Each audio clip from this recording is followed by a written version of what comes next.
Do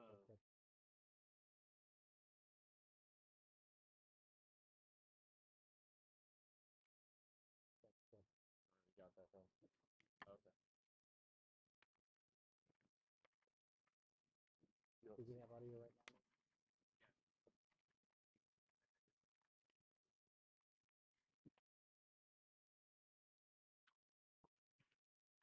Are you sure you couldn't see it?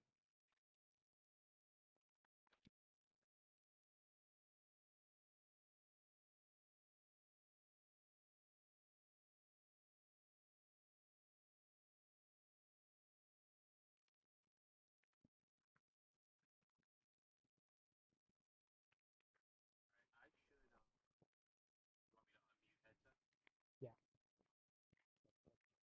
Which these two cables?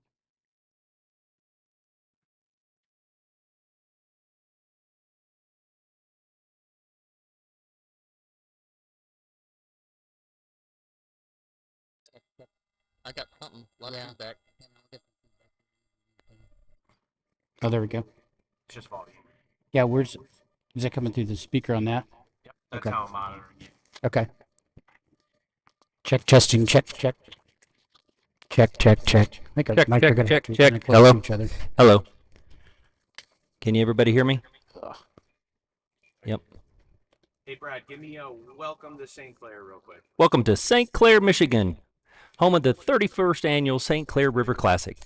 Brought to you by Magna and a lot of our other wonderful Cargill sponsors. Cargill Salts, Raymond Cranes, St. Clair Chamber of Commerce. What is that? Beaver Lumber? Viewer Lumber, Beaver? Brenner Electric, Coughlin Jeweler.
3, 2, 1.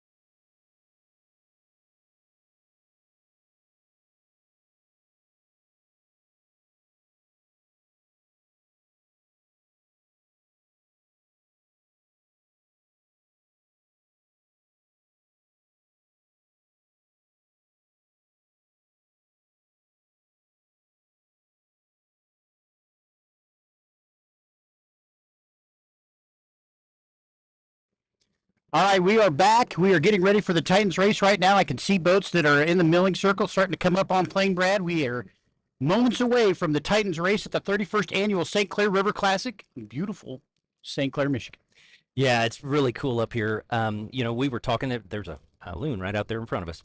We were talking earlier. I hope that everybody was following along. But we've got some really cool old school boats that are in this Titan race. So what this is that there's so many local race teams from around this area. In this town and within an hour from here. And a bunch of those guys were like, "Hey, we'd love to race, but my boat's not really set up for a full race circuit or anything." And they said, "Well, why don't you bring those old war horses out and we'll let you run them up and down the course." So they're going to do 4 laps today, the Titans are. Okay. And we've got a really cool, great big cat, cougar cat, aluminum cougar cat named Dirty Laundry. I believe that's one of the old boats that I believe Joe Mock had back in the day as Dirty Laundry, and he ran out of St. Louis. And then, of course, Bob Costa with the US1, the Scarab, Larry Smith Scarab it's one of the coolest boats in the world. It's to pretty me. cool. I mean, Yep. really, I would sell all the boats I got right now if there was a chance for me to get that boat. And that's saying a lot because You have a lot of boats. I do, and I love them. I do. They're like part of the family. But yeah, so it's going to be coming up here real soon, and then we'll give a rundown of the other races that we're going to have today. But they're going down to the south end of the course. So in Dirty Laundry, we have Jody and Dave Wesseldike. And then Team Synergy is going to be Vinny Nova and Kevin Rieger. Then D666. So that's Wayne Schellenbrand and Lee Raleigh. So Wayne Schellenbrand, of course, of Sensation Powerboats. It's just south of here. Yep. But this is an old school cigarette that he has completely redone. We checked it out the other night at the street party. This thing is literally a monster. Yeah, and it's a beautiful done, beautifully rigged boat. It's incredible. Oh my gosh. I mean you're right. The rigging, the motors in that thing, they just look like a beast. I would love to take that thing out for a rip. Yeah. Then USA 1, Team Scarab, Bob Costa with Paul Shamo and Nicole Wilkinson. Then Lardner Elevator with Jack Vermander and Kevin Mathis. Old School with Mark Colonnese and his granddaughter Bianca. So that's that older boat that we saw. They were giving him a hard time about him cleaning it in the pits. That's the old Chris Craft. Yep, beautiful boat. Still has the shag carpet in it. Still the original shag carpet. And we're not digging on the guy. He was still bragging about the shag carpet. You know what? And the shag carpet, it still looks brand new. That whole boat looks great. And our friend Tyler Crockett has done some engine work to that. It actually popped that engine out to a 383 stroker that's in there. Yeah, so it's got a little more pep than it's had before. He's also done some additional changes to the helm. He's gotten away from the cable steering that was in there before, and has got hydraulic steering into that. So, well, thank you. Yeah, that's a good thing. Yeah, it's cable steering. Can you imagine having that? I mean, I've seen it on little fishing boats, but I've never seen it on an offshore boat. That's amazing. What year is that boat? 72, I think. Oh wow, older than me. But not older than me. I see what you're doing there, buddy. I see it. Didn't go there, but since you did, he's got a 4-blade prop on there, which is unusual for that particular drive that's on there.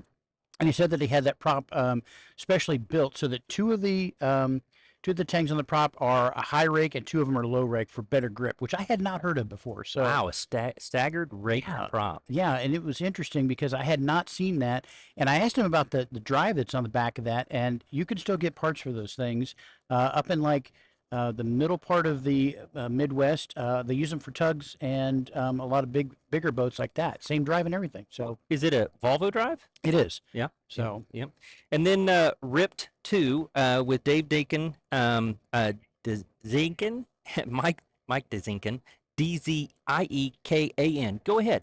I have no idea how to pronounce I think that. you did a fine job. And Kathy's going to be in there too. And then we had a boat that was a little eliminator with a 300 horse outboard on it. Saw that. Those guys do a lot of work. They have their own marina down close to this Sensation plant. They do a lot of work for Sensation, and I think Wayne was the one twisting their arms to get them to come up here. Now, they may be in this Titans race. They are even thinking about racing it in Class 7, but I don't know if they're going to make it out today. I didn't hear them this morning at the drivers' meeting when they were doing roll call. So, Gotcha. yeah. Cool little boat. Hope they make it out in here. And I mean, honestly, for today's conditions, I think, that boat's pretty low in the water. But for the flat conditions that we have out here today, I think they'd be okay. So By themselves. yeah, It would have been great at like 6 a.m. true. It has less than a foot of freeboard on the side of it, so about Yeah. 10 inches of freeboard on the side of it. It is little. It's basically an eliminator jet boat that has an outboard on the back. Gotcha. So the Titans race, they look like they're coming up, Looks like they are coming up here on plane. coming towards the north.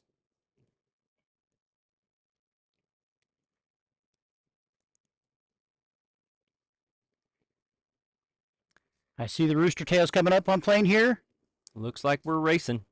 Oh, still see a yellow. I just saw the yellow disappear, so we are green, green, green with the Titans race here at the 31st annual St. Clair River Classic. It's a great shot of the start boat right there. And Power here they plant. come.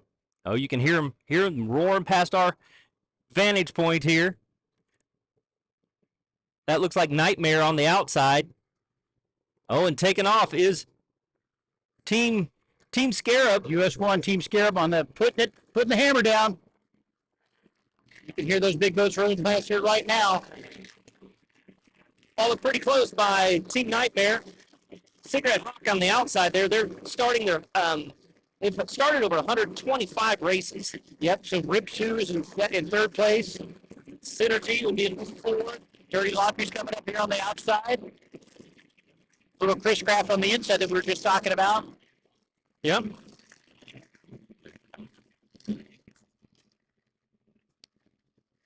So now these guys don't have to hold their positions into turn one. This is just really an exhibition race. Oh, it looks like we've got Dirty Laundry that's down on the course here. And it could be anything. It could be, Yeah, no, they're pulling under the inside of the course. It looks like they're under their own power, so it's good. Probably just something real simple that. hopefully it is. These are basically pleasure boats that are just out here having a run today, and nobody wants to chance anything. Break a motor and you wouldn't have a boat the rest of the season. So I can fully understand that. And so Ripped 2, I believe that's the Pantera, and it has twin small blocks in it. Nice. I believe that was Mark Polker's old boat that raced Kent Can Do back in the day.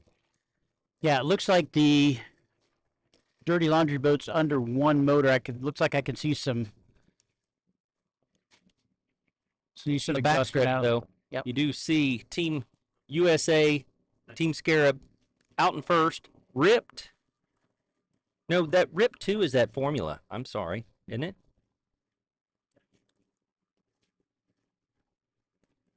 The elevator, Lardner elevator must be the one that has is the Pantera. I'll have to check when they come through.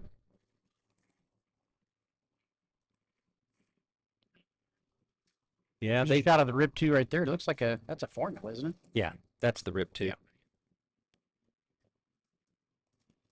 So as we look down or across the course there, the shore you see on the far side, that's Canada. Like we've said before, they've said in the drivers' meeting, if you break down, try your best to get back over here to the U.S. side, because to pull you out over there and to take the truck over and to bring the boat back, it is a process that is not easy. Yep. And just a quick update on Dirty Laundry. We do see a hatch up on that. Looks like everybody's fine in that boat. Looks like they've just had a small mechanical problem. We've got a safety asset headed to them right now. So all good there as far as the team is concerned. Trying to get that motor fired back up. Looks like down here on the far end of the course, we've got US 1 coming around with a substantial lead that we've got going on. And those guys are going to be coming back through here just momentarily.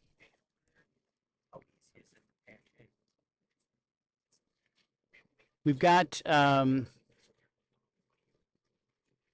yeah, they've got quite a lead. There's a great drone shot of those guys coming through right now.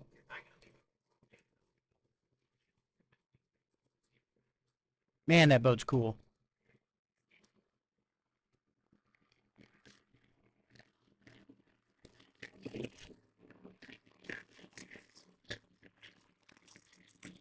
And here's that boat coming roaring by right now. We're going to get another great shot here at Rib 2 as they come through from our drone. I believe that Team Scarab boat, I think it had the Mercury 1000s in it back in the day. Of course, they've been redone since then. And then coming through here is Team Nightmare. Oh yeah, that's not Rip 2. I thought that was I thought Rip was in second place. Yeah, that's Team Nightmare right there. Running with an open hatch. That's a good looking boat too. Oh, it is. Spotless. Here's the formula. That's a good looking boat as well. That one says Ripped 2 on the side of it. Yeah.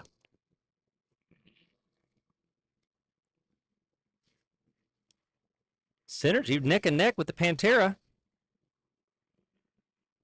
And Synergy, I believe, is a sensation, an older sensation that they have. Yeah, that's a cool boat too. Those guys are going to be racing in Class 6 later today, I believe, as well. Oh, really? I believe so.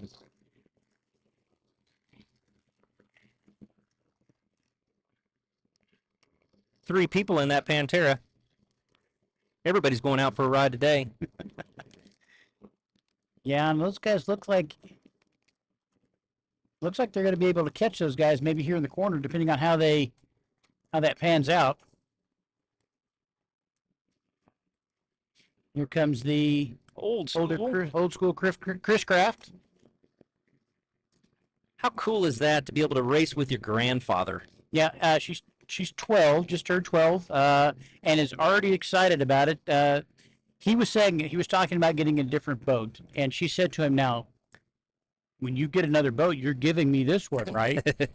Atta girl. I just looked at her like, "What?" She's like, "Yep, that's what's happening." So, good for her. A future racer for sure. We're excited about that. So, Has it been in their family for a long time, or did he find that? Was that like a barn find that you'd have? I didn't ask him that, but I know that he's raced the Titans race up here several Mm-hmm. times and has owned the boat for a long time. I don't know if he's the original owner. Yeah, we've seen it a few years up here. Yeah. Usually up here it's nice and cool, and it is warm today. Yeah. Even underneath this tent, it's going to be in the 90s with the heat index, close to 100 today. Yeah. And there's hardly any wind at all. Usually it's so dry and cool up here. Yeah. Definitely. Usually a nice break from our Midwest heat, but I think we brought it with us. Yeah. Unfortunately. We shouldn't do that. No. We should not do that at all. So 31st annual St. Clair River Classic, brought to you by several of our sponsors, Magna International, Cargill Salt, just to name a few. We'll be going through a lot of our sponsors here pretty quick.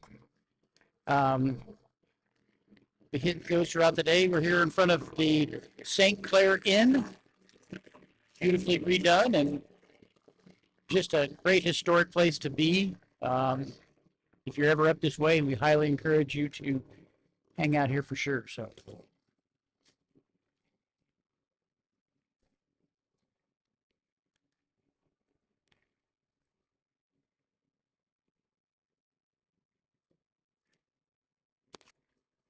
So that would be lap 3, I believe. So Team USA, Team Scarab, it will be on their last lap. Last lap. Here comes Wayne in Nightmare.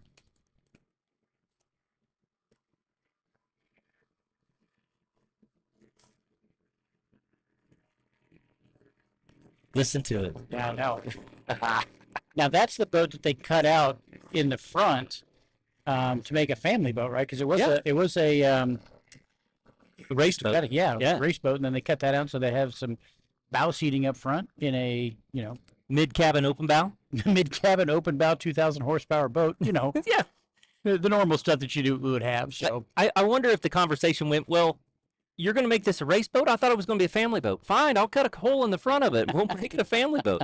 He said that the cuddy part of that, he goes, it's hard to get to, but it's beautiful. He goes, Yeah. it's probably the nicest part of the boat.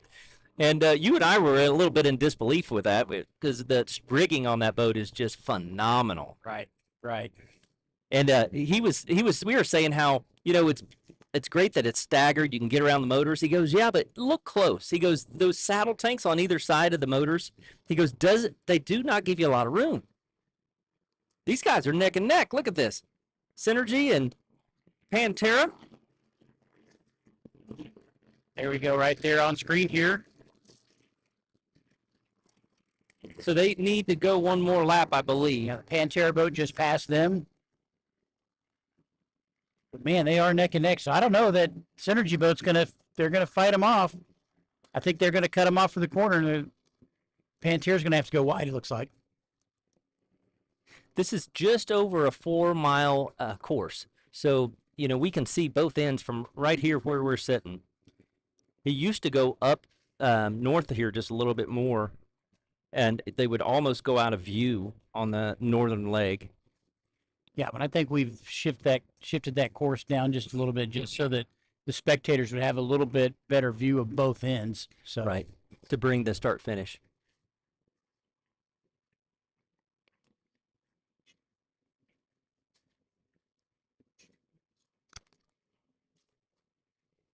We have Dirty Laundry floating down the river there with the assistants. We checked that thing out in the pits yesterday, and it's cool to see an aluminum performance boat like that. yeah, I was really kind of hoping that they were going to be able to do some more laps than they did. Unfortunately, you just never know what's going to happen. Even in the, we talk a lot about attrition in regular races and what's going to happen. You've got to be able to finish the race to be able to score points and things like that. Not any different here in the Clash of the Titans. I'm sure those guys are disappointed. We saw that boat out on the trailer with the surface drives, and I was excited to see that one really run. And it had a strong start, and it got, 3/4 of the way down the first run and had a slight issue. So, and I got a little bit of inside baseball for you, Brian. I heard that if everything went well in this race, they were going to come back and get Steve Curtis to jump in that boat and race in Extreme against American Custom Marine with Dave Wesendike. So, it's very possible those guys could throw that thing on the trailer real quick. Yeah. Maybe if it's something simple, be right back out here. Yeah. They may be working on it. Like, they've had the hatch up this entire time. You know how you and I aren't any different. We'll be wrenching on stuff in the middle of the water if we have to. And we know these boat racers will do the same thing. So they might be able to make that. don't count them out yet. They do have another opportunity to race later on today. That'll be the last race. We're thinking that that's going to kick off about 4 o'clock this afternoon. Perfect. So the Titans race started at 11:30-ish, and we're going to finish up with that here soon, and followed very closely by the second race of the day, which is going to be Class 6 all by themselves. And so we have actually 8 boats in Class 6. So that'll be coming up here shortly, probably start within 30 minutes from now. And they were going to start off race number 2, which is Class 7 at 1:30. That'll probably be kicked back just a little bit. We'll just have to see how the freighter traffic and everything plays out today. Then race number 3 will be Class 3, Class 4, and Class 5. That should be about 3 p.m.-ish. And then race 4 at 4 o'clock-ish will be the Extreme, American Custom Marine, and possibly Dirty Laundry, and then the Super V's. Dude, I'm excited about this. I know. I love coming to boat races. I love it, man. I know. We love this site. Yeah, and gosh dang it, we come out here and we always talk about how wonderful it is, and until you actually are here in person, it's like, man, it's perfect. It's great. Yeah. So, great shot of Rib 2 coming across our screen here. They are starting the last lap for those guys. Man, it's a good looking boat. So, And by then my that count, they've comment- already done 4. Maybe they didn't count that first one as they went by, so I'll Maybe give them the not. benefit of the doubt for that. Looks like the Pantera has finally gotten a far enough lead on Synergy to be able to shut the Command door on some the in. corners. Yeah. Yep. Yep, exactly. Shut the door in the corners that they're going to have coming up here. So that was a hard fought battle between those boats all the way around the course. I mean, that was really the race of the Titans here was between those two. You know, over the years, we've had so many different boats in the Clash of the Titans. We've had a lot of big Apaches up here. And Yep. coming past the start-finish boat now is Team Scarab. They've led really from wire to wire. Yep. Man, that boat sounds good. What I would do to take a rip in that thing. And so it's a 97, Yes. and we were looking at it. It is spotless. Yeah. There's boats that are a year old that aren't that clean. Yeah. It's just amazing. He takes very good care of that boat. As well he should, man. That thing's a classic. Absolutely. Got a shot here of Rib 2 coming down the back straightaway, coming out of the first turn. About a quarter of the way down the back stretch.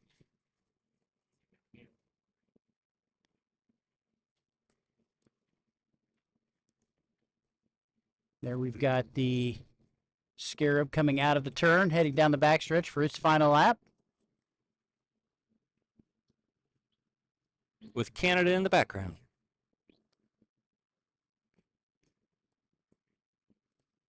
Got Canada in the background and beautiful sun over the head and just beautiful blue water here.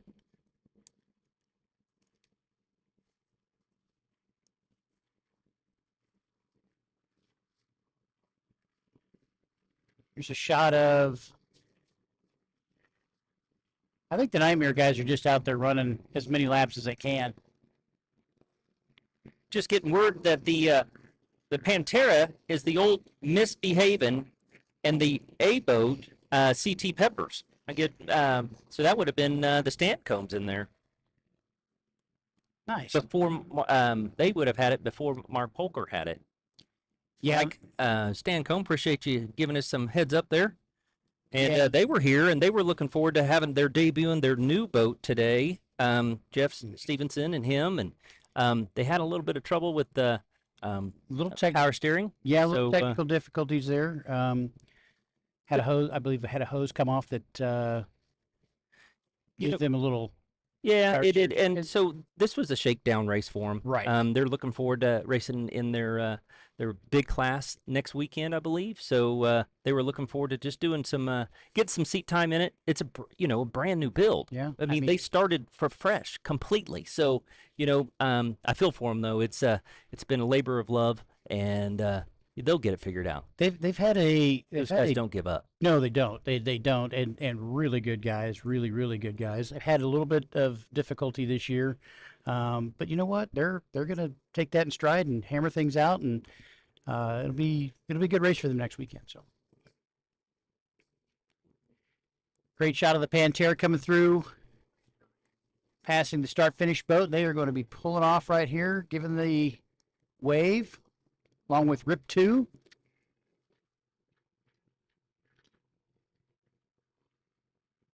And we've got Team Scarab, US 1, making another run around. And I think, Brad, I think these guys have kind of lost what their lap count is, so they are just going to keep running. So going to make a couple of adjustments here in the booth. Going to have a guest commentator for a moment. But that's bringing into the Clash of the Titans race for annual St. Clair River Classic.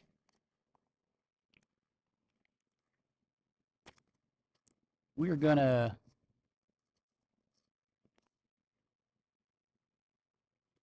get everything situated here real quick. So yeah, just as we're finishing up here, this Clash of the Titans race. I mean, we've got a couple boats still out on the course on the backstretch there.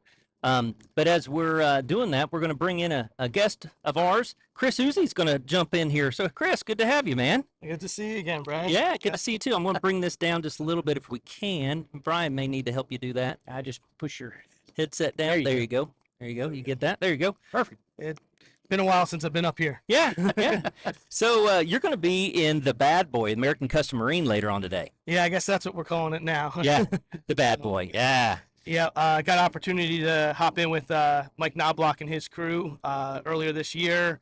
We got reached out to, actually, a mutual friend of all of ours over there.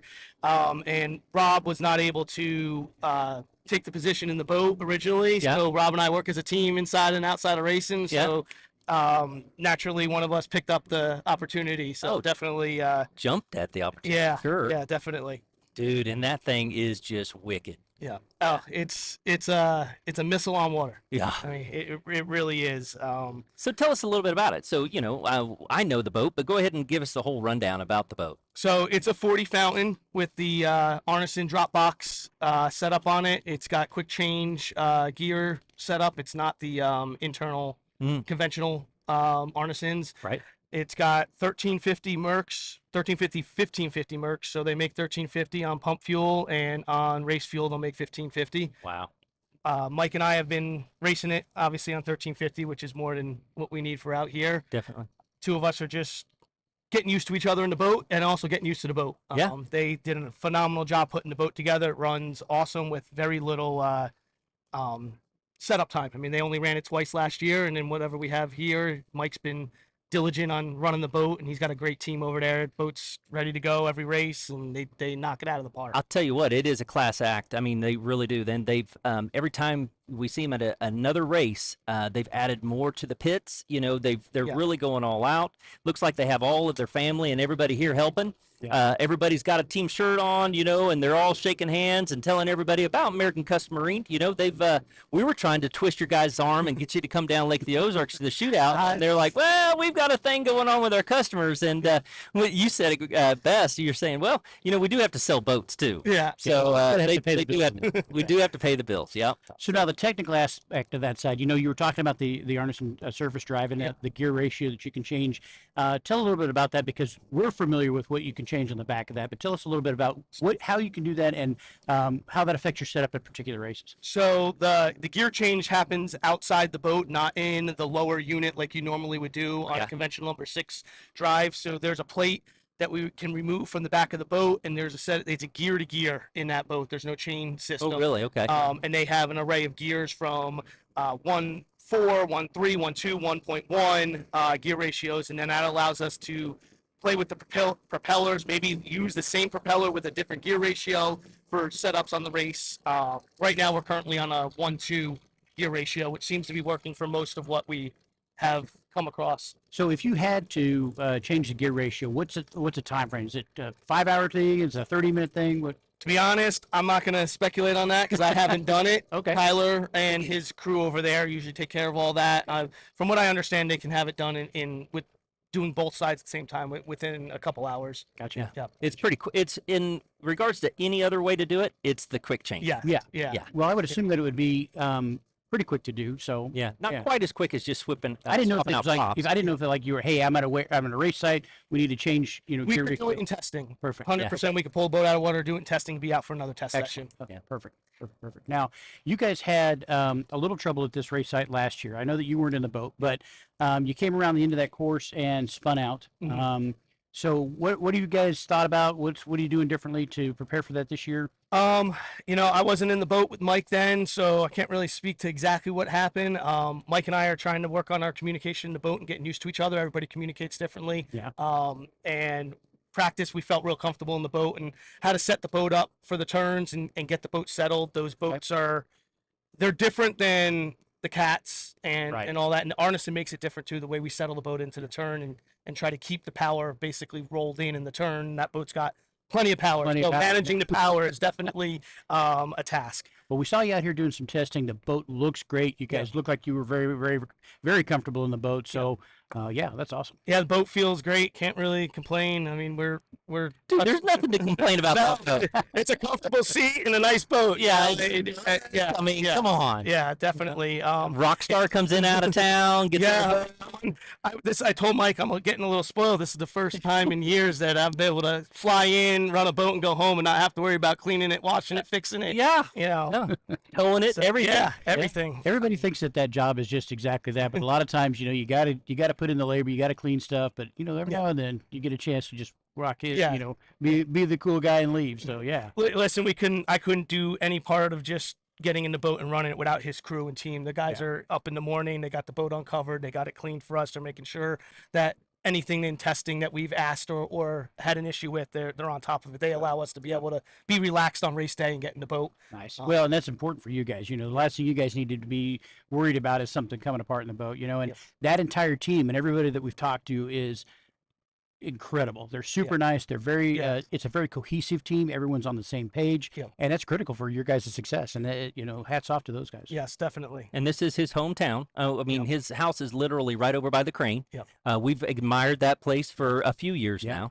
And Michael was telling me that they've got a sponsor, ML Chartier. Yeah. It's a groundwork company up here, excavating company, and they're proud to have them. And of course, they are the premier dealer for Nortec performance boats up here, Myco Trailers, and Mercury Racing. So if you need anything done up here with the new 1350s and 1550s are coming out. They're coming out with a 1750 now. So I'm sure Michael will have one of those or a couple of those that you guys will be maybe trying to wrench into that boat. Yeah, he's definitely the premier Nortec guy up in this area.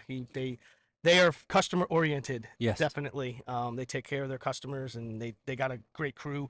Not just the guys that come to the race, but he's got a great crew over at the shop that takes care of everything for their customers. And he is he's a boat guy.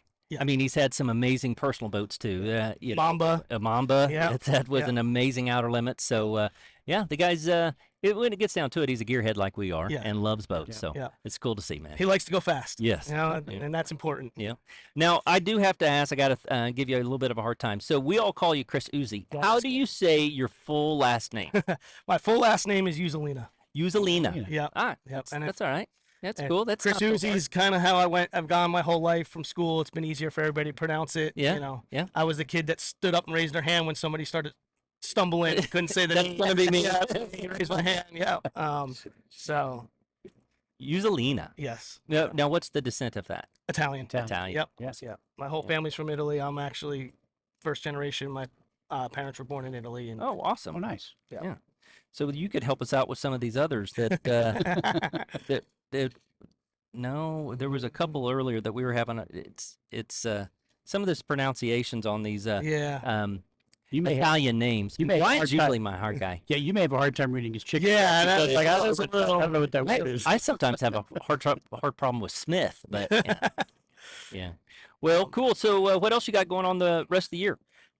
Finishing out the season with Michael and his team. We were gonna go to Lake of the Ozarks, but obviously they have a scheduling conflict. I believe the Lake Backon race in Key West are on the list for definites right now. Awesome. I don't know if we're gonna fill anything in from there. I know I'll be in Lake of the Ozarks for the shootout. We'll see what cool.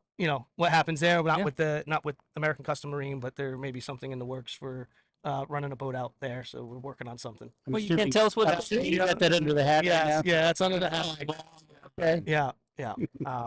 This is a perfect place to announce. I know it's not official yet, so it's still working on the details and my plane flight, and I got a hotel. So Okay. at least I'll be on the dock watching. Well, you'll have to come hook us or look us up. So Yeah. we'll definitely be there. So We're looking forward to seeing you. So yeah, that's awesome. yeah, we were going to bring my boat up here and do the Clash of the Titans boat or race with mine, but same thing. I don't want to break it before the shootout. Exactly. So I don't have time to fix Exactly. it.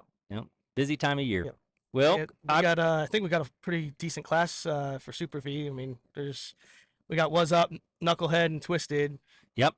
So it's going to be a great class with them. Knucklehead and Was Up, they battle it out all the time, and it's everybody that knows that class knows that it's the two Ed Smiths are duking it out, And then we got Twisted with Brian Clinic, and I didn't realize how much he had to do to that boat. Yes. A new yeah. deck on it, Yep. and some of the coring on the side, and my goodness. So and it's really it looks great. And Yeah, I think Ed Smith went through that boat Yeah. like completely from Yeah. he came out the bow eye.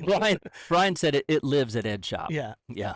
So Yeah, and Yeah, he's got 'cause- Jay Muller in the boat. Obviously, with his can't go wrong with that. no, you can't.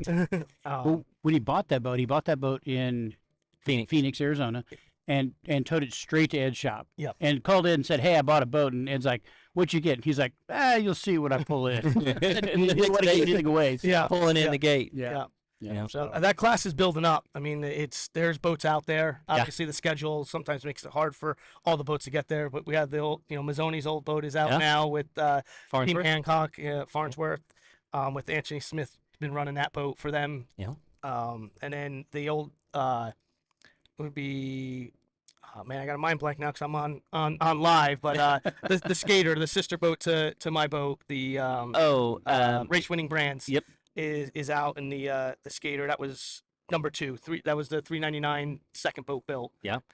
So and then there's the old Spider-Man boat is around somewhere, right? So the history that I've looked up, and somebody could correct me if I'm wrong, but I did a lot of research when I bought Nigel's old boat, was the first Spider-Man boat, which was a Bravo boat, got converted to 6s, but that's the boat that we see pictures of every once in a while in Italy that's Okay. kind of rotting away, sitting off to the side. Okay. The second boat is now currently race winning brands. Okay.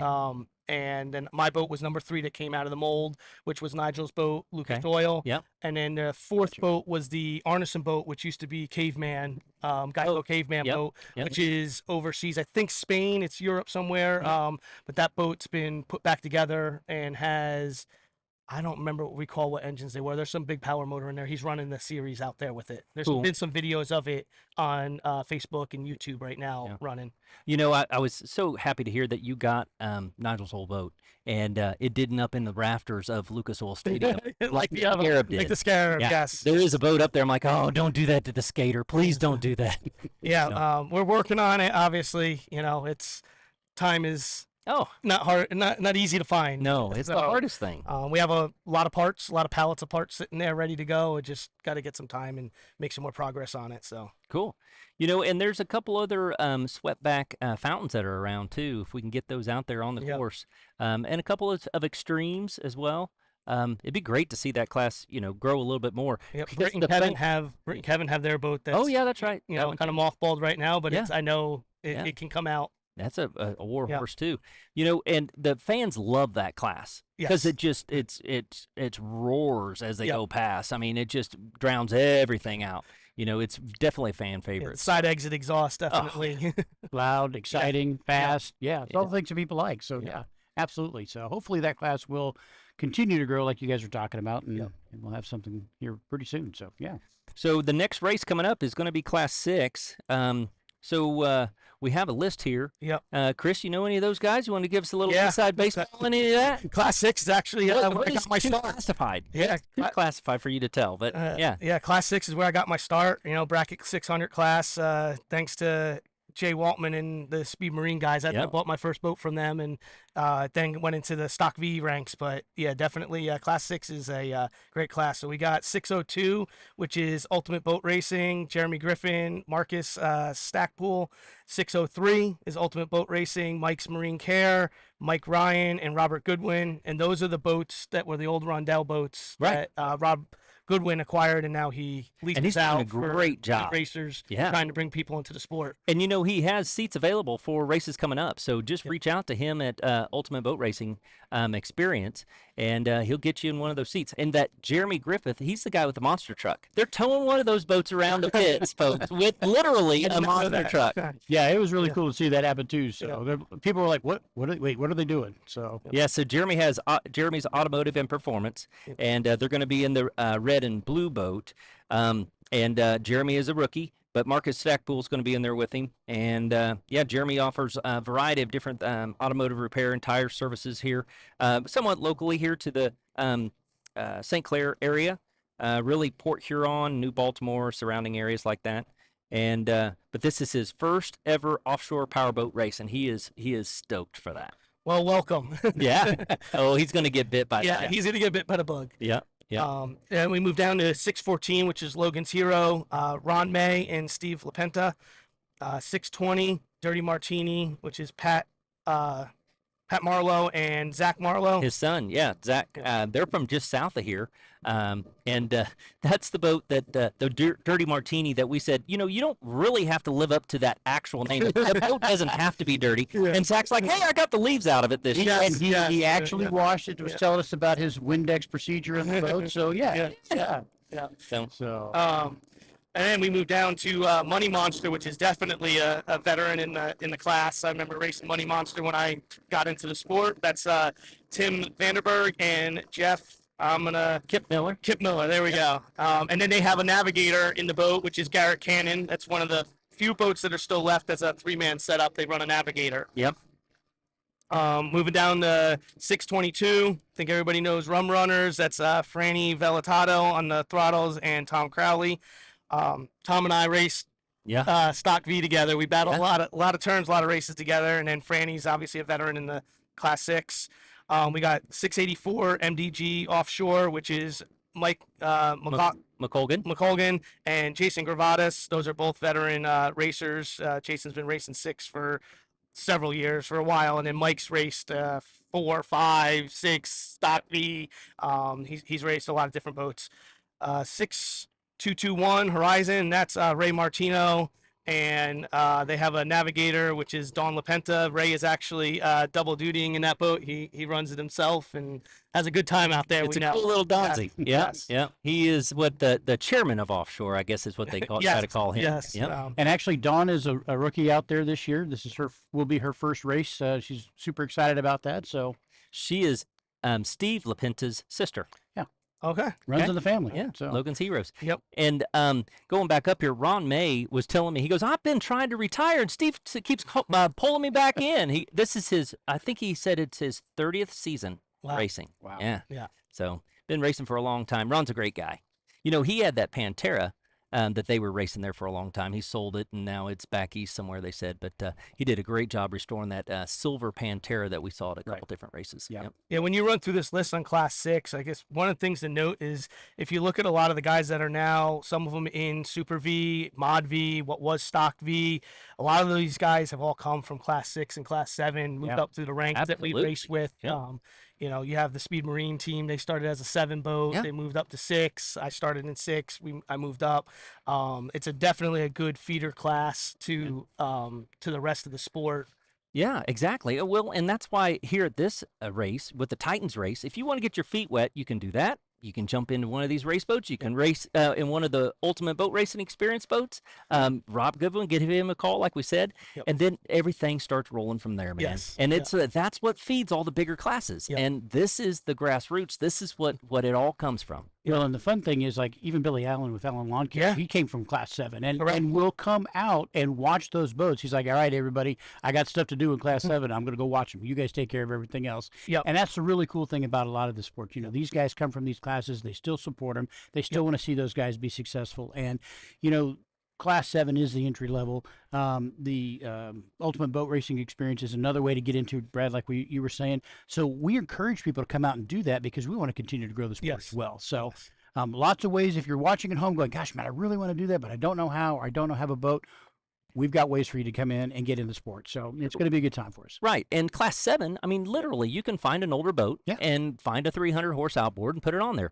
You could also build a new boat. I mean, we have the Dirt Legal is a brand new Velocity that they got. And I just saw Scott McCormick was posting this morning. He's got another one in the mold Yep. to come race Class 7. I don't know who's doing that one, but, Scott has so much enthusiasm. The guy, I don't think he ever sits down. Yes. And they're getting ready to come to the Ozarks. He always likes coming to the shootout and stuff like that, too. Just acquired Checkmate. He did. So- Dude, the guy is Yeah. unstoppable. Yeah, he definitely revitalized Velocity. Oh, he did. When he did. took it over, he put his heart and soul in that to bring it back. Also, you got Goofing Around. I know we're not going through Class 7 because not racing yet. Yeah, no. That's Goofing fine. Around's got a boat. Christian, help me out. Macaulay? That built their boat. Yes, Yeah, yeah. Christian Macaulay. They have boats available to purchase. That boat was new several years ago Mm-hmm. for the class. But there's a lot of you got Progressive, all these companies, Superboat, they're all building boats. Activator that you can go come out either revitalize one of them and put it on the race course, or have something built. Well, in Red Rum, actually, Red Rum started out as a it's Class 7 boat, and then went to an electric boat, and That now is it's correct, back yeah. to a Yes. Class 7 boat. Yep. So, there's lots of things that people can do with these boats, lots of opportunities for entry into the sport. And, you can call up any one of these and talk to any one of these racers at a race site and say, hey, man, how do I get started? And they Definitely. will be more than glad to help you in any way they possibly can. Lots of those guys that can do Yeah. that. So. That's the electric boat. Yes, Yeah, that was really? the one that they had Yeah. the electric outboard on a couple Yeah. years ago. So Which that's the one that got too hot at the shootout, and they were getting ready to put water on it, and they're like, no, no, no. The batteries are just steaming. They were so hot. yeah, Well, I talked to Anthony Cruz about that because he was in the boat, and he said that they had put a sensor in there, and they had RTV'd the sensor in, but the RTV had gotten hot, and the sensor came out, okay, and that's what was causing it. And then the battery started steaming, and it was a problem. I So- got you. And But that it wasn't that big of a deal, and so that boat actually was a championship boat when they bought it for the electric, because that was Joe Riley's boat. Yeah. Previously. That Oh, was a really? progression Yeah, yeah. from Joe Riley, Yeah. and he won at least 1 or 2 nationals in the world with that. Yeah. So, and Joe Riley, senior and junior, Yes. that's another crew, man. Oh, I love those guys. And they take Class 7 serious. Yes. They do. And those guys, I mean, they're getting in the boat, but they're putting on elbow pads and mouthpieces. I mean, they are just taking it seriously and getting in there and fighting with everybody. Joe is the epitome of work hard, play harder. He's definitely a go-getter. He's a great young guy. He busts his butt, and then he comes out and plays hard. Him and his dad are awesome guys. We want to congratulate him too. He just got engaged. Yes. Yeah. nice. So Congratulations. to him. Perfect. So we've got a little time here in Yep. between races. We are looking out here over the race course and seeing some of the local traffic. In between races, they've got to let the local traffic come through too. So sometimes that's what a little bit of the delay is. So we've got some of that going on right now. But man, what a beautiful day! It started off this morning when I first walked out. I'm like, oh my gosh, it's going to be miserable hot. We've got just a little bit of a breeze.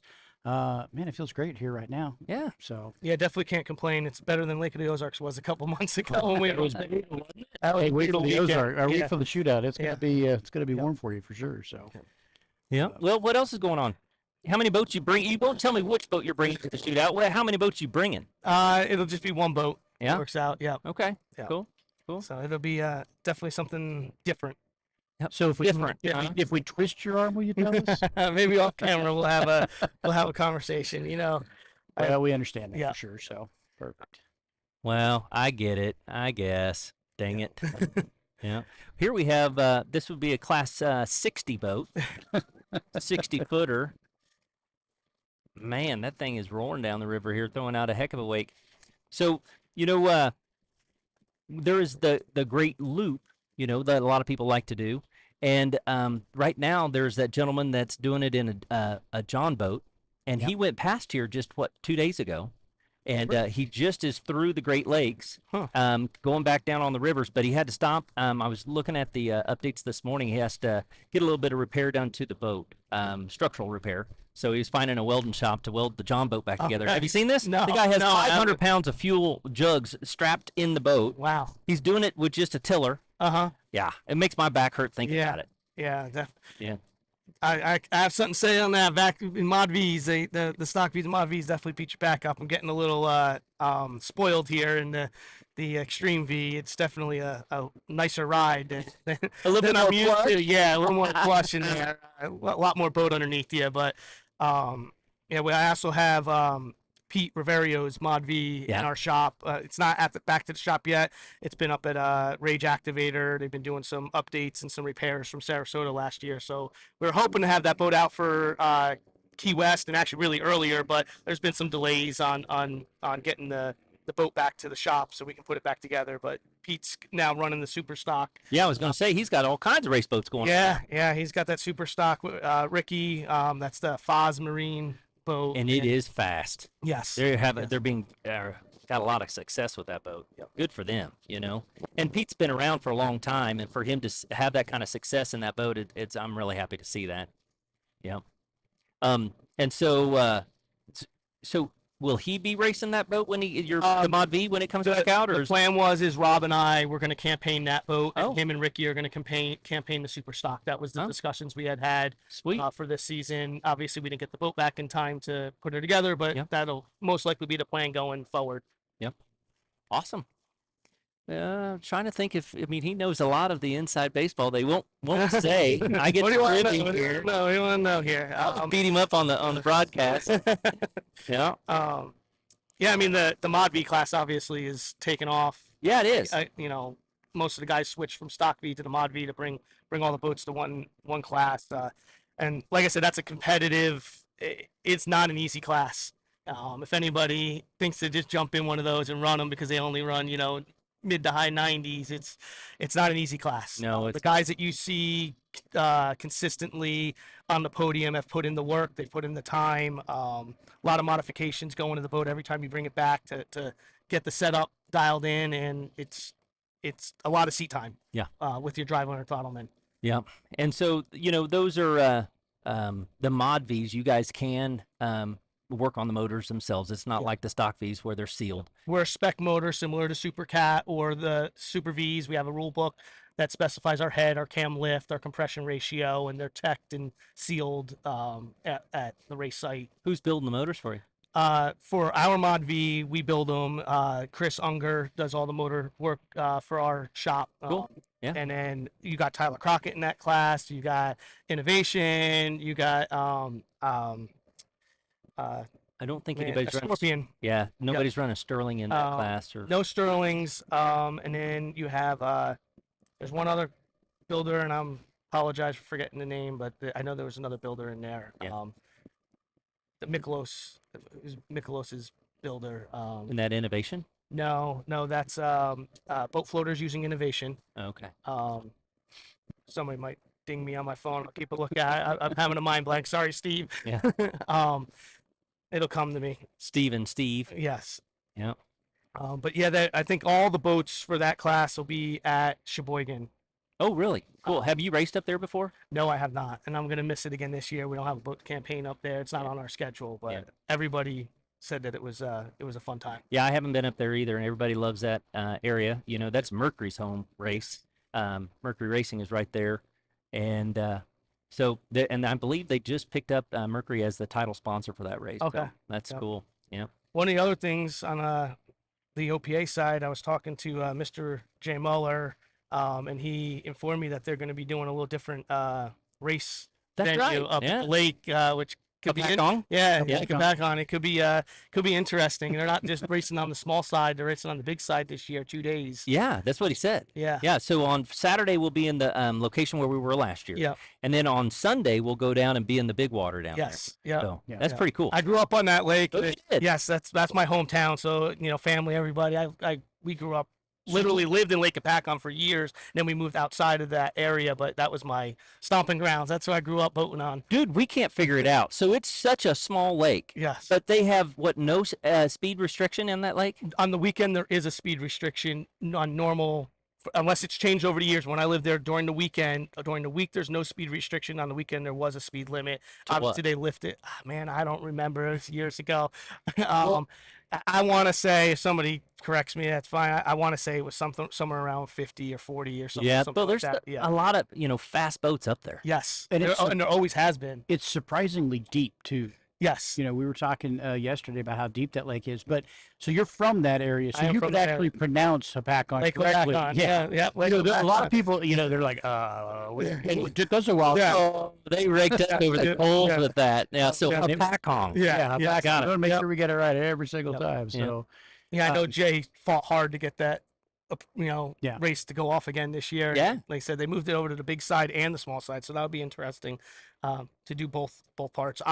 Honestly, the first time they had a race there, I grew up there voting. I'm like, where are we racing boats? I was like, I had a little 21-foot, boat back when I was younger, and I'm like, there wasn't enough room for me to go as fast as I thought I Right. could go back then. Where we doing this with real race boats? But it is They call it definitely. what the Bristol of Yes, offshore. yeah, You it know, is. it's such a small little place, but the racers love it. Yeah, you're dizzy by the end of the race. You know. I bet. So Yeah, steering this bad boy that you're in Yeah. this year around up there, that's Yeah. going to be tricky. It definitely is, especially the speed of the boat and the harnessing's definitely handle different than a Yeah. conventional setup. So, yeah, my arms are gonna get a workout.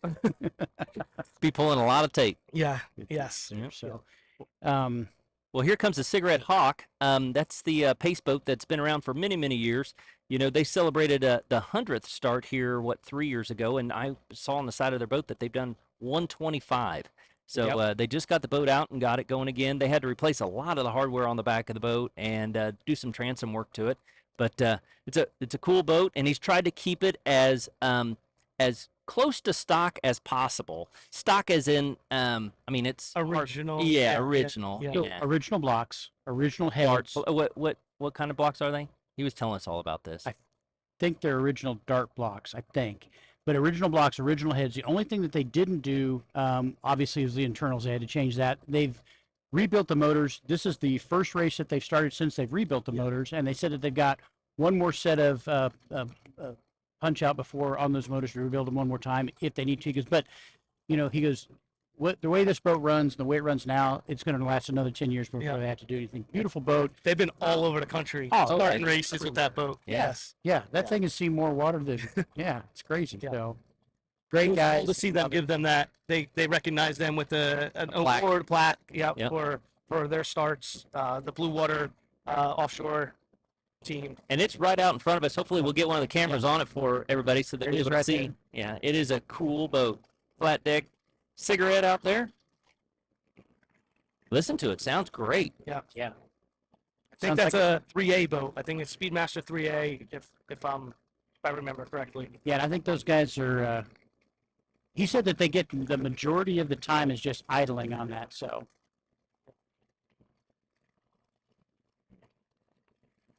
But, Yeah, that's what he said. He was complaining about it. Yeah.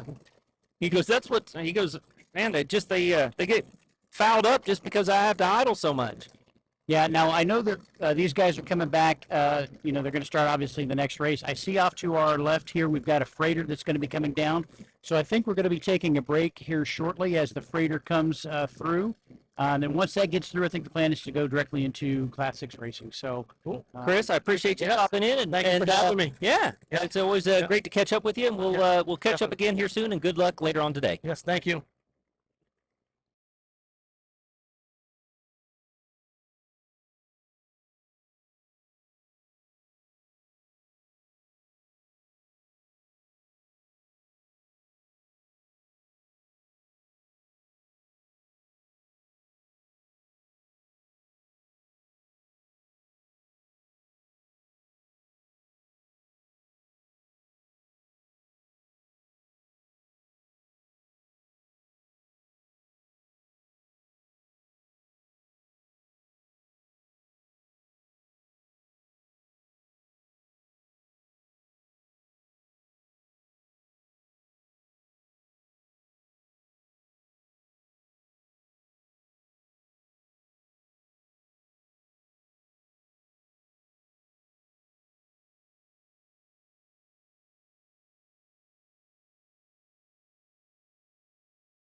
Welcome back to the 2025. I almost forgot. 2025 St.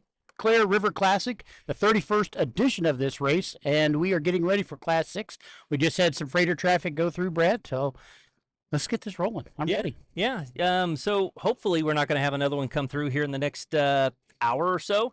We can't control that, folks. This is a live commercial waterway. They cannot stop those freighters coming through because they're big money. And actually, I heard a little bit of the inside baseball on that. That actually goes down to a treaty between the U.S. and Canada, and that they can impede the traffic of commercial traffic and trade on this river. I did not know that. There you go. So Learn it's not something just every day. yeah, it's not just hey, we got to make room for them. It's legit. It's in a treaty. So we have a trade treaty. And everybody's kind of knows about trade treaties right now and trade tariffs and things. Yeah. So coming up next, we've got Class 6 is going to be out there all by themselves. We got a lot of boats in that race. Brian, we look like we're going to have 8 out there on the course today. Yep. We got some heavy hitters in there too. You want to give us a rundown on that? Yeah, so we'll run through this here real quick. We've got we have 2 of the Ultimate Boat Racing Experience boats. The first one is Jeremy's Automotive with Jeremy Griffith and Marcus Stackpool. And then we got Mike Ryan is going to be in there with Rob Goodwin in the Mike's Marine Care number 603. So it's really cool what Rob's doing with that. Of course, you can go on to Ultimate Boat Racing Experience and look Rob up, get a hold of him. And I know he has some guys that are excited to do some races that are coming up. And he's got other boats that are getting ready to go. Of course, that's Chris Rundell's old fleet that Rob has assumed and taken over, and he's really cleaning up those boats, and they're just looking great. He's got 2 boats ready right now, a third one that's on the cusp of being ready, and then I think 2 more right after that. So I know he's got a lot of boats that are almost ready to go, so I'm expecting that fleet to expand quite a bit, and really is really the entryway into racing for a lot of people. You know, Chris brought that in a long time ago and really got a lot of people started with that, and it's just been amazing, what they've been able to do, what Rob's been able to do with continuing that legacy of that and getting people into the sport. So that's pretty exciting. Yeah. Then we going on down the list, so we'll just knock this out real quick. Logan's Heroes with Ron May and Steve LaPinta. Of course, that's Steve's boat that he's redone, that Magnum that he's redone. Yep. He won't let Ron retire, so Ron's still racing there with him, and that's number 614. Then we have 620 Dirty Martini. That's one of our favorite teams. Pat and his son Zach Marlowe from just south of here. You can almost see Harper's Island that they live on just south of here. I got a little bit of audio problem there. There we go. So they live just south of us. It's their second year, I believe. Yep. So they're super excited for today's race. Yep, continually making improvements on that boat as well. So, and then after that is Money Monster with Tim Vandenberg, Jeff Kip Miller. Kip Miller, sorry. Yep. And then Garrett Cannon. One of the boats that we have on the course here that actually has 3 people in the boat. When we were talking to them about that, they're like, hey, there really is an advantage to having a navigator in that boat. You know, a lot of them don't do that anymore. But the nice thing is that the driver doesn't have to worry about looking for traffic. They're communicating with the navigator. The navigator is, got a little bit different responsibility than what they used to. You know, when these courses were, 40 miles out into the ocean, the navigator really had to know exactly where they needed to be. Now, in a navigator position, you're really just counting laps. You're really also watching out for traffic, which is still important things to do because that's one more thing or 2 more things that you can take off the driver's plate. So. Yeah, so they can literally put blinders on the throttleman and just have him just watch the dash so they do not break out. This is a bracketed class, of course, and that way they can just don't look next door, don't look at who's next to us, don't do that, just focus on the dash. Yep. Then we have 622 Rum Runners. It's great to see Fran Vellatato come back out with that boat. Yep. Him and Tom Crawley, they are always a force to reckon with. They take it very serious. Fran has been very successful with that boat. It's a beautiful boat, Larry Smith Scarab, and we're looking for big things coming from that team today. Yep, and then next is 684 MDG Offshore with Mike McColgan and Jason Gavadas.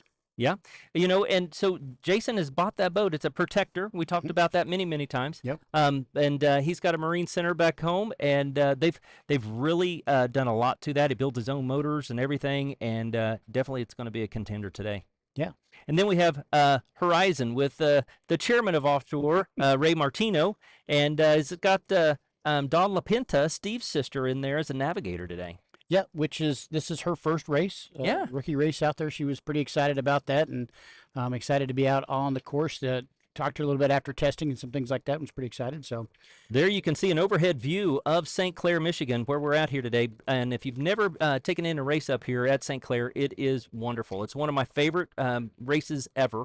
You can see that the whole town comes out. It's not a very big town, but yet everybody comes out, and all the local businesses really embrace this. And there's so right on the other side of those tents is the pits. They shut down the street there, and right on the other side of that is kind of an open mall area with a bunch of different shops and restaurants and bars, and they've got bands playing over there, a couple different places there.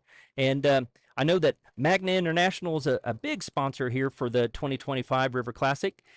Raymond Cranes, they've been helping with the cranes ever since the first race up here at St. Clair. So for 31 years, they've provided the crane here for us and all the race teams. Cargill Salt, you can see that's that big building just beyond that forest white tent there in the middle of your screen. That's where a lot of your salt, the table salt, comes from, salt that goes on your French fries. And then the St. Clair Chamber of Commerce, Beaver Lumber, DTE Foundation, discoverthebluewater.org, Anchor Point Bristow, Brenner Electric, the City of St. Clair, Conklin Jewelers, which is right there on the other side of the hot pits, right there in downtown. Craig Assembly and Norma Group, Hamlin Pub, and then E2 Security Solutions. yeah, and then we've got ITC Holdings, Huffmaster AAA. We have LaFonte GMC Ford and LaCroix Riverside Pub and then MGM Dumpsters and Mashburn Motors. Pepper Joe's and the Murphy Inn. We were over at the Murphy Inn, had dinner over there the other night. Great place. A lot of old historic race photos over there on the walls.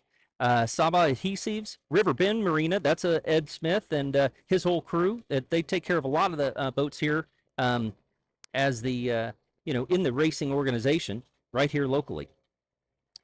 Then we have St. Clair Embroidery, Super 8 Motel up at Marysville, St. Clair Endowment Fund, Thorpe Printing Services, the St. Clair Inn, which has been a wonderful host for us here in the live stream, and we're staying here, St. Clair. It's such a cool and historic hotel right here on the river's edge. Yes, beautiful. Of course, the Voyager is just down right by the river that comes out, and where the boats come out from the pits. It's a great place to have dinner down there. Ted's Coney Island, great hot dogs, and they're over there in the plaza area. Wright Plastic Products, Warwater Brewery.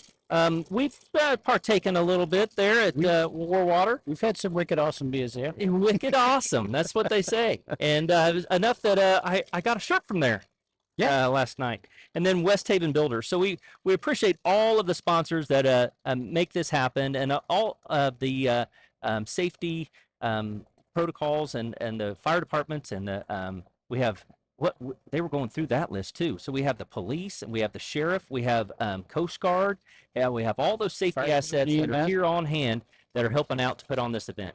Yep, absolutely. So I can see some boats starting to come out down on the south end of the course here, starting to get into the milling circle, as we've got a great view of one of the safety assets that we have out here. Beautiful cigarette that we've got going by. Yeah, that's one of our pace boats today. I can't tell which starters are in there. That looks maybe Rich in there. That's going to be starting some of the races today. And so there will be no parade lap. Okay. No parade lap. They don't want to be on a parade lap and then get held up by a freighter later on today. So that takes, another 5 minutes or so to do the parade lap, maybe even 10 sometimes. Yeah. So they don't want to waste that. Trying to get all these races in a prudent fashion today, nice and fast, so we can bring you all the excitement. That's a great drone footage there, showing MDG Offshore right next to the Money Monster and Rum Runners on the outside. On the outside. These guys are going to be coming up here. So kind of a cool thing that's going to go on with Rum Runners. I believe they're going to turn right back around and come out as Class 5 boat. and race it as TC Marine for Tom Crawley. So pretty cool that they're going to be able to run that boat twice today. Yep, I see those boats out there, and they're actually down on the end of the south part of the course here, and we've got just waiting on some of the other boats to come out, and then we are going to get this thing fired up and go racing. Yeah, Jason Zalecki, longtime racer. But we did that. Do you know that guy? Yeah, You know yeah. that guy. Champ, we all like to call him. But we did that down in Chattanooga one year in my boat. We raced in class 5 down there. Okay. And then the boat was running good. We were excited, so we went ahead and got the duct tape out and made it a 3 boat. I mean, we went out and did it again. If you're going to go to the races, go to the races. That's right. So, Enjoy it. yeah. So, Well, it's a beautiful day here in St. Clair, Michigan. It's a little warmer than what we're traditionally used to up here this time of year. It's very muggy too, and usually we don't have that up here. But we brought our Kansas humidity with us. we were hoping to leave that at home, but the drone shot that we had earlier of the shoreline just shows how nice this facility lends itself. It just basically rolls right into a natural stadium for the viewers, and they have come out in droves today. So, This waterway is very historic. Garwood set a lot of records back in the day, just south of here by Algonac, and that was the place to be back in the day with those big Allison motors and those wooden boats and powerhouses. Really, back in the day, set a lot of world records just down at Algonac, Marine City. right down the road. So,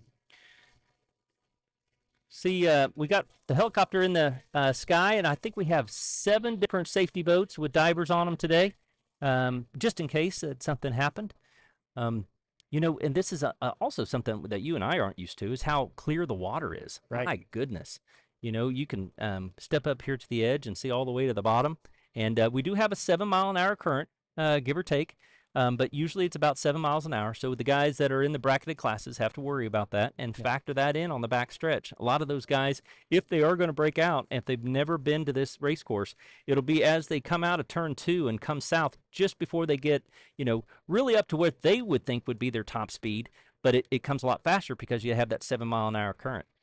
And one of the things that we talked about before with that current is it does surprise a lot of the racers. And this is where it becomes critical that driver and throttleman have great communication inside the boat. We talked to a lot of the different race teams yesterday, and we were talking about like, hey, what do you guys do to prepare? And, how do you communicate? And one of the things that we got was we don't really talk a lot. But we know each other's tendencies. We know what's going to happen. We can anticipate each other's moves and some things like that. We heard that message over and over again, which is great for some of these teams that have been established for a while. But then you start getting some of the rookies in here. You start doing some driver changes and things like that, and sometimes that upsets that apple cart with the dynamics between the racers. So. Yeah. So there's a couple different ways to look at that. If they have enough chemistry, they don't really need to communicate. I get that. And I've been in boats that you don't have a great communication, and you don't, maybe the intercoms don't work. Nick Smith was telling us that when he was racing with his brother, that he dropped his helmet in the water and they lost communication. And the brothers did better with hand signals than they did with actually vocalizing back and forth. And they ran many seasons like that. Yeah, raced that way 5 years, he said. Yeah. So. So maybe it's better that they don't talk. Yeah, I guess so. It was so nice though when we were able to get a working intercom in the boats that I've raced in. Mike Gordon and I, we always had trouble with the intercom, and but we got it figured out, man. We got it communicated. Yeah. When I raced with Gordo in the shootout, we had problems with the communications as well. So. Yep. Well, they're on the south end of the course. I can hear the boats are up on plane. Boy, they're roaring already. I don't see the green flag. I can't tell from this vantage point. It sure sounds like they're racing. I can see the start boat on there. The pace boat. Green, we're racing here at the 2025 St. Clair River Classic. That beautiful Sonics pace boat is on the inside. MDG Offshore is in position 1. Logan's Heroes is in position 2. with Rum rum runners. runners right on the outside in position 3. So they'll have to maintain these lanes around this first corner to the first pin. And then next we've got the Ultimate Boat Race Experience in Jeremy's Automotive. And Mike's Marine Care coming up past there. Just past the Dirty Martini, Money Monster, and Ray Martino. Horizon.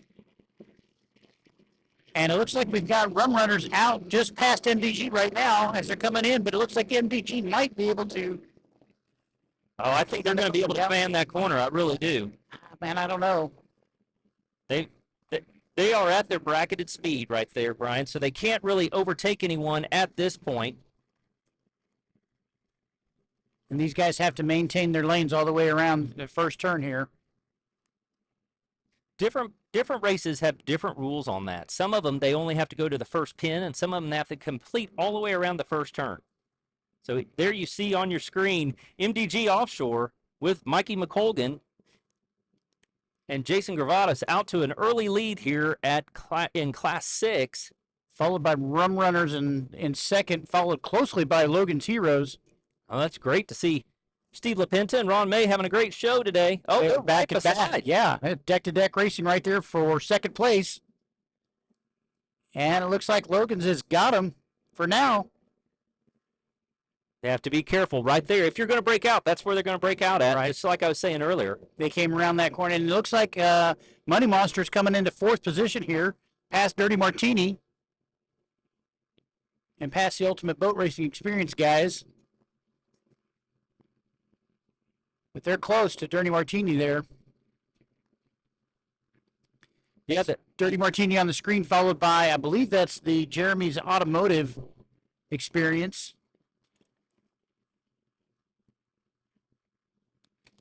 Rob Goodwin doing a great job with those Ultimate Boat Racing Experience boats. And get everybody, get their feet wet and come out here and go racing with him. He's taking a wonderful care of those boats. So yeah, Jeremy's Automotive is the red and blue boat, and the Atomic Orange boat is 603. That's Mike's Marine Care with Mike Ryan, which is a rookie, and Rob's in there with him, and then Marcus Stackpool is in with Jeremy Griffith in the red boat. And both Mike and Jeremy, even though they're in different boats, man, they were excited to be out here and be on the course. And, we talked to them after testing, and they were super pumped about being out. Dude, they couldn't stand still. I know. They were just bubbling with excitement. And Jeremy's Automotive brought a monster truck to tow that boat to put it in the water. How cool is that? I mean, that just doesn't happen every day. So, and I asked him, I said, you can tag that thing up here? He goes, yeah, it's tagged. He goes, I don't really take it other than just shows like this, but yeah. That's not his daily? No, I don't believe so. Right. He goes, it's been a great thing for his business to be able to have that as a marketing strategy. It's a rolling billboard is what it is. So yeah, in front looks like, I'm sorry to jump in on you there, Brian, but MDG Offshore is still in the lead. Logan's Heroes looks like they pulled up to a close second. Fran in the Rum Runner boat is taking a little bit wider course around there.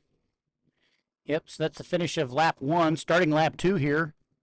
And MDG, I think, has been in the lead the whole time.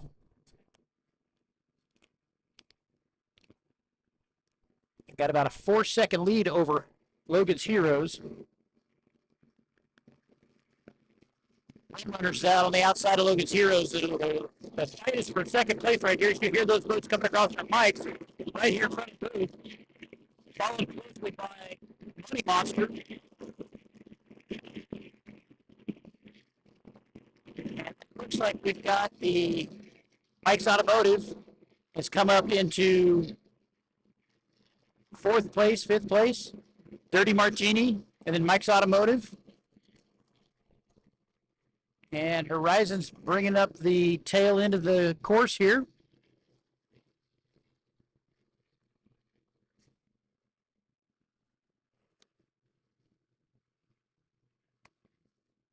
Great drone footage here as we're coming into turn 1 on the north end of the course. We've got MDG followed by Logan's Heroes, then Rum Runners as we're coming around the north end. Oh, getting through the spray there. Yeah. Around turn 2. Logan's, Rum Runner pushed out wide. They thought maybe Logan's was going to come out a little bit. They held their course, though. Money Monster, and then this looks like Mike's Automotive that's coming through that turn now. So those boats are very unique. They're very narrow, and they have those wings there, and you'll see them almost dip them in the water as they go around the corners. And if you do that, it kind of unsettles the boat. So you got to be careful not to get it too tight into those corners and lay it over too far, because it will skip out on you. Got a beautiful drone shot of the Dirty Martini guys coming through, along with that's Mike's Automotive right there. Yeah, and you can see from that shot right there just how narrow those boats really are. I think the red boat, though, is Jeremy's Automotive, and Mike's Marine Care is the Atomic Orange. Well, I'm got Just that back. making sure. I know that those guys are local here, so they want to get their fan base to understand who's who. And it looked like Jeremy's Automotive down here at the south end turn looked like they hooked just a little bit, so they must have scrubbed some speed there and are trying to make up some ground right now on that Dirty Martini. You know, of course, that's a play on the words because the manufacturer of that boat is a It's Martini. Martini, right?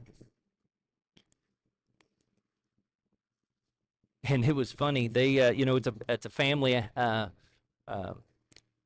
event for them, Yeah. and Pat was chasing around grandkids last night. And it was great fun to see him Future around. boat racers. That's Brad. right. Future boat racers. So. Nobody's going to be able to catch that kid. Yep, they get a good boat on that guy, and Right beside each other, we may have had MDG still out in the front.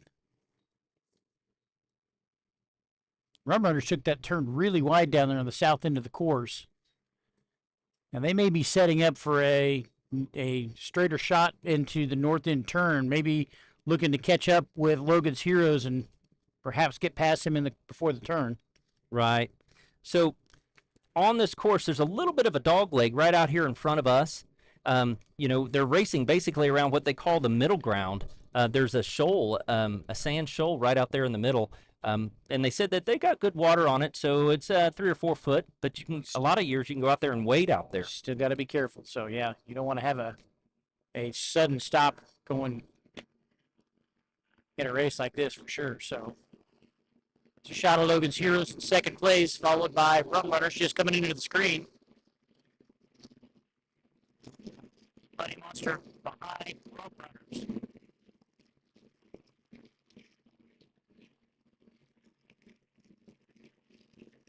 It looks like MDG's widened that lead by about 2 seconds to a 6-second lead over second place. Logan's Heroes and Rum Runners still neck and neck for second place.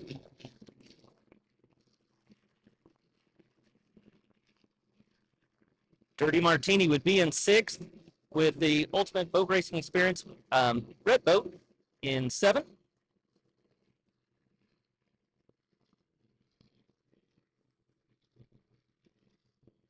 Ray Martino is just coming around the south end turn there.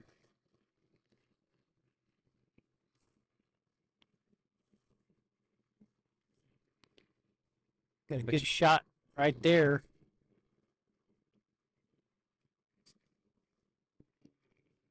Those boats are going into the north end. Here's MDG, your current leader, on the backstretch. They would have just come around turn 1 and experiencing that 7 mile an hour current that we've got.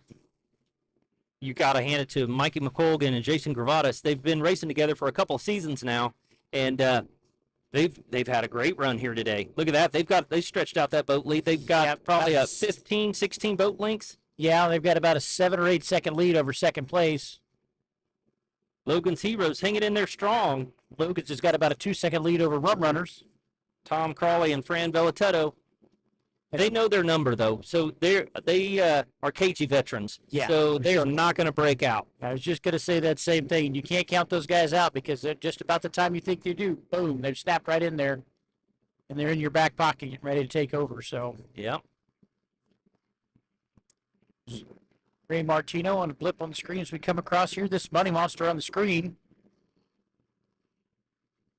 It's the boat that has the 3 people in it today in this class.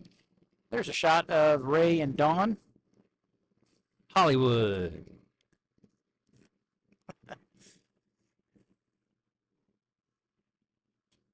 That's and you know, even though that boat is well off the pace, that boat is still quite capable of breaking out. And even though they may not be the fastest boat on the course, if the other boats have problems and they break out, it's very possible that these folks right here could be on the podium. Ray and Don could be the winners today. We'll have to see how it shakes out. They're on the south end of the course. MDG Offshore has already come around the corner, up around the turn pillow, and Logan's Heroes is still holding on to second place with Rum Runners just to their, what would that be, the port side? Yep. With Fran and Tom. Yeah, and Fred and Tom have been taking those corners wide, which is not what they normally do. So I don't know if they're just letting Steve and those guys feel good for a little bit and then close the door on them here pretty soon, or what their strategy is. But don't count them out. Yeah, some of the bigger boats will go wide on that south corner, like I said, and compensate for this dog leg so they can get set up as they come up river. Right. Great shot of MDG Offshore. Well, the motor sounds crisp. Side by side, Rum Runners, the Logan's Heroes. Looks like Rum Runners is trying to make a run.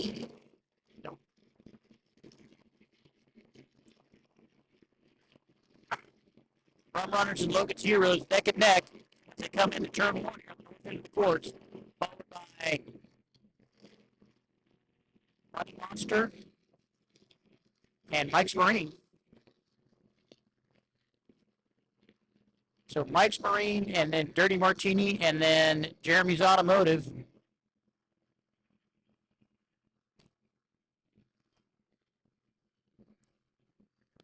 Got some more drone footage of this neck-and-neck battle between Logan's Heroes. Looks like Logan's maybe taking the corner tight, trying to push them out just a little bit as they went into it. Now they're holding that corner tight. See how that current there? Yep. Just as they were coming around, it Saw got that. affected by the current that pushed them back down south. I thought for just a second that Rum Runners was going to try to make a shot on the inside, but they didn't do it. There's Money Monster coming around that turn right there, cutting close to the buoy. Nice job there. Looks great. And that boat just always looks like it's top heavy. It looks like a little weeble wobble that's on there, but that boat corners well, and everybody that's raced that boat or raced in that boat just talks about how well it actually handles. So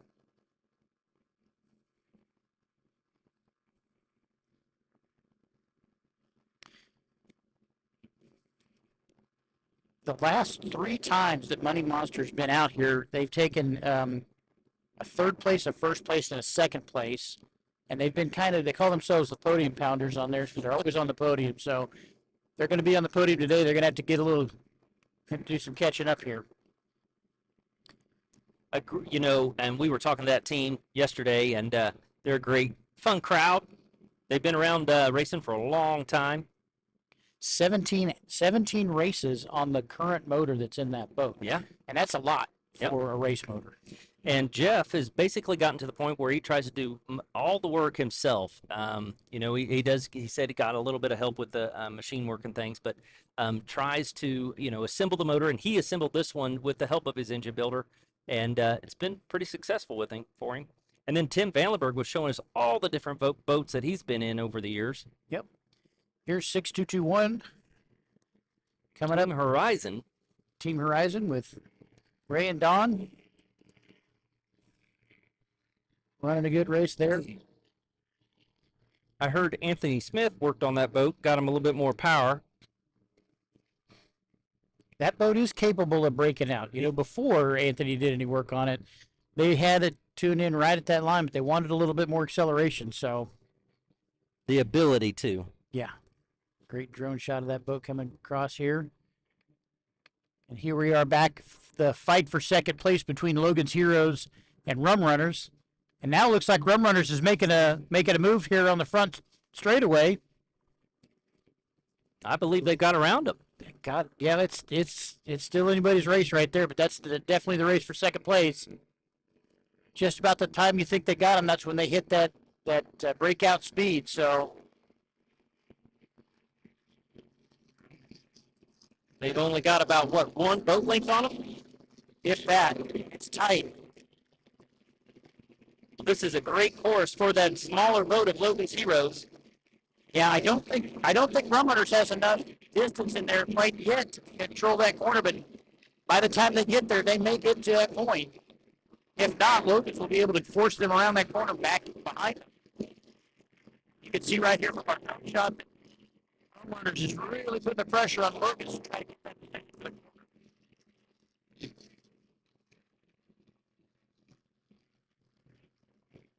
And it's going to be tight.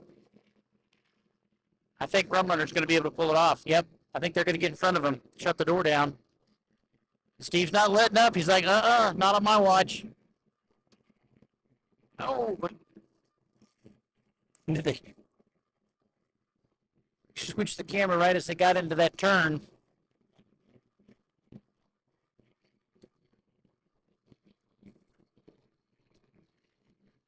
Wind's kicked up a little bit here, Brian. It's blowing all of our paperwork around. Trying to keep organized for you folks. Trying to keep track of all the lap counts and everything. Jeremy's Automotive is on the screen there for a second. Now we're back on the Money Monsters. They come around the north end of the course, exiting that turn. Then we're back down to on the south side of the course here with MDG on the back side. Rum Runners must have had just a wonderful corner up there on the north end because they've jumped out to about a 3-second lead over Logan's Heroes. Yeah, about 3 or 4 second lead over him. So right as that corner, it looked like Steve was going to try to, keep that corner, and I think Rum Runners was able to just cut him off.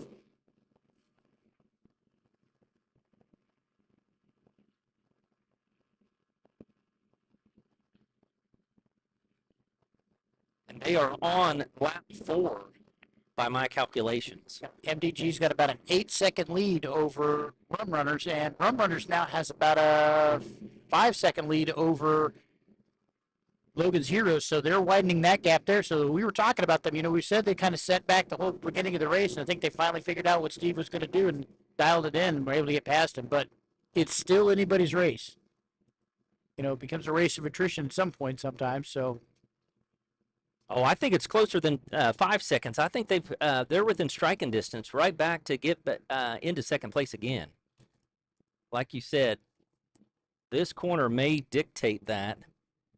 MDG Offshore making a beautiful corner down on the south end, down by Cargill Salt.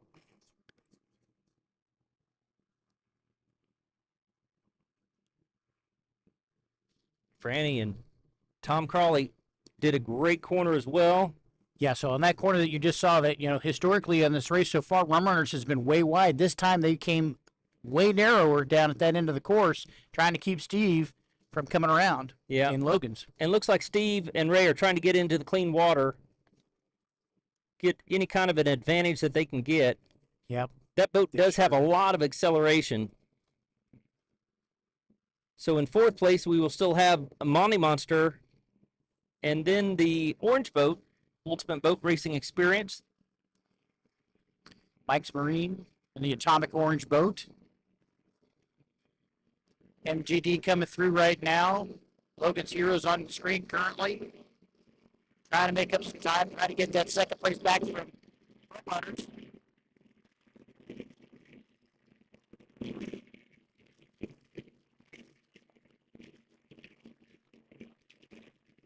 Money Monster in fourth place here. Money Monster's going to have to get on. If they want to get on the podium today, they're going to have to step up the game.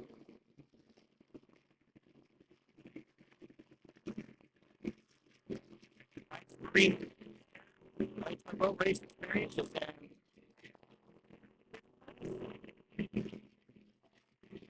orange boat. Yes. And sixth place, Dirty Martini. With father and son team, Marlowe's, and then Ultimate Boat Racing Experience. Red boat will be in seventh position. Ray and Don are still out there. Yeah, but it looks like MDG just lapped Ray and Don on that first time round.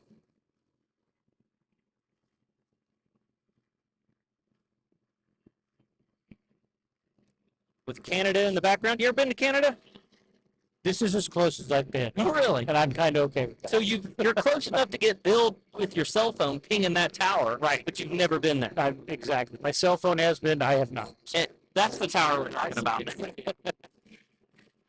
That's one of the things we have to deal with up here, folks, is that got to make sure that you have the international plan, because your phone will ping to that other side of the river, and you'll get dinged with a much higher rate on your cell bill.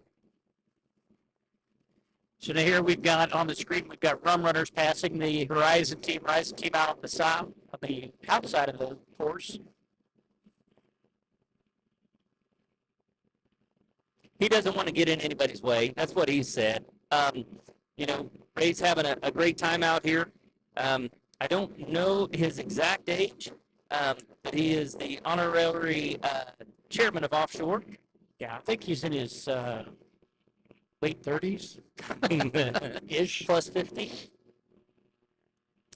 It looks like Rum Runners has closed the gap on MDG by about 2 seconds and narrowed that down to about a 6-second lead for MDG. There may still be some time for them to catch up here. This humidity up here is wreaking havoc with our cameras, so bear with us, folks. Sorry about that. It's very hazy. Got a shot of the south end of the course here, so we've got boats coming through. So the gap between second and third has really extended there. I'm a little surprised by that, considering how close they were for several laps. Yeah, Exactly. yeah.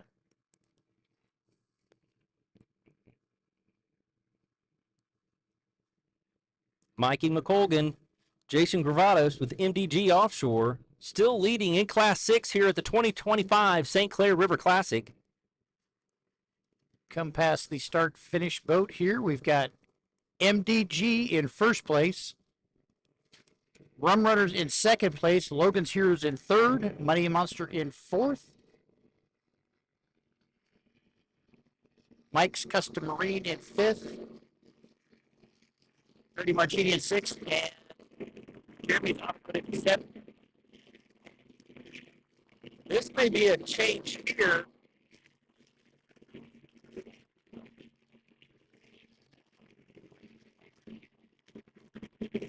Right behind Money Monster. Or that's Ray. That's Ray Martino. Yep. They just overtook Ray Martino.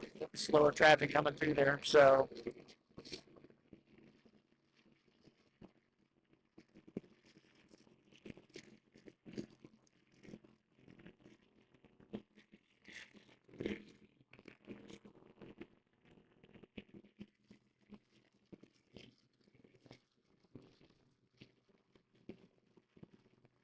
as we continue through here, we've got MDG coming out of turn one.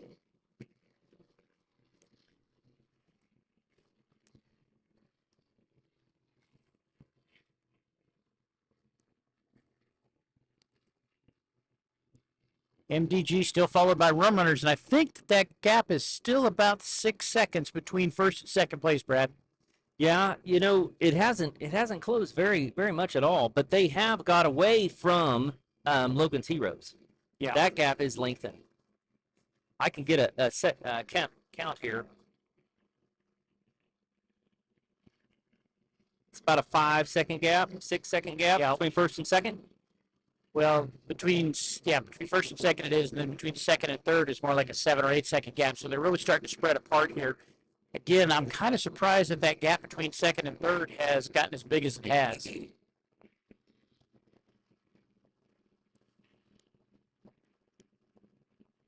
So I have this as lap 6 of 7 laps.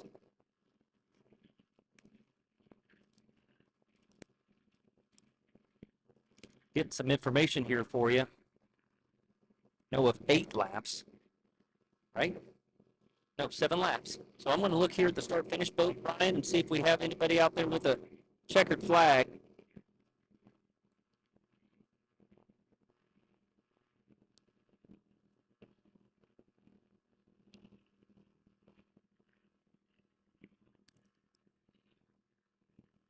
Get some information here from our crew. These hazy conditions are just playing havoc on us. So we've got MDG coming out of the south turn right here, followed by Rum Runners. as we're coming up here, Brad, I think we're going to get a white flag. No, I think this would be a checkered flag. But the problem is that that start-finish boat is facing the other direction, so we can't see the back side of it. Okay.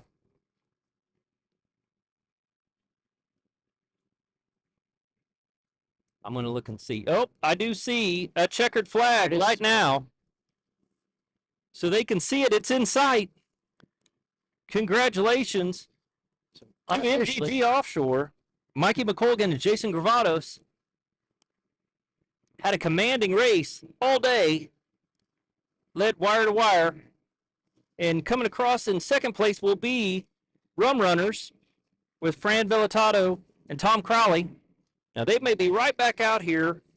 The next race, they got to put a little bit more fuel in the boat. Third place will go to Logan's Heroes with Ron May and Steve LaPenta. I know that Logan's jumping up and down. Their biggest fan. And here comes fourth place, Money Monster. Tim Vandenberg. Jeff Kipmiller and Garrett Cannon. And how about this? How about the ultimate boat racing experience coming through, finish it in fifth place? I bet those guys, I can't wait to hear how those guys, what they thought of it.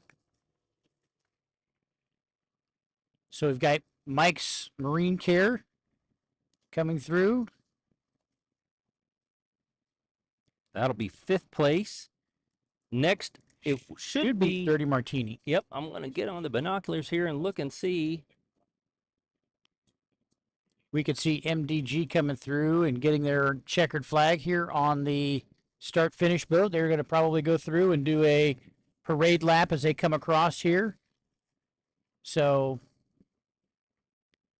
that's one cool thing about this thing too, is like the fans are right up close. So when these guys win, they can come waving the checkered flag by, get their big supporters and all that. So yep, pretty cool. So in sixth place will be Dirty Martini of father and son team, Pat and Zach Marlowe. Great job, guys. And in seventh place will be the Jeremy's Automotive with Jeremy Griffith and Marcus Stackpool. Yep. And it looks like that Team Horizon had one more lap, but I think they're going to go ahead and call it a day. Right. So that was Class 6. Great racing out here on the St. Clair River, just north of Detroit. What'd you think of that, Brian? Man, I thought that was great. I thought MDG had a great race, and man, it was cool to see Rum Runner and Logan's Heroes go at it for as long as they did before Rum Runners finally got the best of them and led the rest second half of the race. And got some great drone shottage here of the footage. Shottage, you know, shottage. It's a new word for me. Leave me alone. Of the boats here. MDG, of course. Unofficial winners of the Class 6 race at the St. Clair River Classic, 31st running. That looks awesome there. Seeing that checkered flag, those guys are stoked. They said, you know, once you get your checkered flag, come over here by the boardwalk and give all your fans a wave. There's a big crowd. You know, everybody's got their tents down there and umbrellas. Try to get some shade. The wind did kick up, like I mentioned, halfway through that race. So it was blowing our papers around for a little bit. It's calmed down a little bit now, but it's coming out of the northeast. It's still not a cold breeze. It's still hot and humid. So great shot from the drone of the winners today in Class 6. Yeah, of the St. Clair Inn where we are. I think they're going to come down and give us a wave here, Brad. Maybe they'll make it this far down, or maybe not. Congratulations to those guys. They put a lot of their heart and soul into it. Mikey McColgan and Jason Gravatos. Yeah, looks like all the boats are going to come do a pass here in front of the crowd, so they'll be able to get right down in front of them. You know, one of the questions that you and I get asked all the time is, where do I get one of these boats, you know, to come out here and start doing this kind of stuff? We're like, well, you know, you can find them about anywhere. Jason found that boat in Topeka, Kansas. Brought it out from underneath us. He didn't even know it existed. 45 minutes from the house. That's right. Darn it. Congratulations, guys. He's done a lot of work to that boat, and that boat is a cool boat. And they bought two of them, right? So his buddy has another one back home. Yeah. So yeah. A Protector. Very limited production. custom boat. Consistently good. Right. The guy didn't lay it up or build it in Topeka, but he had moved to Topeka and had those boats. And Jason got wind of it, found it online, and made the trek out to Topeka, Kansas, and drug it home. And here's a shot you see from our drone here, where we've got where the boats come in and out back here to the either ramp or to the crane where they are in and out of the water. Yep, the Voyager is there on your right, and there you see the big sign for St. Clair. Cargill Salt would be just to the left-hand side there on your screen. Look at that. And the guys from the Ultimate Racing Experience are congratulating the winners. And now it looks like it's Rob right there. So I'm getting an update that Ray Martino is 73. 73 years young. I think they're doing a documentary on him, too. Yeah, he's got his own film crew. Dude, he's a rock star. He is, and such a good guy. Yeah. Yeah. So it's pretty cool how you come underneath that bridge there, and it's one of those see-through bridges with metal grates. Guys are waiting their turn to get through. Waving to the crowd. So next up, we've got race number 2 officially. And we had the Titans race, but officially we count that as an exhibition race. So race number 2 will be Class 7. That'll be coming up here soon. What time do we have now? We have 1:36 local time, and that race was supposed to kick off at 1:30. So we're doing okay for offshore time. That's doable. we're ahead of schedule. Well, Well, yeah, maybe or not. yeah. We're ahead of schedule for offshore time. So. Look at all those people down there at the Voyager eating, and well, I've had a hamburger down there before. They have a great setup. And then you come into Palmer Park. There's race control with that underneath that hard awning there. And the local guys, Ralph and Brian Kowalski on the local stream. Looks like they're walking away to get some refreshments.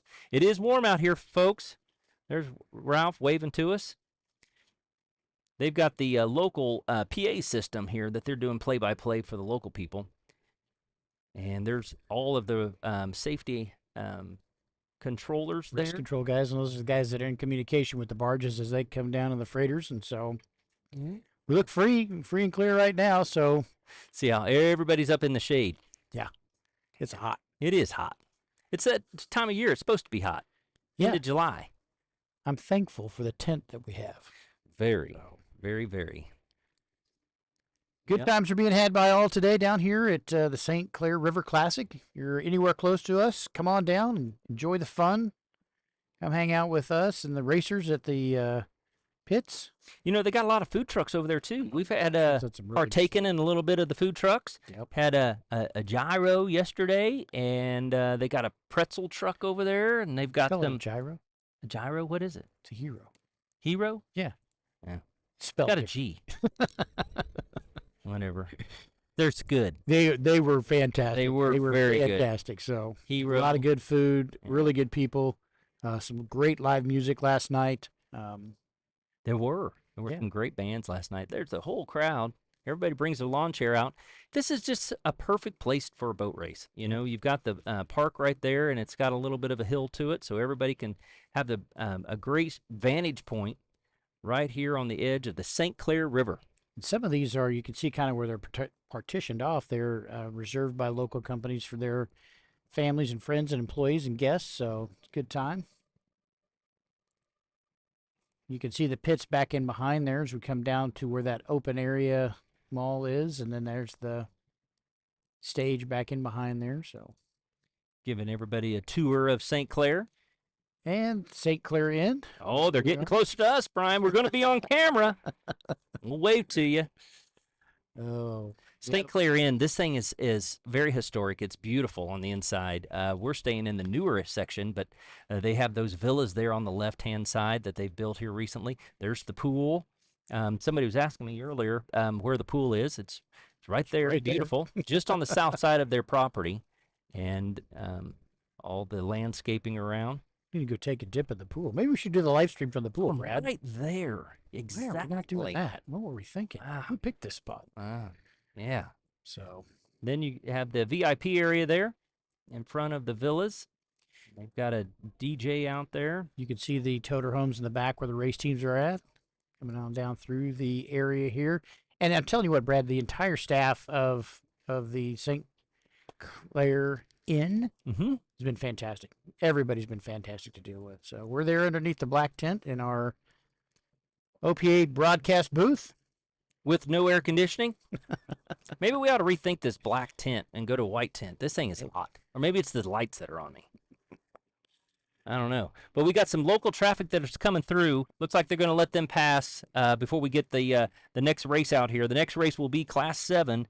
We've got 6 boats out today in Class 7, so I think we're going to jump off for just a little bit here. Let us get a little bit of refreshments and wet our whistle so that we can bring you back to the next race coming up here shortly.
All right, ladies and gentlemen, we're back here at St. Clair River Classic, and we've got a treat for you before we start this Class 7 race. We got Paul Shamo,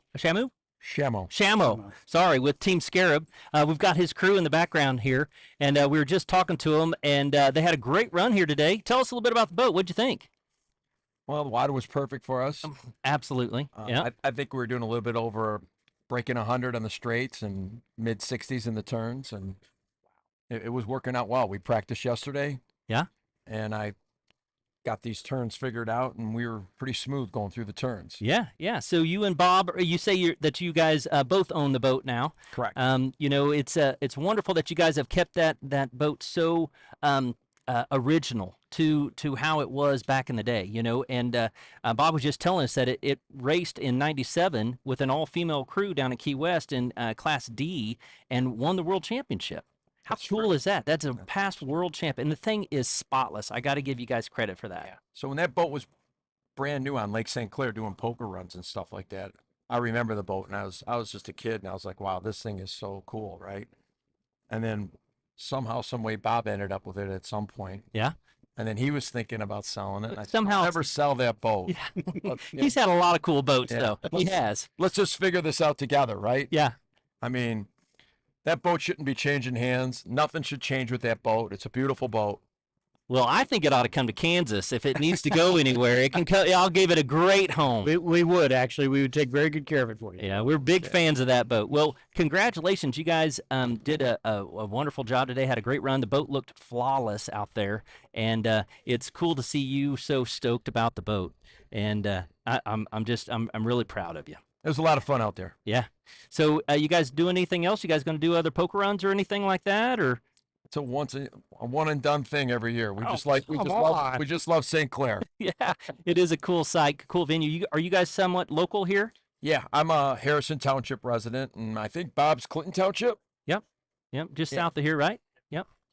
So, well, it's awesome that you guys come out every year and support and put the boat in the Clash of Titans. I think Bob's the reason that they even started the Clash of Titans. He's got this awesome, boat there that back in the day they were like, well, we got to get that thing back out on the course. So we really appreciate you guys coming here and supporting the 31st annual St. Clair River Classic.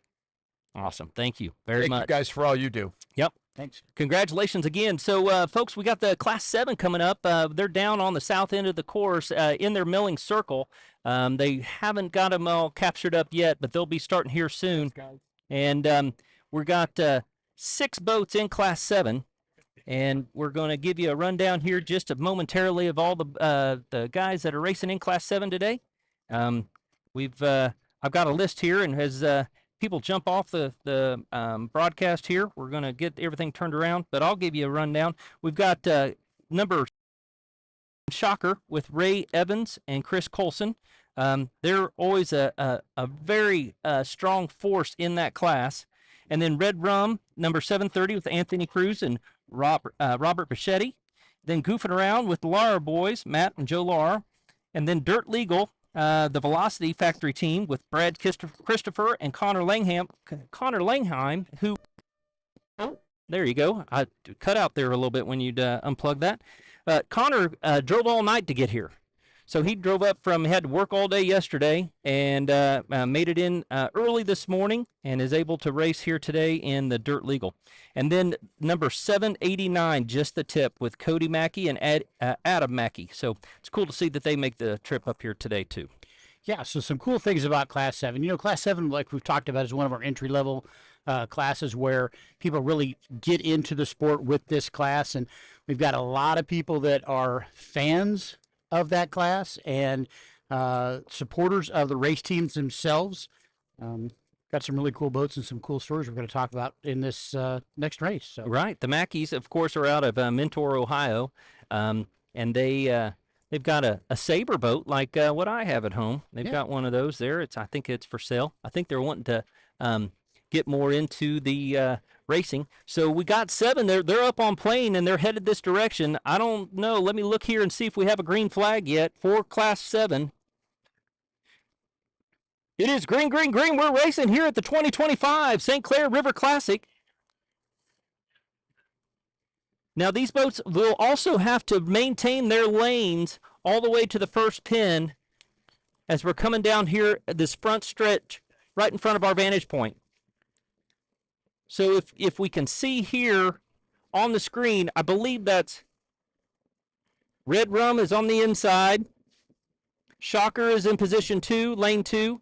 Just the Tip in position lane 3. Dirt Legal's in 4. Then Goofing Around is in position lane 5. Yep. And we have 6 boats, though. Where's the other boat here? I think we've only got 5 in this class. Oh, I'm sorry.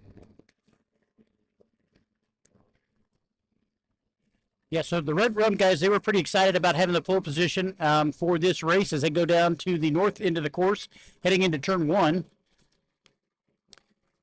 Red Rum, of course, is sponsored by Laguna Hot Sauce. Had some of their hot sauce. Boy, we this did. weekend, man, And it's it just- is hot. It's good. Very flavorful, and I know that we met the gentleman that owns that, and he's Yep. very excited and eager to get his product out and show it to the world. So cool. Now, as we're going in up here on the north end of the course, folks, we're going to have to watch, and this is probably the diciest corner because everybody's bunched up there. They're going into the first corner. Everybody's going pretty wide. I don't know why they're going so wide. Red Rum is in the lead.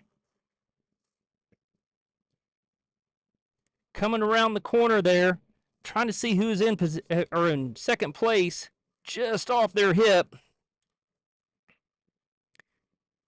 Just the Tip would be in third, Goofing Around in fourth, followed really close by Dirt Legal. I think that Shocker that's in second place there. It would be. I think you are correct. The Shocker looks like they're making up a little ground here on Red Rum as they're coming down the backstretch on the Canada side of the course.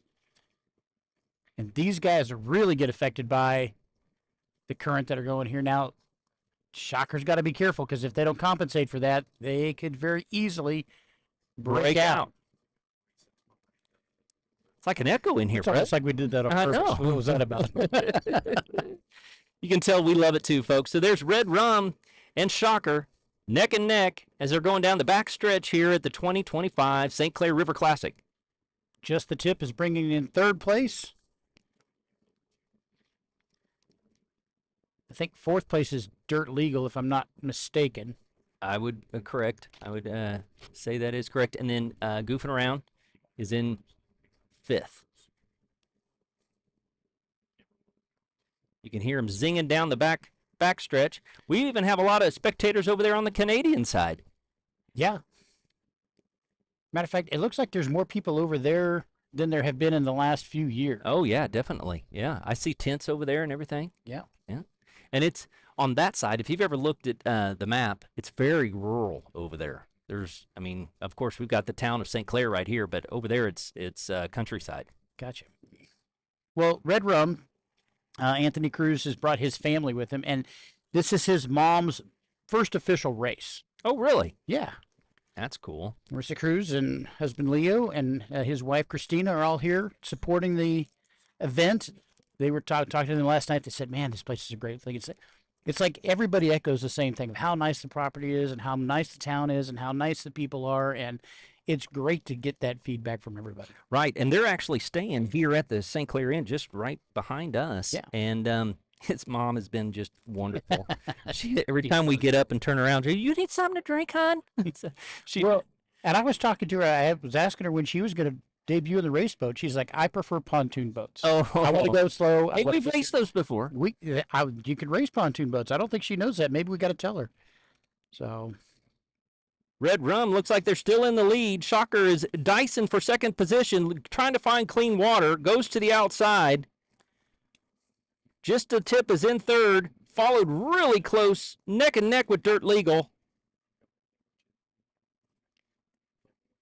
Oh, I think Dirt Legal has passed just the Tip.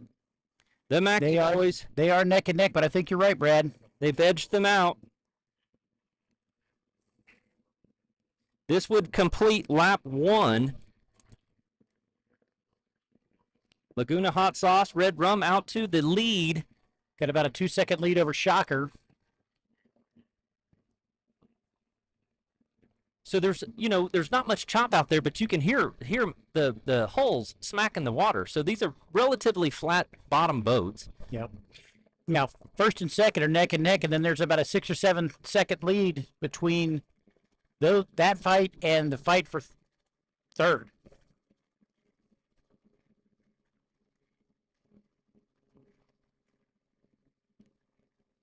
That's lap 1. Great camera shot here of our drone. Here's a boat's heading to the north turn on the St. Clair River. Now, this is where it gets, like you said earlier, a little dicey when they come around the end of that corner. And they're doing 5 laps today, Brian. Okay. They'll stretch it out a little bit, but they're still grouped up really tight. Red Rum having a great showing here today. I know Bobby puts in a lot of work. He loves that boat.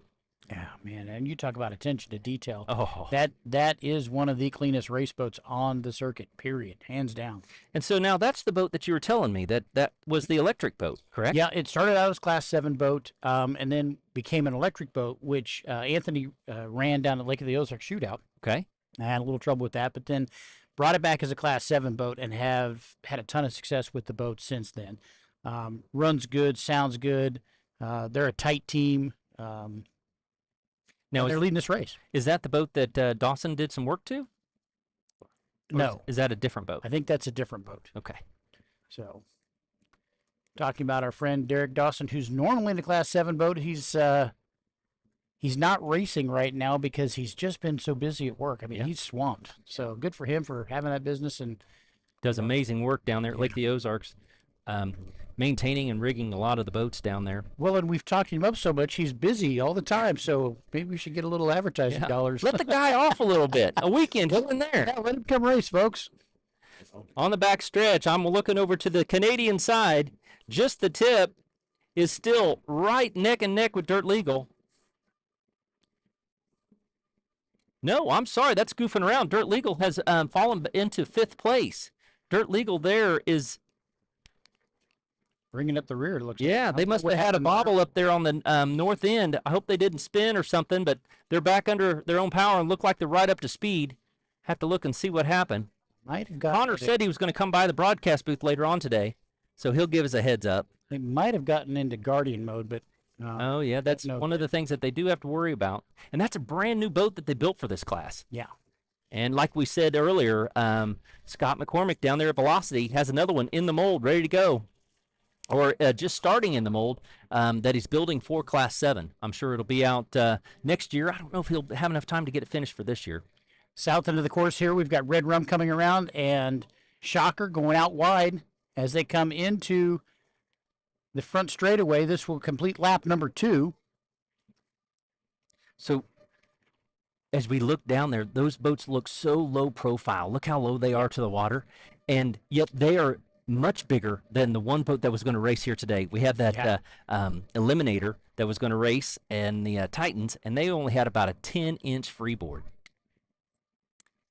We wouldn't even be able to see that thing out there. Now, it would have looked like a surfboard. Yeah, would have been Cool fun boat. taking a rip. Yes, Cool boat. yes, Would be yes. fun to go for riding that boat. And- Cool boat, and those guys have done some cool stuff to get that boat up and running too. So, Yeah, unfortunately, they weren't able to take the green flag today, but they do a lot of work down there around the Sensation plant and work with the Sensation group down there. Yep. Doing a lot of work for them.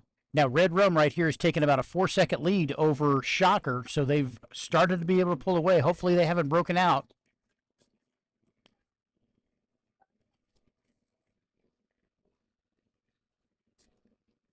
Goofing Around has moved from 5th to 3rd. Yep. Just the tips in 4th. And Dirt Legal has moved back, slipped back to 5th position. Yeah, 5th and they've gone way off the pace here, and they look like they're bouncing around quite a bit. I don't know if maybe they've got a trim problem or something. yeah, perhaps Try to get in close on the boat. maybe the wrong prop. I don't know. I mean, it looks like it's running great. It doesn't look like it's having any problems or anything like that. It's just Just with Not the keeping wake pace. bouncing around a little bit. there's a shot of them on the camera here right now. Well, if it's something that can be fixed, I'm pretty sure those guys can figure it out. They've got, even though it's a new boat, they've got a lot of seat time in it, and Connor's had a lot of success. Of course, his whole family, he comes from a lot of fast boat racers, that's for sure. Right. Langheim's with the jackhammer boat. Reese, his dad.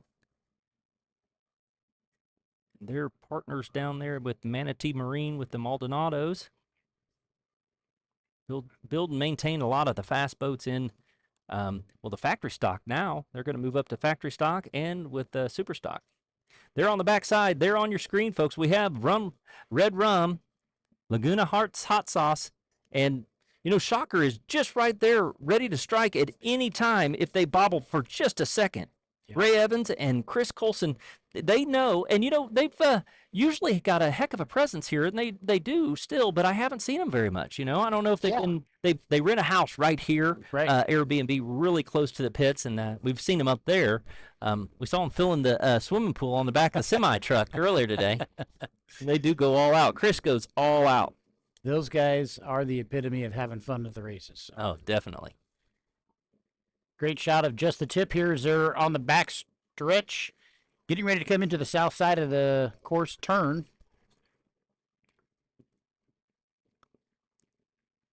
Just the Tip is the Mackeys out of Mentor, Ohio.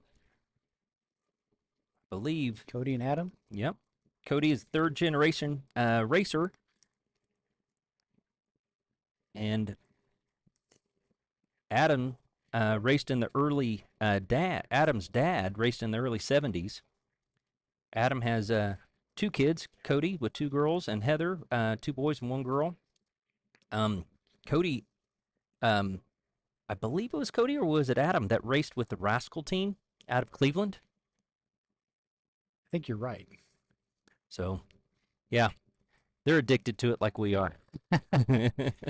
Red Rum takes kind of a flyer down there, and so does Shocker down at the south end of the course. I don't know if there was some traffic that caused some of that down there, but it looks like there's a little something to deal with down on that end of the course here.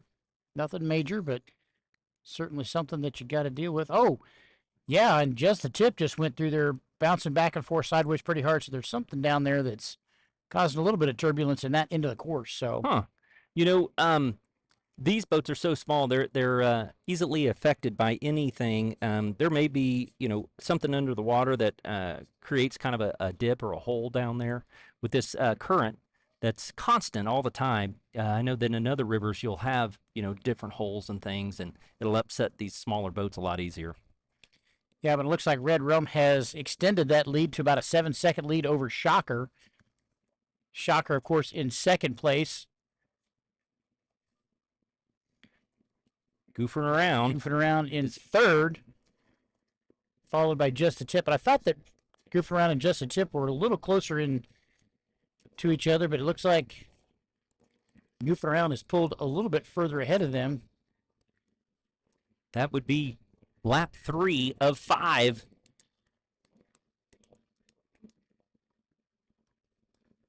Here at the St. Clair River Classic. 31st annual. We get at the drivers' meeting, we had kind of the history about this, and a lot of the guys that with Blue Water Offshore that have been involved with this for so many years, and there's some that have been involved the entire time. They called them last year. They had shirts printed up. I think there were 6 or 7 of them. The Dirty 30, the guys that have been here since the beginning. So, yes, Bob Currier is the race director. And he said, this morning at the drivers' meeting, he said, on FanDuel, they actually had the odds of how fast it would be before I teared up today. And so he started to tear up, and within I said, who had 3 minutes? So he was going into it, but he wears his heart proud, and, he puts his heart and soul into it, and he's so proud of his crew. And it's always cool to hear Bob give his aspect and insight on the race here in St. Clair. And has done a fantastic job. Knows this course inside and out. Knows the fans inside and out. Knows everything like it's, like he's done it for 31 years. Right. So. And I think this is the 20th year or 21st year that they've been here with OPA. So, long time OPA site. 21st year, because I think last year was the 20th. So, yep. They gave a proclamation to. They gave a proclamation to the Smith family with the OPA yesterday at the meeting. Yeah. There's a great shot of red rum coming down the Canadian side, coming down river. Got to watch that speed. You get an extra 7 miles an hour. And I think I won our bet between us. Yeah, I think you did. So, So I think that's when he started talking about that. I'm like, oh, did he hear about our bet? Talking about how long it'd be before we saw tears at the meeting. So love Bob Courier. He does a lot for this race up here, and appreciate everything he does. Him and his whole crew. And Butch, the president this year. It's a year-long event that they put on. I mean, it's a thing that they're having to work on all year round, and it's one of the biggest events here in St. Clair that the Chamber of Commerce and the city helps put on. yeah, and they have, planning meetings and then recap meetings after the race. And hey, what do we need to improve for next year? So really, really well-run organization and event. Red Rum coming in, getting ready to go into the south turn now as they're entering this here. We'll see if they have that same bobble that we saw last time, which was about right here. You're right. There's right where it was. Yeah, there's something right there as they come around. So, Not too bad. yeah, Not too bad. Shocker handled that just a little bit better. Let's see what goofing around is fine. Yeah, so whatever that was, maybe calmed down a little bit down there. May have just been a blip in the water there. Just the tip's getting a little bouncy through that, so slightly different. But yeah, I think we're okay. I caught a whiff of that safety boat out in front of us, the two-stroke. I'm like, wow, you can smell the 7 boats as they go by. I'm like, oh no, that's No, that's not that. that's not it. So this will complete lap number 4. I think we should have white flag on the start-finish boat, but it's hard to tell from our vantage point here. Yeah, they're staying in the shade. I don't blame them. Red Rum coming across in first place. Shocker still in second. Third would be Goofing Around, which has come from 5th to 3rd. It looks like Shocker has closed that gap between Shocker and Red Rum by about 2 seconds or so. You can hear the Red Rum crew in the background. Mom Marissa's super fan, super excited about being here. They've got to keep it together for one more lap. They've led the entire time. Waving. Yeah, their crew is super excited, waving at us. There's the Mackeys, 789. Just the tip. Goofing around, bringing up the last of the fleet here. No, it's not. It's dirt legal. I'm sorry, Goofing Around dirt is legal. in. My apologies. Yep, you're right. You need to take a little drink that monster. I need to get my eyes checked or something. All right, up on the north end of the course, coming around the corner there in pin 2. Looks like Shocker's on the screen there. Their drone footage coming. Red Rum is still out to the lead. Shocker is in second place. Goofing around in third. Red Rum has made a wonderful corner there. Looks like they've stretched out the lead just a little bit. I'd say that's about 10 boat lengths, maybe 12. So this is a 60-mile-an-hour breakout speed. So if they go over 60 miles an hour for any point longer than 3 seconds. So if you're the GPS guru, so you'll have to help me out on this. So they actually have a V box, is what they call it, right. And that data logs their entire speed the entire time in 3-second segments, correct? And so they can look back afterwards and see if they did go over their bracketed speed for any time longer than 3 seconds. They give them that 3-second leeway because sometimes GPSs will have a blip. There is a margin of error. in any type of GPS. We're not military grade, so there's a little bit of a margin of error on that part of it. So So blip is not a technical term then? that's a Brad Herring Okay. term. Okay. We don't use that in the industry. You so. don't. Okay. Okay. But no, so yeah, and we feel like that giving them that little bit of leeway makes the race better. Right. If you didn't have any tolerance in that, Right. then these guys aren't really racing a bracket race. They're racing below the bracket, and at that point, they're like, Right. not quite what we were, that the racers really want. Because the racers always want to push that edge, Brad. They want to be at that top speed. They want to be right there. We got to give them just a little bit of wiggle room. So, and what's interesting to me is that I thought that all GPSs would say the same exact speed, but actually, these guys are trying to get a reading straight from that V box, so they can see what the V box says the speed is, so they don't have to rely on another piece of equipment to give them the speed, so they can see exactly what race control will see when they download the V box. Yep. Because they'll sometimes see that, and if they're using, depending on what electronics they're using, there'll be a difference between what the V-Box says and what their electronics are saying. So Right. Well, we see that in our personal boats. You'll have two different kinds of GPSs in the boat, and you'll have two different readings. That's for sure. But here you coming around up to the finish here today in Class 7. I'm going to look here and make sure that I see a checkered flag, and I do. D is out there waving the checkered flag, and it will go to Red Rum, Laguna. yeah, those guys are all excited about it. You see the fist bumps right now. We can hear their crowd and their team cheering in the background. I'm getting goosebumps. I hear everybody hooping and hollering behind us. Second place goes to Shocker. Third place will be the Lara Boys in Goofing Around.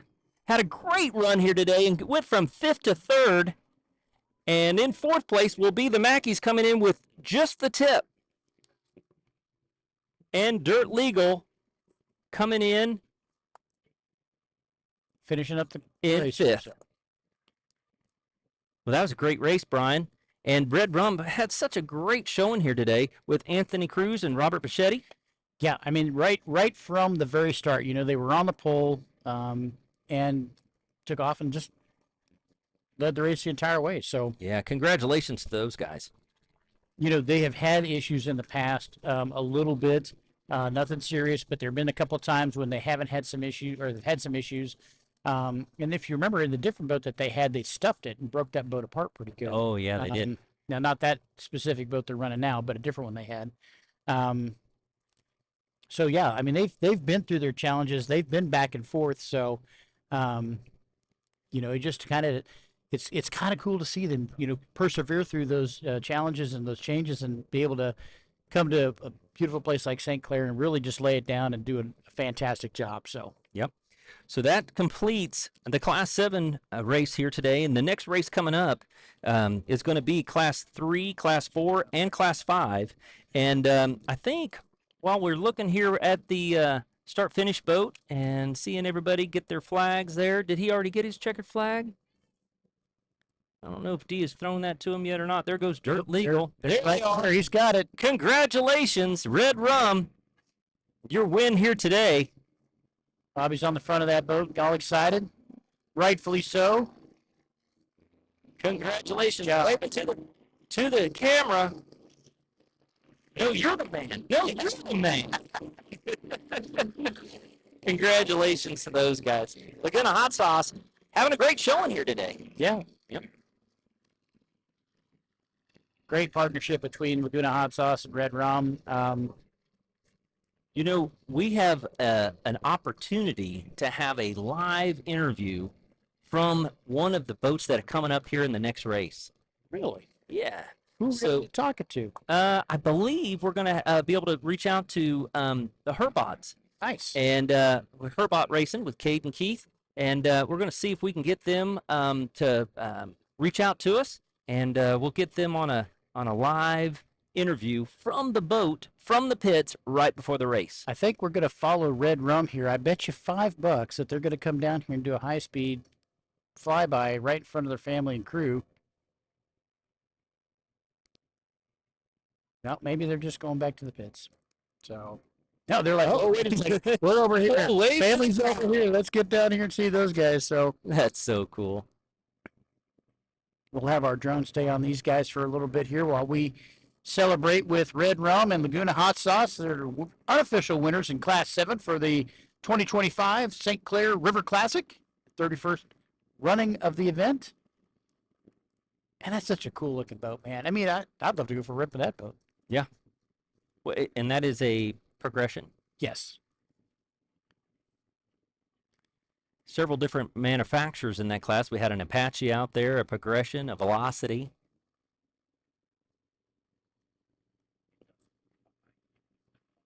And a Battle Wagon.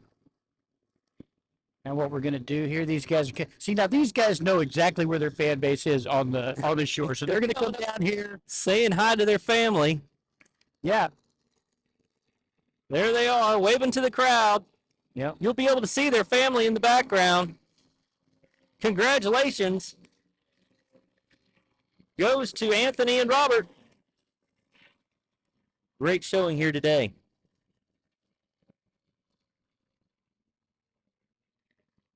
Man, what a good time those guys are having. I'm jealous, Brad. I'm jealous. I know you are.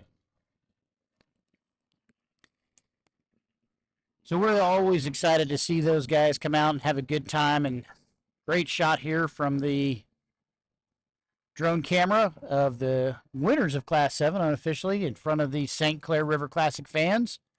They're going to be pulling down here into the pits, and celebration's going to begin for those guys here real quick.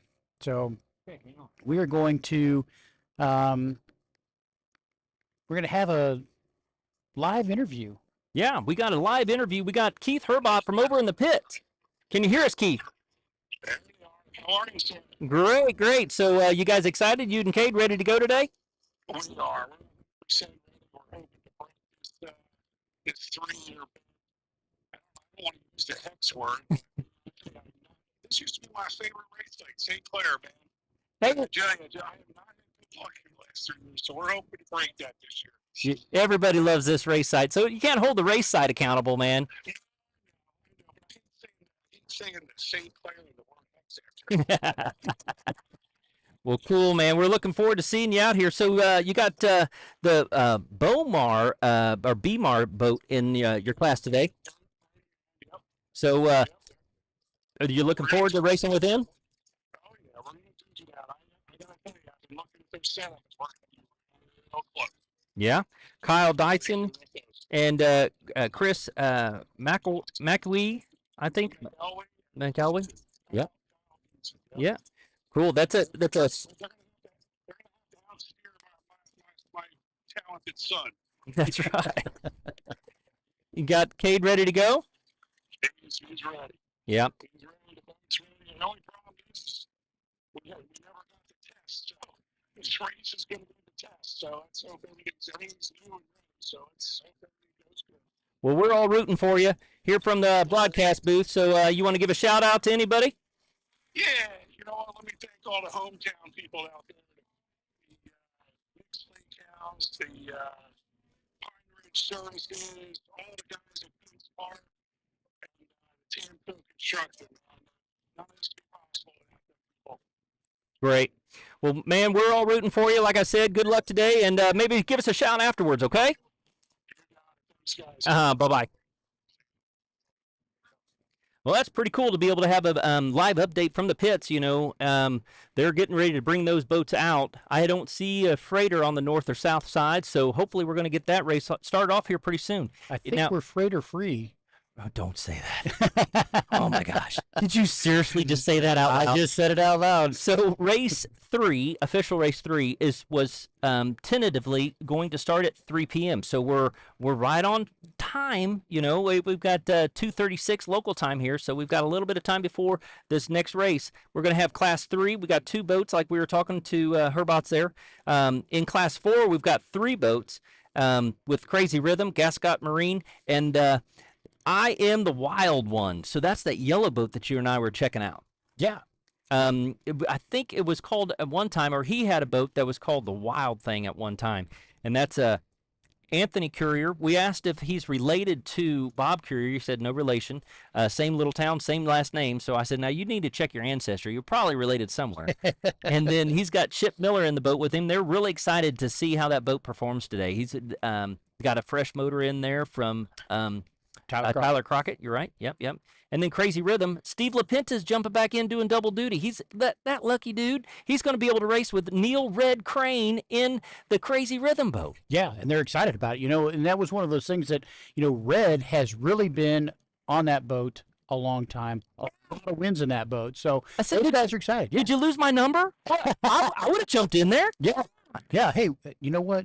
We need to be in that boat doing the live stream. That's what needs to happen. Jerry that owns that boat, he's a great guy. He's a local guy here, and he loves that boat. And he's got a couple of medical things going on, so he's not in that boat this race. Right. But, it's a very cool old-school Challenger.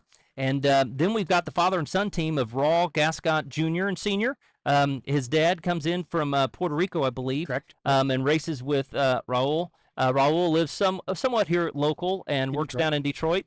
And he works on the boat over there at Evil Ed Smith's River Bend Marina. Yep. So and they're a great family. They're a lot of fun and very gracious. Yeah, Very gracious. and the Gascott Marine boat, that's a little bit different. It's a cat. It's outboard. Yeah. So the other boats that are in that class are not outboards. No. So is there an advantage? You think there's an advantage with that outboard cat versus the inboard motors that we'll see in the other boats?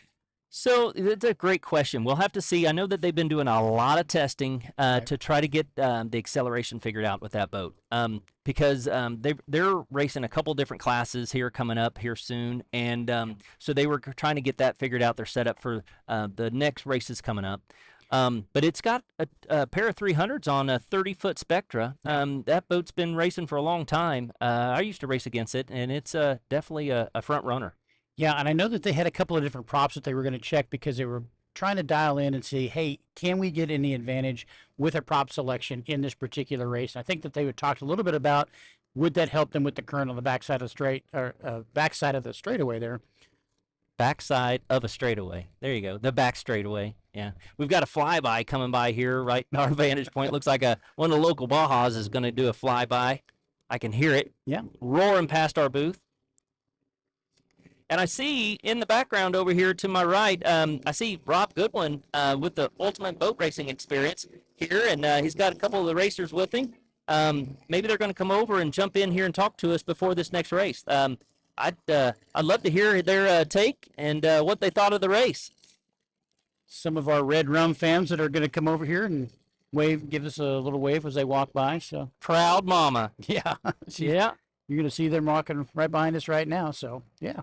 Good times. So, well, Rob, want to come over here and give us a heads up? Oh, he's taking care of business. He says he's got some business he's got to take care of first. So they're going to check in with their GPS stuff, make sure that nobody broke out. Yeah. Which is what they'll do once they get those cards in there. They'll be able to tell exactly what happened in that race and who is going to be the official winners of the class.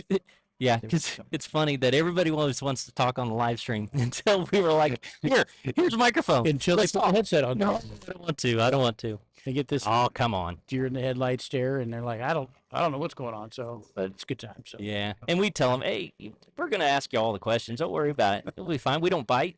Yep. See another local boat going by here, letting the local boat traffic go up and down the course. Wow, we've got a sailboat coming in from the north end, not under sail. He's using his little tiller there. We may be able to get the next race off by about 7 o'clock tonight. I apologize. I'm not a big sailboat fan. I am not.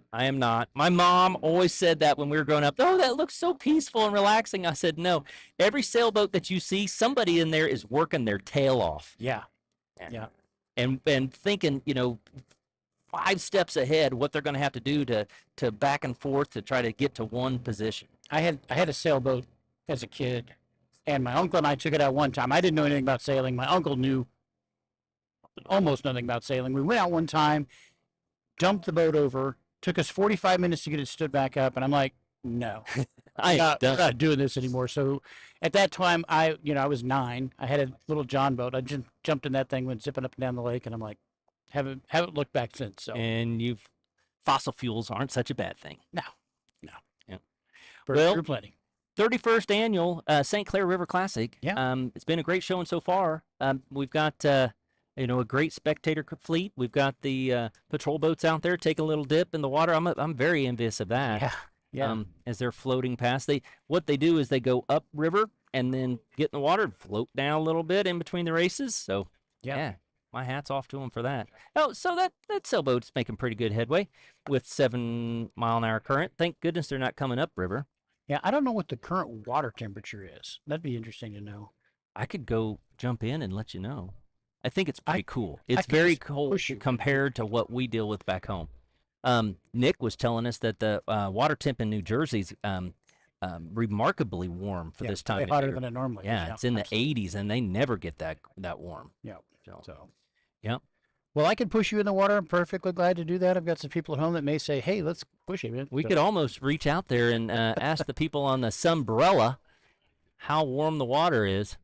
I don't know if they have the broadcast on out there. That boat that's floating with the current is almost making better time than that sailboat. my point. That's my point. Exactly right. Exactly. You are exactly So, right, sir. so in the third start of this next race is Class 5. Pretty neat thing going on here in Class 5. We've got 3 boats, and we've got we haul boats, and then the Rum Runner boat's going to come back out, but branded this time as TC Marine with Tom Crawley and Fran Bellotto. And then Shocker's going to be coming out in their twin outboard boat. And it's branded as a Velocity because Scott McCormick has done so much work to that boat, and it's a really cool looking boat, very narrow boat. And then we haul boats with Nick Frenella and Mike Ogden. Sorry about that, Ogden. We know him. Well, now the Shocker boat's Class 5 boat that's coming out. We've got Chris Colson and Ray Evans. We've got Chris listed as the driver and Ray as the throttleman. But in the Class 7 boat, we had them swapped around. So are they doing different duties in this boat? That's a I great think so. question. I think they are. question. So Yeah. that's kind of cool to be able to do, race Yeah. 2 different classes and then flip. Get in different seats. Yeah, flip responsibility. So We did that earlier today. we did. Yeah. Somebody Let us know. somebody let us know that On the stream that our names were on the wrong side, so it's easier for our tech department to let us move than to change the names. yeah, Brian Baldry, Brad Harrington Yeah, should be correct on the screen now. So Yeah. exactly. Well, there's the sailboat that we were talking about 3 hours ago that started in on the north end of the course. It's coming by our vantage point here. I think those Sea-Doos that are next to it are trying to shoo it along. yeah, they're trying to give it a little push, acting as a tugboat for the sailboat. So, Brad, we've been doing races together for a while now, and every time we come and do one, it's just like I get giddy again. I get excited about it. I get re-energized about doing our boats and getting back into our boats when we get home. So I'm excited. Yeah. Excited about that. We've Well- got some other events that are coming up soon. Yeah. An event that you and I get excited about every year. So yeah, we've got that Speed coming Out's up. coming up. Well, if all goes well, we're supposed to be home. We have a direct flight back to Kansas City this Yeah. evening, so we Yeah. could be riching on boats by about 10 or 10:30. So I don't know. It's been a long day. I may have Yeah. to just call it a night That at might that be a point. tomorrow project. Yeah, tomorrow after work. Yep. So, Yeah.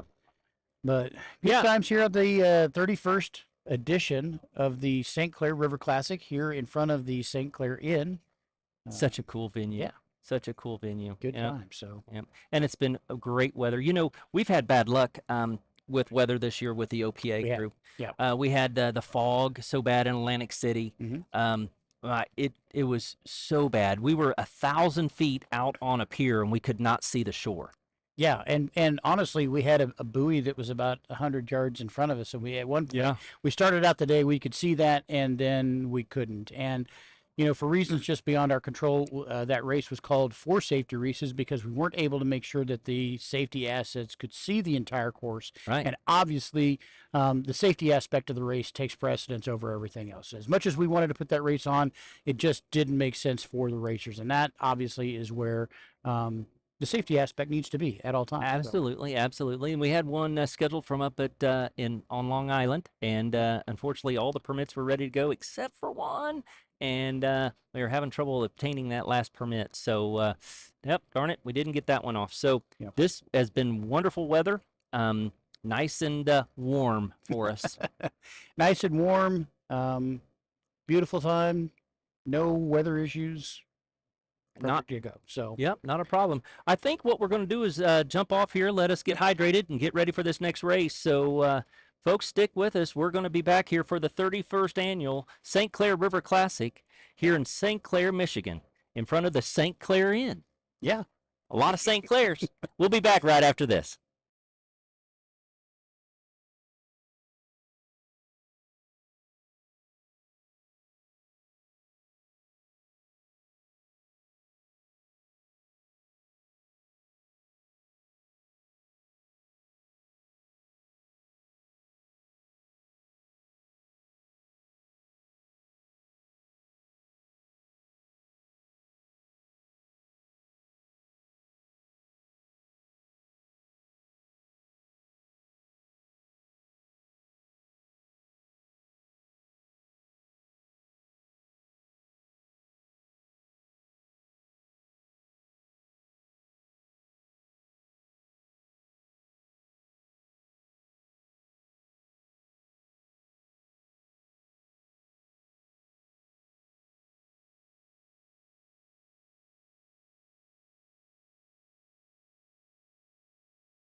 All right, ladies and gentlemen, we're here in the broadcast booth. I got a special treat for you. I got the crew out of Jeremy's Automotive 602, the red and blue bat boat. I got Jeremy and Jeremy Griffith and Marcus Stackpool. Congratulations, right? No? You got Jeremy and Mike. Oh, Jeremy and Mike. I'm sorry. Yep, Mike. We got this all backwards, Rob. Oh, it's the two drivers, the two rookies. Yep. The two rookies. All right, so who won between you two, huh? I don't know yet. So you guys hooked or what? No, No. that was on purpose. We wanted to be like a jet ski. Yeah. Plus, they said they were hot behind us, so we had to cool them off. Yeah. I saw that. Yeah. What? You actually spun the boat just a little bit, or A little hooked the bit. boat. Yeah. Yep. Yeah. But Rob got us out of it. Yeah. Yep. So now I've heard when those things take a really hard corner like that, sometimes they'll throw water back inside the boat. Did that happen this time? Did Not you get wet? today. No, that's Not great. today. That's great. It's a different kind of haul. Yeah, it is. Yeah. It but is. Not used to it, but Yeah. yeah, it's With fun. the wings. Yeah. So Jeremy, what do you think?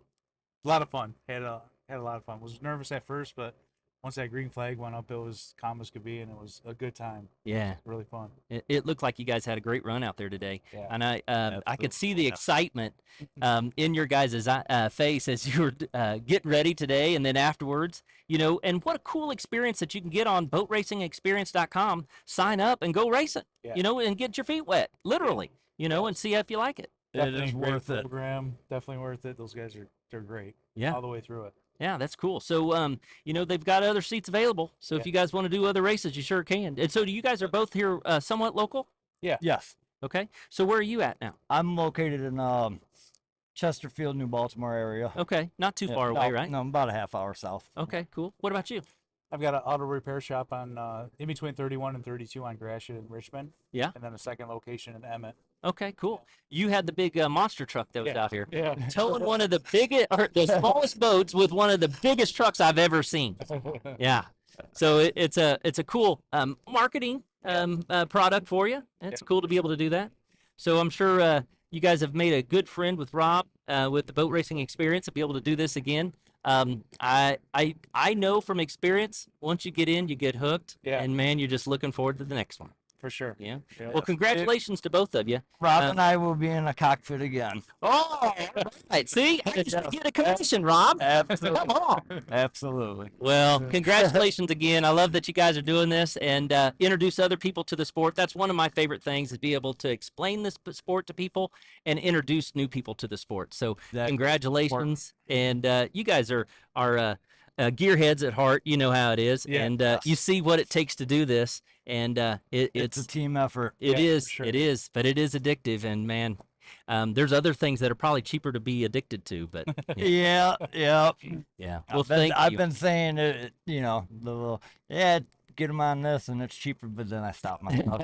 It's not cheaper. Well, thank you very much. Congratulations to both of you here for being in the 31st annual St. Clair River Classic. So you guys want to say hello to family or anything like that before we sign off? Hi, everybody. Thanks for coming and watching. Yeah. It's amazing. Been coming to this since a kid. So maybe all 30 years. That's yeah. the 31st. That's Get to awesome. be in it. That's So it's awesome. So it's like a bucket list thing. Yeah. Yeah. Yeah, For cool. sure. What about you? Thanks, friends and family, for coming, and all the customers and supporters and everything. It was a great day. Awesome. Absolutely. Awesome. Well, thanks for coming by the booth. Congratulations, both of you. Ladies and gentlemen, we'll be back with the next race here coming up shortly. I don't see any freighters, so they should be bringing those boats out of the Pine River here pretty soon. It's been a blessing today. Yes, it Yep. has. It has. So stay tuned, and we'll be right back right after this.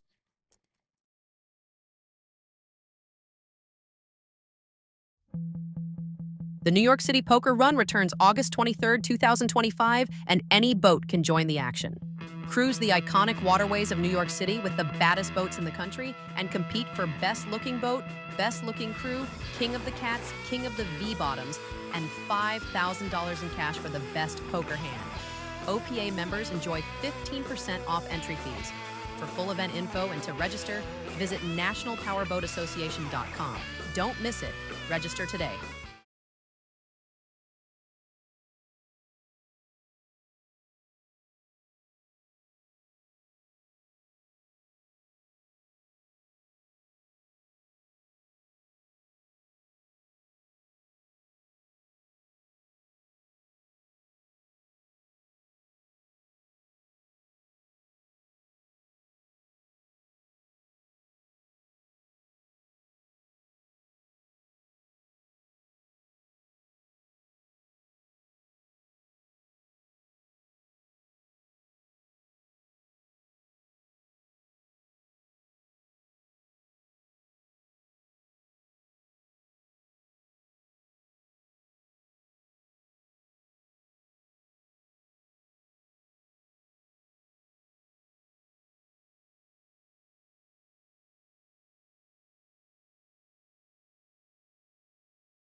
Welcome back to the 2025 St. Clair River Classic. I'm Brian Baldry along with Brad Harrington. Brad, we've got some more boat racing coming up. We've got some exciting races for this one, and I'm pumped for these.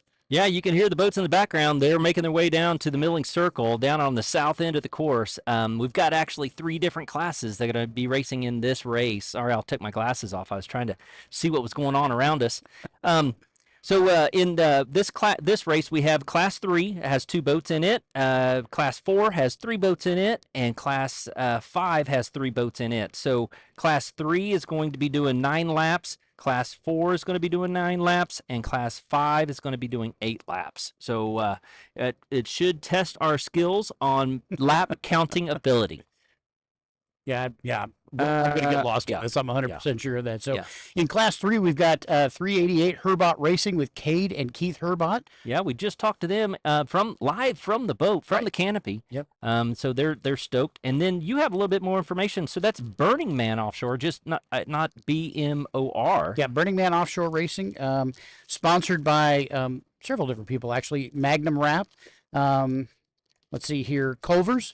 Power Shield, which is a coating for their exhaust that they have on there, and then the Booty Boat Bumpers, which is a boat bumper company. And if you haven't been to their website, you should go. You should go. You should just go. Yeah. It's not X-rated. No. It's a good time and lots of fun with those guys. And then Herbot also has some sponsors as well. Tamco Construction, Nick's Lake House, Badlands and Tavern at Penns Park, along with Greengrass. Yeah. So, yeah. All of his guys back home. Right. And but Burning Man Offshore has Kyle Dietzman and Chris McIlwee in the boat. So I don't know if I think Kyle still owns that boat, maybe, but don't know for sure. But then we actually have in Class 4, we've got 3 boats. I Am the Wild One with Anthony Courier and Chip Miller. And then Crazy Rhythm with Steve LaPenta and Red Crane. Yep. And Gascott Marine with the Raul Gascott Sr. and Jr. in the boat. Yeah, and that'll be a good race right there, too. You know, we talked a little bit a minute ago about the different types of boats, with the Gascott Marine being the twin outboard boat versus the inboards that we're going to have with the other 2 boats. So should be interesting to see, because the I Am the Wild One, single engine. Yeah. Crazy Rhythm, twin engine. Single with a monster motor. With a monster. Twin turbo. Yeah, twin turbo boat. Crazy. Then we have Crazy Rhythm, twin engine boat, with 29? 29 races 29 on a pair of small blocks. Yeah, 29 races in that. That's a lot of races on race motors. You know, race motors are beat up all the time. Well, beat on, that's for sure. Yep. Tyler Crockett has built those motors, and he got a lot of time on them, and that's just a testament of how well they've been built. And he also did the motor in the I Am Crazy One, or I'm the Wild One. Yep. Yeah. Did the motor in that. And then the Gascott Marine, like we said, twin outboard boat. Yep. And then we'll also have Class 5 out there. We haul boats with Nick Finelli and Mike Ogden. Mike Ogden is the owner of that boat, and Nick is kind of following in his family's footsteps. He's a trooper with the New Jersey State Police, and so it's cool to see him out here racing with Mike. Mike's a Hall of Champions winner in the past. Sounds like they're going to be coming up on plane here. But then we have TC Marine, which was actually Rum Runners earlier, but now they're racing under TC Marine in this race. Tom Crowley and Fran. And Shocker with Chris Colson and Ray Evans. Yep. So down on the south end of the course, I see the safety helicopter over the top of them. We're getting the patrol boats into position, and I think I see Rooster Tails coming up. They're getting on the plane. Yeah. Heading this way. So now we've got 3 different classes and 3 different starts, correct? Yes, 3 different starts. So we got 3 different pace boats going on. I'm going to look and see there on your screen. You can see that we've got Herbot Racing on the screen right now with the pace boat, bringing him up on plane, along with the Burning Man Offshore. And it's green. They're racing for the first start of the 3rd race here at the 31st annual St. Clair River Classic. So same deal goes as what we were talking about in the other races. They're going to have to maintain these lanes all the way around the first turn. Yeah, and you know what? When we were talking to Herbots earlier, even when we talked to them yesterday in the pits, they were really excited about this race, because this is the first time that they really feel like they have the boat together and really ready to run. So, Herbots out to an early lead.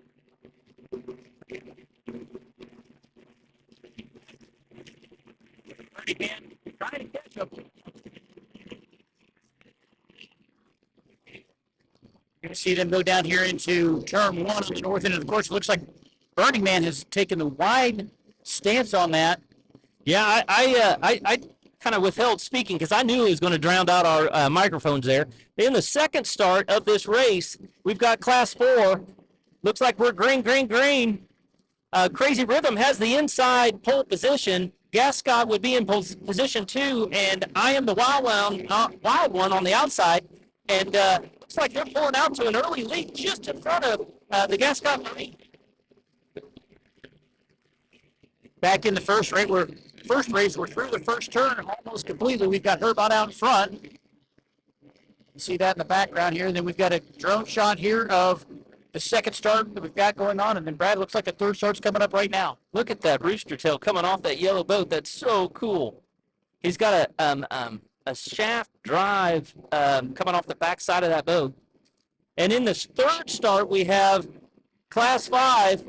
Shocker is right neck and neck with TC Marine out for their second time today. And We Haul Boats is in third position. Yeah, there's a good shot right there of, TC Marine and Shocker as they're headed down towards the north end of the course into turn one. They are at their bracketed speed, so you won't see them overtake anyone at this position. Don't wait till they get to the pin. And on the backstretch, neck and neck, you have racing with the Burning Man Offshore. Looks like Burning Man Offshore is pulling out just a little bit. That's such a cool boat. That's actually called a Speedster with the quarter canopies there. Yeah, now we know that the Speedster had a little bit of problem that they were dealing with when testing on yesterday. They had an oil leak that they were dealing with. I believe they've got that solved for the race. Yeah, an oil cooler leak. Yep. There you see on the north end of the course, you see the Class 5 boats coming around the second pin of that turn, coming back down south. Yeah. And that Shocker and TC Marine neck and neck. There is I Am the Wild One. Yep. Such a unique boat. Back to Class 4 racing here.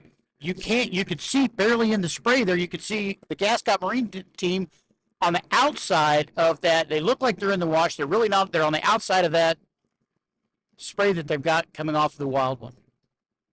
So two completely different styles of boats, and they would turn completely different as well. Yeah. So, the rooster tail comes down, then they get it into the corner. Yeah, they slowed down there for the corner. I think this is where Gascott's going to try to take them. Maintain the speed around the outside. There you have Shocker, neck and neck on the backstretch with TC Marine. Both of those teams have run in bracketed classes for many years, so they know that they don't want to break out.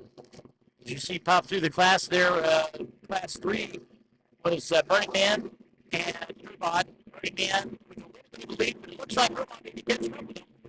Robot's putting it down. Robot's bringing it here, passing them on the front stretch here, heading into turn one. So cool to hear those boats go by, Brad. I know you love it. We've got I Am the Wild One coming up here. We'll see that in just a second, but we're going into turn one here, and it looks like Herbot's going to be able to take him over. And then down here on the south side of the course, we're back into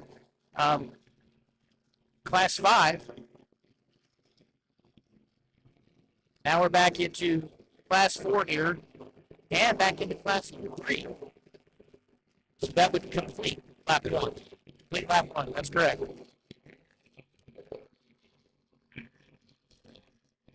Looks like Burning Man's able to get those corners just a little bit better than Herbot, but Herbot's got the power on the straightaways. Here we are in Class 5 racing with TC Marine and Shocker. That's got to be confusing for people at home. So it is the TC Marine / Rum Runner boat today with Tom Crawley and Fran Vellatato. And here's a great shot of Gascott Marine and I Am the Wild One. Gascott Marine got around it at some point. Coming into the out of the north turn. Down the backstretch with the turn in the river. Chris Colson, Ray Evans, as they're going up to the north end, almost up to that pin. Be coming into view in just a moment. You can see the term boat there. It's kind of interesting to see how this twin outboard boat will take a corner. Brad, I have not seen Crazy Rhythm. Have not seen Yeah, we this did. guys come. It's right back over here. Okay, now it And you looks got like Herbot. yeah, it looks like Herbot's pulling off into the center of the course here He jinxed Under- himself under their own power. with the St. Clair, what was he calling it? Hex. Hex? Oh, that's too bad. Hopefully it's something simple. They are under power. Hopefully they can get back up in the race here. Got a great race right here between Gascott and I Am the Wild One. Coming into the south end of the turn here, south end of the course. And Gascott's really widened that gap between them and second place.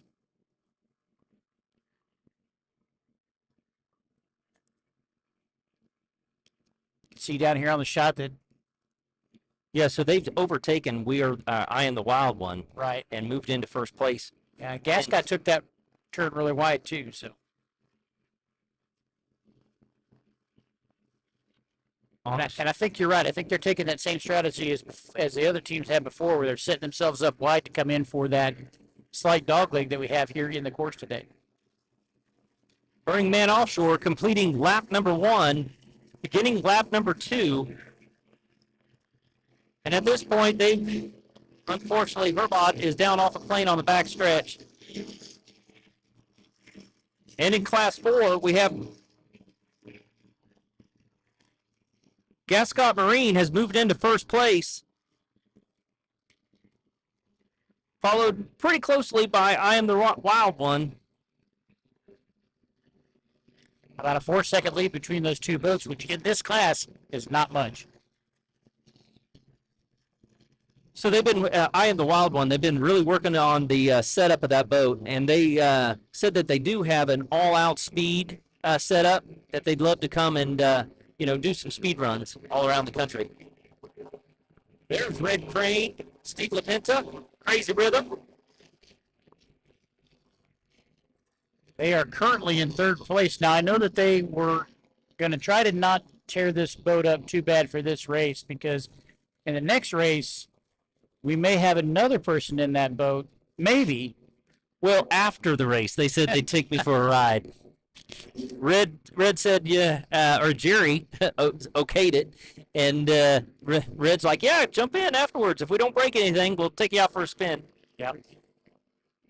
There's a shot of Shocker in second place. TC Marine. About a 6-second lead over Shocker. They've got about an 8-second lead over We Haul Boats.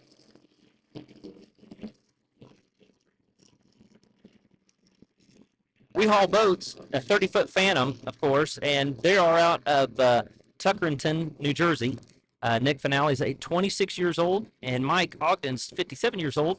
Michael's been racing for 20-plus years, past boats. He used to race in Who's Your Daddy, right, and the We Haul Boats Super V Light.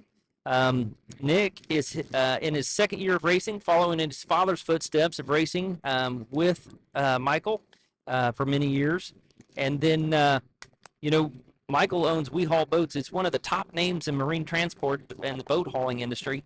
And Nick, like I said earlier, he's employed by the New Jersey State Police as a state trooper, following also again in his father's footsteps. And their team consists of their wife and kids, Mike's wife and kids, Shannon, Zach, and Abigail, along with Nick's girlfriend, Alexis, and his parents, Ed and Dina.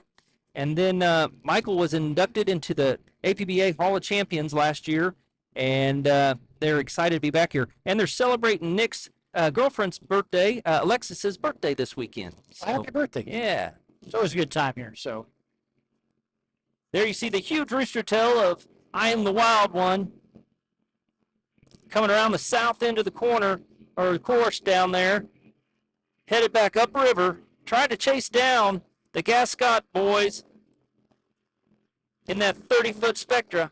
Raul Senior and Junior in that boat. His dad travels here from Puerto Rico to race with his son. Very cool story there. Burning Man Offshore has gone to the outside, I think, to try to stay out of the way of Scott, and That would be safe to say. I don't know if they know or not. I'm assuming they probably have seen that the Herbots are not in the race anymore. So at this point, they're just kind of running unopposed. Herbot's still under power in the center of the course. So, Yep. tough day for those guys. So He jinxed himself. he did. He did. Crazy Rhythm. Red Crane. Steve LaPenta. Steve jumped in there for Jerry Hayden. Jerry owns a boat. Is a local here at St. Clair. Has a Midland company. Does a lot of work down through Detroit and such. Man, it's a great shot right there. The Gascot guys coming through. Yeah, it looks like Burning Man is trying to stay close to the pin, make up some ground. Looks like they did too, as they come around the corner there. Head back down south. They did. They look how much they closed that gap. Yeah, now those are in two different classes. Right, but still.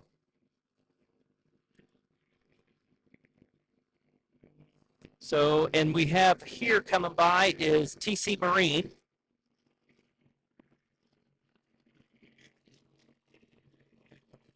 Shocker still in second place. There's TC on a screen right now. We Haul Boats is in third. TC Marine heading down to the north side of the course here.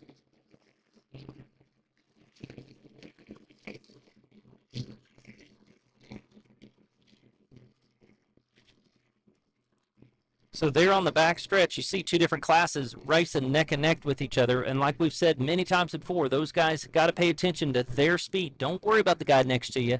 They're in a different class, but you'll follow along with them, and you can break out and be done for the day. And sometimes you get excited. You're not sure exactly who's behind you. So Picture perfect corner there. TC Marine, Look at that. an excellent job. You're right. You want an example of how to do a turn? You just saw it right there. Yep. They've got a lot of experience in there with Tom Crawley and Fran Bellatato. Very cool. Larry Smith Scarab. We Haul Boats. Coming around that end. You know, they did a really good job around that corner, too. There was some kind of sketchy wake right there next to the buoy that they were able to avoid, which could have gotten them a little out of shape, but here we are with Gascot Marine, and I'm the Wild One with Burning Man.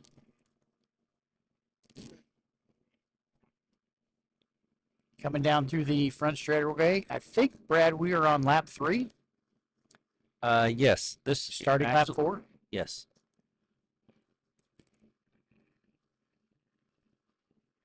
So Burning Man is still in the lead in Class 4. Herbot's off plane at the inside. Gascot Marine is in first place in Class 4, followed pretty closely. And it looks like they've opened up that gap a little bit over I Am the Wild One. You know, I Am the Wild One, they've been doing so much work on that boat. I'm glad to see that they're getting a lot of seat time. Yeah. Now, there was about a 4-second gap between those two boats before in the last lap. Now it's expanded to about 8 seconds between Gascot Marine and I Am the Wild One. So the Gascot Marine is pulling ahead of those guys. It almost looks like from that vantage point right there, there's something on I Am the Wild One that is... I think that's fine. I think that's the way that's designed. So should be in good shape there. Here we are going into the turn with Burning Man and Gascot Marine. I'm looking for my boat ride later on today, and I'm not seeing it. I don't see him either. Down on the north end of the course, we've got these boats coming out. That's a I Am Wild One on the screen right now. It's in second place currently. Coming up on the front straightaway here is TC Marine / Rum Runners in Class 5 today. Second race of the day for this boat and this race team.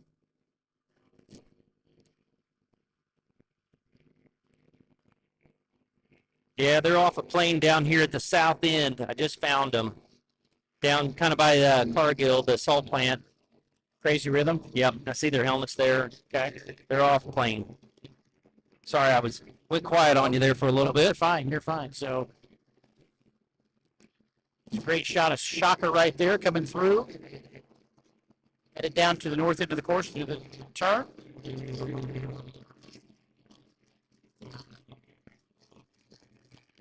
Back on the backside of the course here, we've got Gascot Marine still in first place over I Am the Wild One, and Burning Man. Where's Burning Man at? Burning Man's down here on the south end of the course coming around. They are in front of Gascot Marine, but obviously, like I said, two different classes here. So Okay. there they are right there as they're coming into that southern corner. Yep. And you'll be able to see as they come around, you'll be able to see the Crazy Rhythm boat just over here, just off our screen. If they'll pan over there. Oh, no, you don't be able to see it. Yeah, well, at least we know they're safe and they're Yep, okay. and they're under their own power. There's Burning Man and Gascot Marine Services. And I Am the Wild One. I thought there for a second that I Am Wild One had closed that gap, but I think Gascot has still managed to pull ahead of them and put a little bit more time in between after that last lap. So now we should be starting lap 5 for those guys. And they're doing 9, is that right? Correct.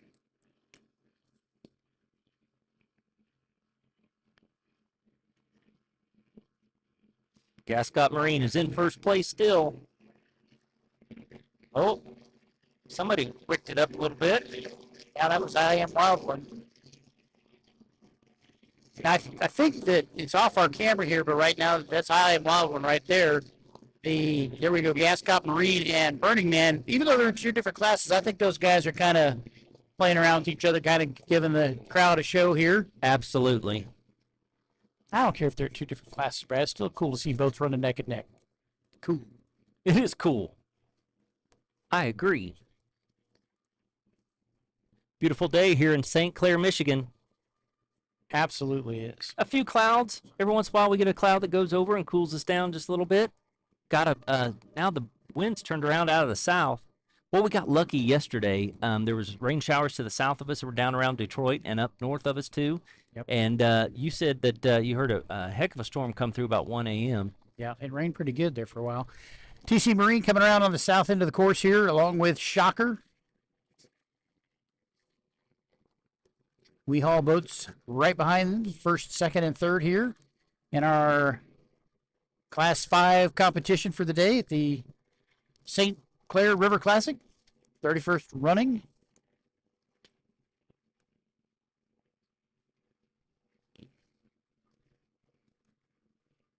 You know, in that Shocker boat, Brad, you've got a little bit of more detail about what they've done with that boat. It's a cool looking boat. It is very cool, and it's very narrow. It's made out of Sweden, and Chris had some troubles with it, and so he had Scott McCormick down at Velocity Power Boats rework it, and they've really got it handling a lot better now. Team Shocker. Yeah, that's a great shot right there. Team Shocker going through.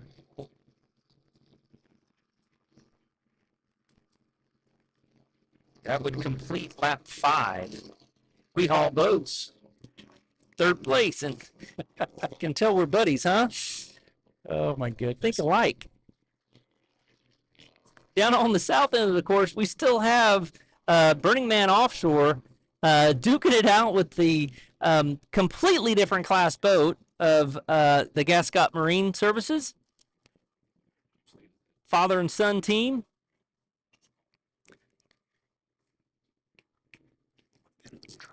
Looks like they're coming around the south end there, and on the screen we have the north end. There we go. Now we have what I'm talking about. Sorry. Burning Man Offshore. Looks like they've checked out a little bit now. You know, but I'm the Wild One is still there. You know, if Gascot has any kind of a bobble, they're right there. Right there to catch them. You're right. You know, Chip Miller came and tested with Anthony Courier in that boat and said, "Man, I'm all in. This thing is cool, and I want to see what it'll do." Yeah, there's about an 8 or 9 second gap between Gascon and I Am Wildwood. Gascon Marine, you know, we've seen those guys run before, and we've seen them when they've run really good like they are today, and we've seen them when they've had some issues out on the course, but today is not that day for sure. So.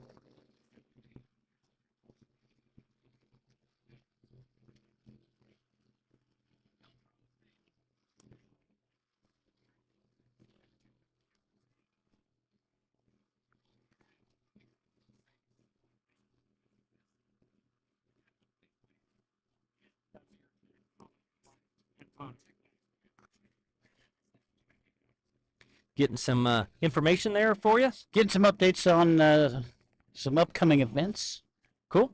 You got some guys coming by and talking to us in the booth. Yeah. There you have the Speedster of the Burning Man Offshore and Gascot Marine. I've not seen that boat before, Brad, but it's been running good. It's looked good all day so far. You know, we've seen a lot of these other boats run before. I have not seen that one. I think you may have seen it at Lake the Ozarks. It was burgundy. Oh. Maybe. It may not have run. It came into town and was going to race at one of the races down at Lake the Ozarks, and it's a cool boat. It's been around. It hasn't had. It's had some motor gremlins over the years, but it's a cool boat. Definitely cool. Nobody likes motor gremlins. Oh. TC Marine coming up here on our screen, going past the start finish boat, past one of our safety assets here, the patrol boat that we've got. Shocker still in second place. Looks like, is it TC pulling away from Shocker, or is We Haul the Boats getting closer to Shocker? That's an excellent question there. They've spread out fairly evenly between first to second to third. So looks like about an 8 or 9 second difference between first to second and second to third. So fairly consistent so far. All these boats have run a good race today. Looks nice. So yeah, you know, that Phantom, it's really a cool boat, open boat. You know, there's so many of those that run back in the day as Super V Light, and then the Mod V and Stock V, the Phantoms like that. Canopy boats, yep. Yeah, definitely. That'd be one of the older hull designs. And as we look around, we're looking to the south, I believe. We've got the south end right here. We've got TC Marine on the screen. Oh, I'm sorry. We've got Burning Man on the screen. And Gascot Marine coming up on the straightaway here. They've extended that lead over I Am the Wild One.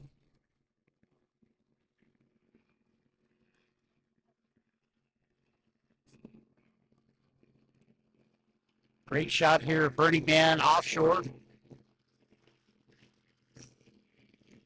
And Gascot Marine Services running a great race today. On the back stretch, we've got We Haul Boats. Zipping across the front here, we're going to have... You know, I've seen his Michael's equipment, and you know, like he was saying, he hauls boats all over the country, and he's got some great trucks. Great shot of the I Am Wild One. So is that the same? We were trying to figure out, is that the same one as Rumblefish? It is. Yep. Okay. It was branded as a Rumblefish last year, year before. Yep. Still yellow. Still rumbles. Yeah. Still fishing. Yeah. But now he's built his own boat before. Right. He has another one that was a little bit smaller. When they were talking about, they had some issues with the bottom of that boat. They were having a 2-degree rake they were talking about that they wanted to get rid of, so they cut the bottom of the boat off, straighten that back out, which is a ton of work. Sure. And just for that 2-degree fix, but they said, man, the 2-degree fix really made that boat a lot more stable, much easier to steer. Looks like Burning Man Offshore is coming off plane on the back stretch. I want to verify that that's who that is. Yep. Down here on the south side, we've got TC Marine, followed by Shocker and We Haul Boats, which is 1, 2, and 3, which has been about how it's been all day for these guys. All three of them running a strong race. Yeah, that hasn't changed.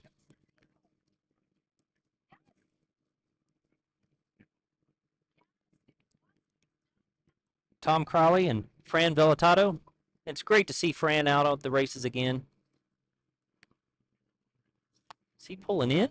I thought they still had more laps to go. Do I see a checkered flag out there? I do see a checkered flag. Here we go. So the win in Class 5 will go to TC Marine. Followed by Shocker and then We Haul Boats.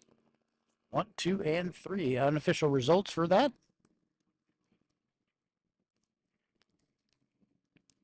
Well, that just goes to show that even when we're trying our best to keep track of the laps, we're off by 1. Gosh, it's so hard. We've had a professional lap counter in the past. It's done a great job for us, and maybe we should go back to that. Yeah, definitely. And they are not here today. Shout out to Ellie for helping us in the past. Not sure where you are today, but anyway. Yeah, they're all coming down off plane. Yeah, we still got Class 4 out there. Yep, still got Class 4 out on the backside on the south end of the course here. I don't see I Am the Wild One. Yeah, he's down here on the south end. I think he just came off plane. So Gascott's the only one out there running? Gascott and I think Burning Man's still out there. Yep, there's I Am Wild One right there off plane. I'm not sure because I don't think he's finished the race. Yeah, he's definitely off plane. Burning Man is up here off plane.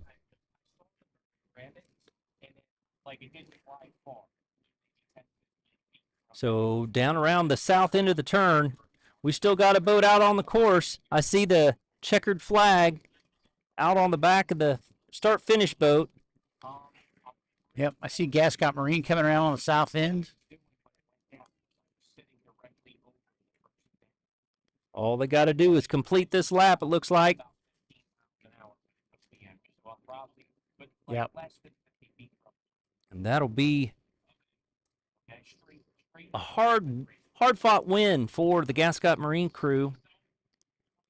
Yeah, I think they wanted a little. I think last year they didn't. I don't remember if they didn't finish the race. They had some kind of issue here last year. So good for them to get a little redemption this year and finish the race in commanding style. Yep.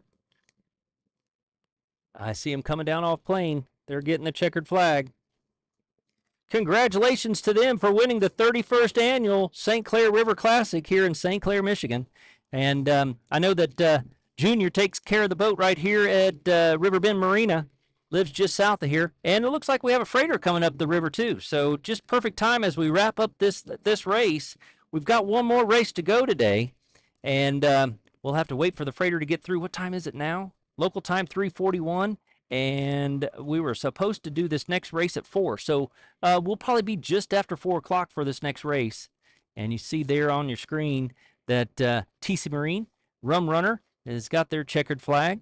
They're probably going to come over and show it off to everybody. Yep, and those guys did well in the first race here and did well again today. Yeah, So- congratulations to them. Putting some hours on the boat. And then in Class 3, so Burning Man Offshore will take the win today, even though they didn't complete all the laps, but they completed more than Herbot, so they will take the win in Class 3. And then, of course, Gascott Marine will take the win in Class 4, and TC Marine will take the win in Class 5.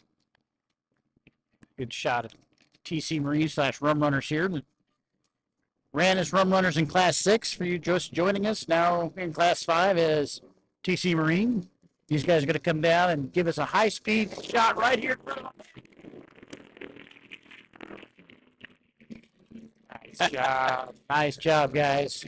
Came by to give us a high five, literally. Yeah. Yep. You can see the white in Randy's eyes in there. So Yeah. So the next race coming up, we've got a heavy race coming up. The extreme class. I'm getting word that Dirty Laundry is going to be back out, and they've got it fixed. And Sir Steve Curtis and his son are going to be racing with Dave Wesseldike in the Dirty Money boat. So how That's cool is exciting. that? That And is so I super believe that's one of Steve Curtis's family's old Cougar boats that they built, the aluminum Cougars. So that's so cool to see the heritage there and them coming out and racing. And his son's going to be in the boat with them. Yeah. That's so cool. So 3 people in that boat today. And they're going to be running in extreme against American Custom Marine. And then we'll have, of course, the Super Vs of Waz Up, Knucklehead, and Twisted. Yeah, and that's one of the things that we talked about earlier today when we were talking about Dirty Laundry, when they came out and ran the Titans race, and they didn't even make the first turn. No. And broke something. But that's the cool thing about this. They got it back. They got it on the trailer. They figured out what the problem was and fixed it, and they're coming back out for this race now. So. Yep. And it is warm here, folks. I think we're going to check off for just a little bit, get some refreshments, and get ready for the final race of the day. So stay tuned. We'll be right back with the 4th and final race of the day.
Hey, welcome back to the 2025.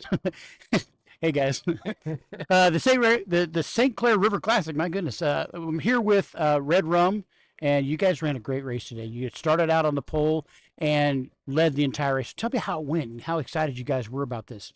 Yeah, Great no, race. it's been a long time in the making. The few years that we've been into this, there's always one little obstacle that we're trying to overcome with each race, whether it's, a boat issue, a structure issue, or, a minor mechanical sensor issue. Yep. Race after race, it's been a learning experience. Finally, after so many races to put everything together, Right. and into one complete race, it's very satisfying, gratifying. Good. Well, I know you guys have had some struggles and some things like that have happened in the past, and we were super excited that you guys came out today and absolutely dominated your class. Now, that's unofficial, of course, because we don't know we have the GPS readings yet. They read them. Oh, do we? Oh, yeah. It's official. It's That's all right. Yeah. official. Congratulations. Nice job, guys. Thank you very much. I know that you've had some issues in the past, so it's great to see that redemption. So, how did it feel today? You've got your whole family here. You've got everybody supporting you, having a good time. Tell us a little bit about all that. It felt great. It felt great. It's like Bobby said, it's a long time in the making. We've been close. We've been close a few times. Also, excuse me, I'm losing my voice from this party. It's absolutely insane over here. We love it. But it feels great. We did our job. We were able to start on the pole, and we did what we had to do. We kept the lane. We kept our line. Right. And we were able to continue to stretch the gap out and finish out on top. A lot of great racers here today. Anybody could have won it, and we're very happy and honored to have finished on top. Yeah, now Class 7's always a competitive. It's always a competitive class. Doesn't matter what race you're at. So, at any time during the race today, were you guys worried about any of your competitors? How'd you feel? Yeah, I'll tell you, I'll go first, but yeah, it's definitely on that first straightaway. I can see Shocker in my peripheral. I see they're at the tip. Right next to me the entire way up into the turn, and I think Anthony did a great job in pushing them just slightly out a little bit so we can dive inside and create a lead almost instantaneously, and then carry the speed around that curve. And the only concern that I had was that second pin on that lap one where you catch that current.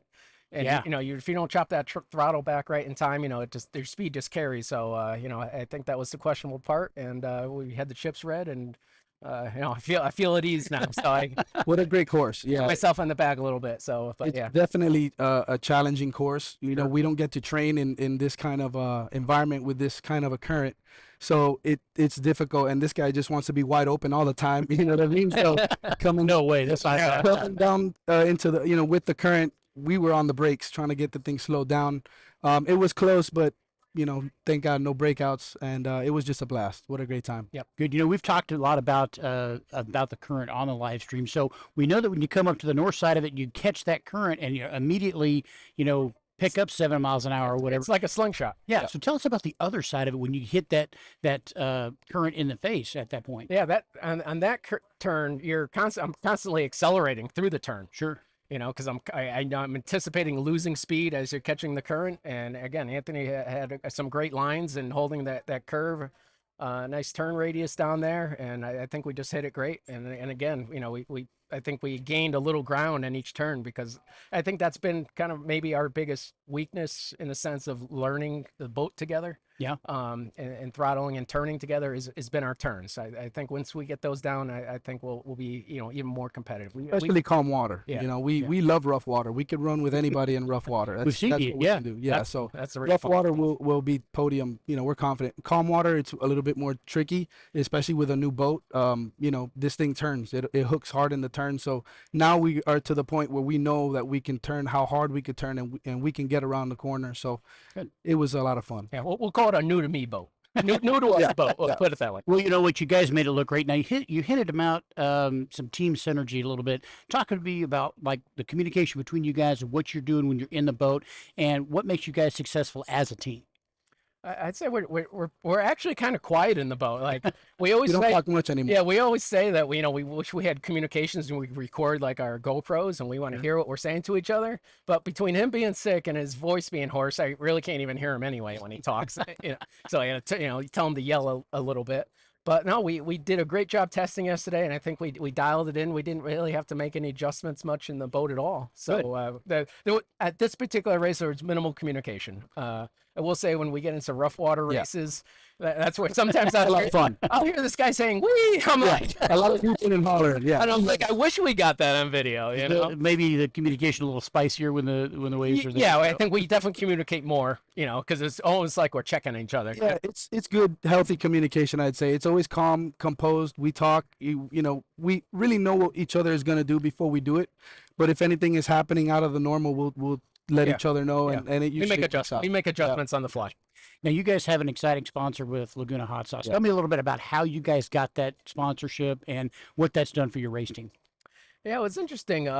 We got a call from one of our actually a past racer down south competitor. I guess who had Laguna Hot Sauce had reached out, you know, letting people know they wanted to sponsor a boat, and I guess whether people down there already had a sponsor, you know, commitments or whatever the case may be, it was like a pass it forward type of thing where. Okay. One of our That was very racers nice. reached out to us and said, "Hey, would you be interested in talking to this Joel, guy?" thank you. Yeah, actually, Joel from Offshore Joel. homies. Yeah, he's the man. Oh, yeah, okay. Yeah, so Yeah, we know those we can guys. throw we can name drop. You know, he passed Laguna's name along to us. I had a great initial conversation with him. Sure. He was definitely interested, and he jumped on board. Great people. Yeah. Alex and his Yeah. crew, they're awesome. Yeah, and Great sauce too. yeah, and so recently he's been working to get himself on the shelves to get himself a little more legit. Sure. You know, get his nutrition label on the back of his bottle. He's refined his signature original flavor sauce that you know he wants to market, you know, to everybody.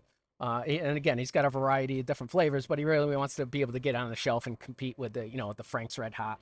Sure. You know, and be a legitimate table sauce in all the local bars around this area. And we had a conversation with him last night, a little bit about that. And obviously, we got to taste some hot sauce and got to take some home with us. And we were having some adult beverages the other night. There might have and been a it's few. surprising how well that goes in a couple of shots. So Oh, really? keep that in mind when you're trying Laguna hot sauce. So we appreciate Yeah, that. it's a universal product for sure. Absolutely. Well, guys, you know, you did a fantastic job today. As always, we love talking to you guys. Your fan base is awesome. It's great to have your families here. I know the kids are probably watching at home. Yep. So Yeah. shout out to everybody at home. Well, actually, they're probably video gaming, but I'll watch this later. they jumped on and watched us. Quick Great. shout out the wife. Thank you so much. My mother's here. My father, our crew chief. Yeah, our family back home, our friends back home. Don't leave out that number one crew chief right there. He was off screen right here, but So, we know he's got the backbone. So Yeah. Yeah, Thank for you. sure. Thank you, OPA. Thank you, St. Clair. Everybody that puts it all together. The volunteers. I mean, what a great event. Yes, What a great everybody place. at the Blue Water Association, we can't thank enough. yeah, we've had a good time with the fire department, the police department, the EMS, and the fire. You know, everybody's been just great here. So, guys, thank you very much. Yeah, look forward to the next race. Appreciate Thank you so much. you Very guys. happy. Yep, we'll be right back. All folks. right. Thank you.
Ladies and gentlemen, we're back here at the 31st annual St. Clair River Classic, and we got Connor Langham that jumped in here to the booth with us, and he had a run today, and you're telling us a little bit about Guardian mode that got you, huh? Oh yeah, we went around the first 2 laps. We were right there with everybody. We had an okay start. We were with the pack and everybody, and then went around the corner, probably lap two or three, and then we ended up overheating going around the corner. I think it was up on the north end, wasn't it? Yes, it was Yeah, on the north yeah, end. yeah.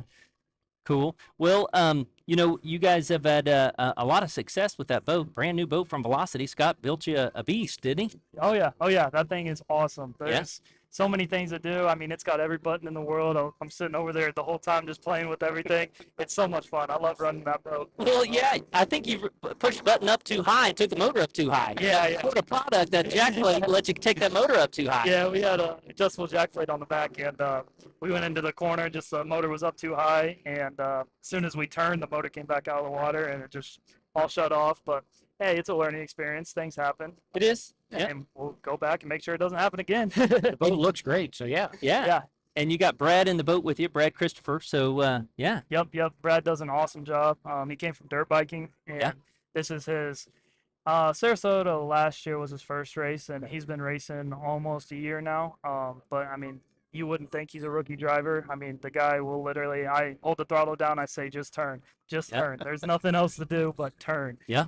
And no, he does an awesome job. Well, that's cool, man. And I know that you worked a full day yesterday. Yeah. Your dad Reese had you working concrete back home, and you were telling me that you got to get back in the car and get home to work tomorrow morning. He won't even let you have an extra day to go racing. Come on, Reese. Come on, Pops. What's the deal here? No, we got a big concrete job we got going on right now, and we got to pay for this race boating thing, and that's right. We work really hard so we can be here. So and that's we cool. love it. It's our passion. We work really hard just to show up, make everything presentable, and got here about 2 a.m. last night, and then got in the boat and let's go racing. Yep, and we're just about ready to get back in the car and head home. Oh yeah. Well, congratulations. It's great to see your success. Unfortunately, you didn't have it today, but you guys will be right back there. Oh yeah, we'll be right back. First time off the podium with me and Brad. So no kidding. Yeah, first time off the podium. I mean, still unofficial, but first time off the podium. We'll definitely come back. It's a learning experience. I mean, we're still basically in our first year together. We've only ran a couple of races, so I mean, things happen. You learn from them. You just keep going. Yeah. Well, actually, you do have a lot of experience being a young man that you are. So you, like you said, just another race that you get to chalk it up and remember how this one hurt and go back and make it count even more next time. Absolutely, yeah. From running super stock class to 7 class. It's been a lot in the past 2 years, but I love racing. I mean, anytime I can get out there, go racing. I mean, I'll race 5 boats if I'm allowed to. Yeah, I know. He is a self-proclaimed adrenaline junkie. Perfect. Yeah. Yep, I love it. I gotta have my adrenaline. I gotta keep racing. I love it so much. So it's my passion. Well, unfortunately, it's an expensive thing to be addicted to. Is that adrenaline? Yeah, absolutely. You'd think I'd try something better, but no. No, well, work hard and go boat racing. That's the way to do it. So we appreciate you jumping in here with us, and we're going to have the next race coming up. So thank you, and be careful on your travels back home. And I know the rest of the race season, I know you got a lot of things coming up. So good luck. Absolutely. Yeah, I just want to say thank you, too, to the Dirt Legal team for bringing me up here, Manatee Marine, too. For helping us get out on the course. Velocity Powerboats, obviously. They all really help us a lot. Your drivers that help get you up here? Drivers, sponsors. I mean, they help us from top to bottom. Yeah, everyone. The team. Everybody is awesome. We got a good crew. We got good guys. So it all makes it a lot more smoother, a lot more organized. Yeah. Sweet. Cool. Well, congratulations again. You'll get them next time. And I appreciate you coming by and stepping in here to the booth. Absolutely. We'll be there. All right.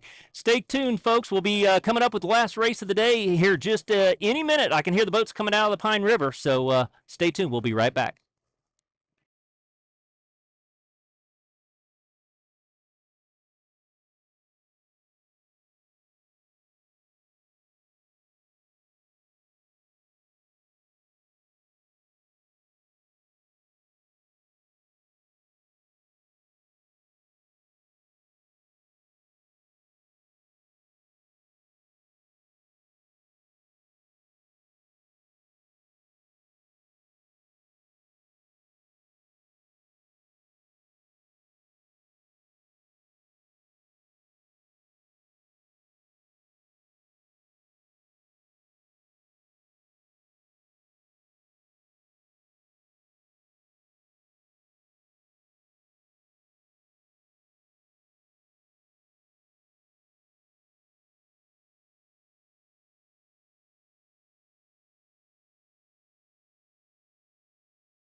The New York City Poker Run returns August 23rd, 2025, and any boat can join the action. Cruise the iconic waterways of New York City with the baddest boats in the country and compete for best looking boat, best looking crew, king of the cats, king of the V-bottoms, and $5,000 in cash for the best poker hand. OPA members enjoy 15% off entry fees. For full event info and to register, visit nationalpowerboatassociation.com. Don't miss it. Register today.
Ladies and gentlemen, we're back here with the final race of the day. We've got the Extreme class, the Super Vs, roaring up here towards our start-finish boat. I see a lot of rooster tails going on, Brian. I think we're underway. Yeah, I think we are too. Just trying to verify that.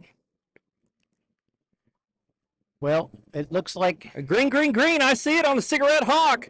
We are racing here, but the final race of the day here at the St. Clair River Classic. Twisted has the inside line. Waz Up is in second position. American Custom Marine is way on the outside. I don't see Knucklehead's got a bad start. And then Dirty Laundry, the other street boat.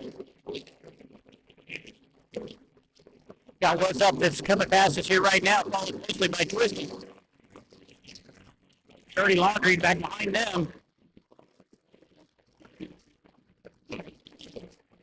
Knucklehead. So this is going to be confusing. We do have two Ed Smiths in the same class.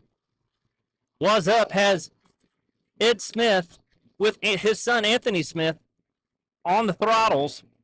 And we've got to watch this turn right here. You can see Waz Up just went right around that first pin. Going into that second one right now with American Custom Marine on the outside. And that's right next to Twisted with Jay Muller and Brian Klinick. American Custom Marine with Michael Knobloch and Chris Uzi checking out there on that far side. Now, You know, they've got a lot more power than these Super Vs, but I heard Ed Smith in the Was Up boat said it's checkers or wreckers today. Well, and you can see right now, got knuckleheads on the screen, but in front of them, I think Was Up is in front of. Was Up is still out to the lead overall. American Custom Marine. American Custom Marine said they're going to run a nice and clean race. They don't want to, get in the mix with those guys, but they do have a point to prove. They want to get around when they can on the outside and check out. Right, and then in Super V, we've got Was Up with Ed Smith and Anthony Smith, father-son. Knuckleheads with Evil Ed Smith and Jay Wiltman. And then Twisted with Brian Klinick and Jay Moeller. And then in Extreme, of course, we also have the Dirty Laundry boat with Steve Curtis and his son, and then also Chris, the Wallenek then the Dirty Laundry boat. Yep. Dirty Laundry boat, right. He's the owner of the boat. So down here, we've got them coming up around the south end of the course, coming up north. Dave Wesseldike, Dirty Laundry. We've got Was Up.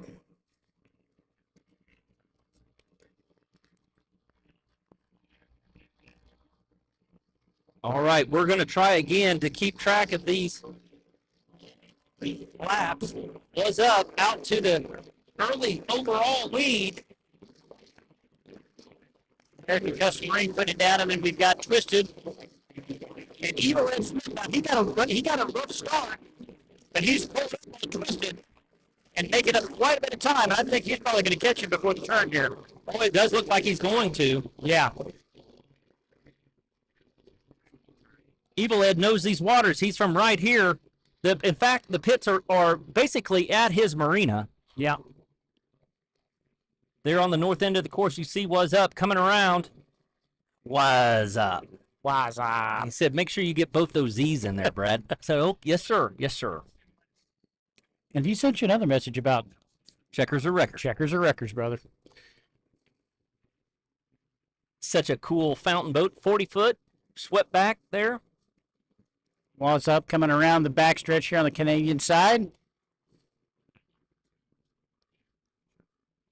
now they are going to do 10 laps, is what I've been told. Now, from my vantage point, it looks like Knuckleheads has taken over Twisted on the backside here. We'll catch up with him here just shortly.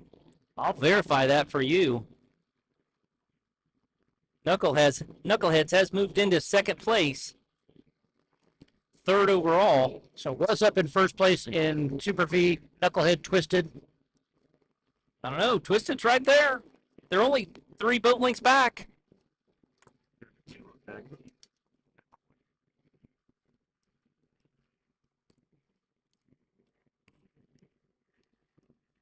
I don't see Dirty Laundry. I don't either. Did they make the start? Yes, they did. Okay.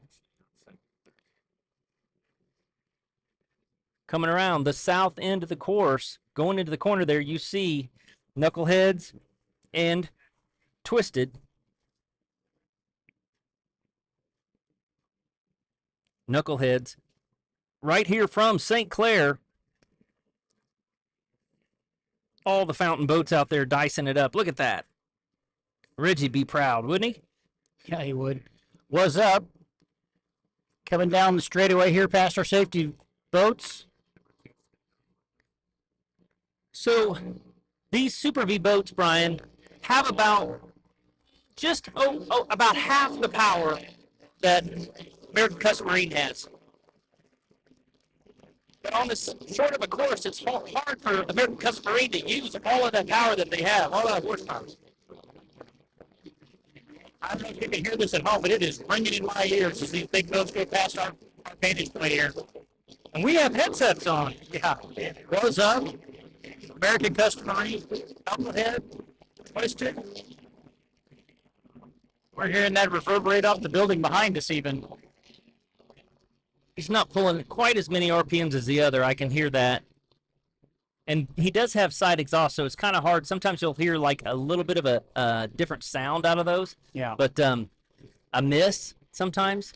Now, we talked about this earlier, that Twisted Boat, they brought it from Phoenix, Arizona, straight to Ed's shop here in St. Clair, and have done nothing but a bunch of work to that boat since then, and it has really turned out to be a beautiful boat. Oh, yeah. Put a new deck on it, put new sides on it. Record it with foam instead of the balsa that was in that boat originally. Now, Brian said that if somebody came up and wanted that boat really bad, it would be for sale. He'd make him a deal. Was up on the back stretch.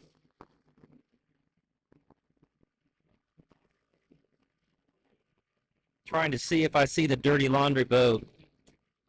I don't see them. American Custom Marine on your screen here, headed down into the south turn.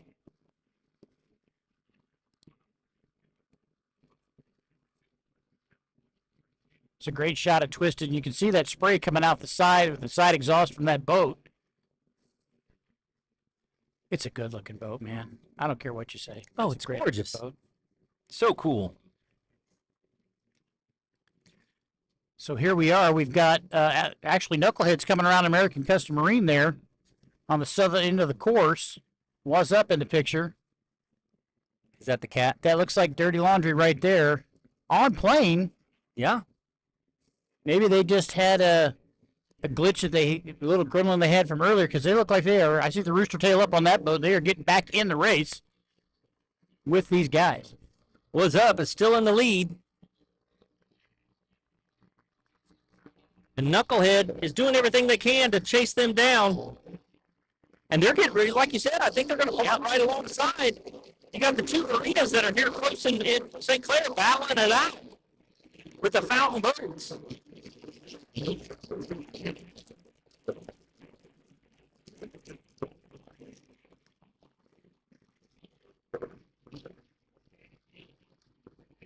Great shot of Knuckleheads there.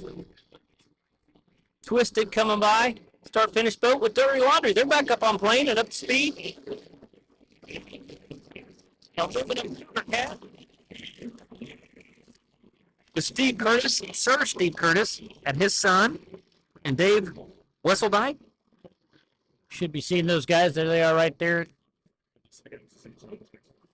Following Knuckleheads around. Knucklehead has passed American Custom Marine. So American Custom Marine really is running, their own race. Right. So there's no reason for them to really dive into those corners and get, really serious about it. Right, I agree with that, and they're going to let those two. They're going to let the Its battle this out. Absolutely, this is a battle of the Its miss. But look at the speed on the backstretch there. Yep. American Custom Marine has so much power. That's what Chris was telling us earlier when he came in here and set in on the broadcast booth. Yeah, you can see it right there. American Custom Marine just passed Knuckleheads again. American Custom Marine wanted to come out here today and, lay down a good race and have a little bit of fun.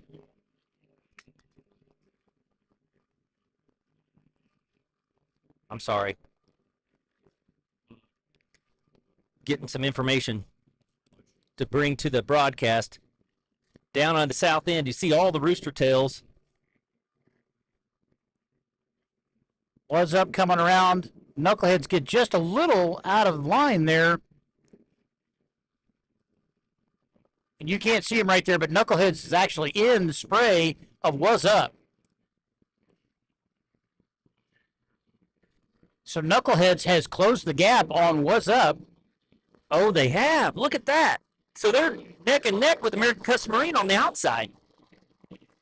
Now Was Up's pulling away here in the straightaway. Dude, look how fast the speed. Look at this. Look at American Custom Marine coming up alongside of him.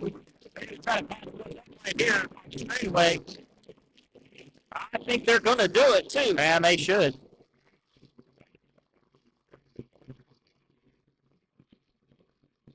American Custom Marine here on our camera. This north end, they're going to go wide. American Custom Marine knows no reason to dive into those corners like I was saying. Yep, you're absolutely right. Was Up into the turn. And it looks like Knuckleheads is catching them in the turn, but then Was Up's pulling away on the straightaway. Knucklehead has made up a ton of ground. Right. Yeah, that's what I was saying. They could do that in the corner, but then if you watch, Was Up's going to pull away here in the straightaway. Was Up just seems to have more acceleration in the straightaway, but Knucklehead's doing a better job in the corner, it appears.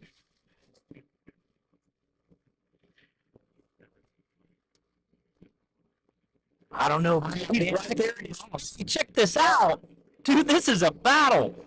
They've done 4 laps of 10. Oh, Eric Cuthbert going around both on the outside. On the Canadian side, Chris and Michael had enough. Time to put on a show. Hammer down. But that leaves Was Up and Knuckleheads the side by side going into this south corner. We've got to stay on them. Yeah, and the Eds are tied deck and deck. There may even be birds flying back and forth between those canopies. Yeah. They really do like each other, guys. And they bought, Ed Smith actually bought this boat just to go battle against Knucklehead. Right here. Yeah. Knuckleheads is pulling around. I don't know.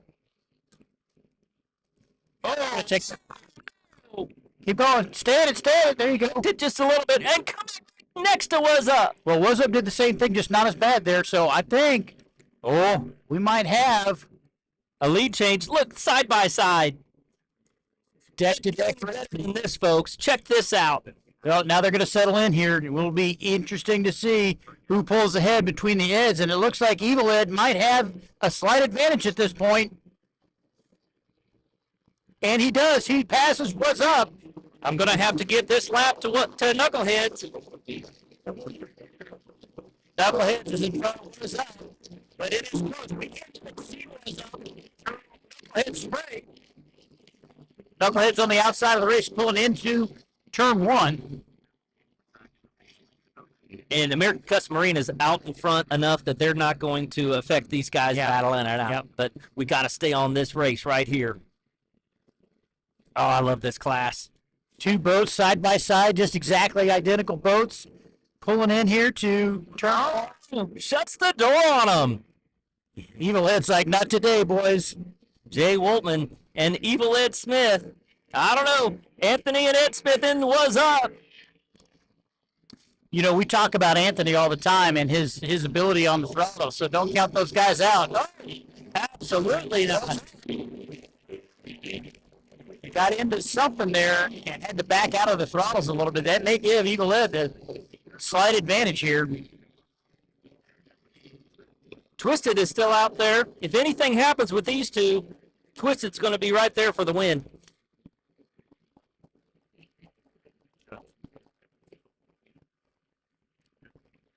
Was Up, you can see right there in the trail of Knuckleheads.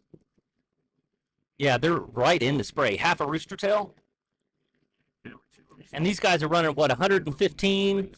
Between 115, 120 going down these backstretch? Yeah, I'd say so. Now, the front stretch does have a little bit of a dog leg to it. So they probably get more speed, I would say, going down the backstretch. Plus, they got that 7-mile-an-hour current. Here we go. Right. Going in this corner. Knuckleheads gets to close the door. They don't have to leave room for him. Yeah, man, they are going wide. I bet you it's going to say Was Up, pulls in tight. I don't know. They kind of went wide, too. I was kind of expecting Was Up to cut that turn a little tighter, but... You know, that is a tight corner down Yeah. there. So, you know, it's tighter than they really need to do. But now Was Up's on the outside. Anthony's setting up for that dog leg, I think, like you've been calling all day today, Brad. Well, they've been around this course many, many times. American Custom Marine still out in the lead in extreme class. Michael Knobloch, hometown. Chris Uzi. Great shot of Knuckleheads right there as they come across through. I can see what's up right there. Yeah, whatever bobble that Was Up had on the outside of that last lap, So they made up for. Yeah, it looks like at the end of the straightaway, Was Up has a little bit of speed on him. So he must not have the acceleration coming out of the corner. Look at these two as they dice into that first corner. Yeah, I think Ed's gonna. Yeah, Ed pushed him out. Well, yeah, he gets to go whatever line he Right, wants to right. around there. And if Was Up wants to dive to the inside, he could, but you don't want to screw up too much speed if you do that. Yeah. Especially if you're having any type of acceleration issues or anything like that. So.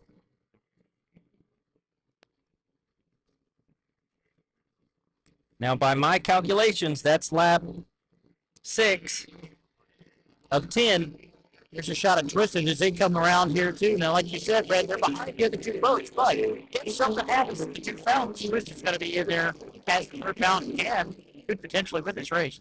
Brian Clinic, another somewhat local. He keeps the boat right here at Riverbend Marina. It's Evil at Smith's Marina. Yep. Brian Clinic, Jay Muller in the Twisted boat. Done a wonderful job redoing that. Jay Muller on there. Just telling us how he's excited to have the lake at Lake Hapakong later on this year.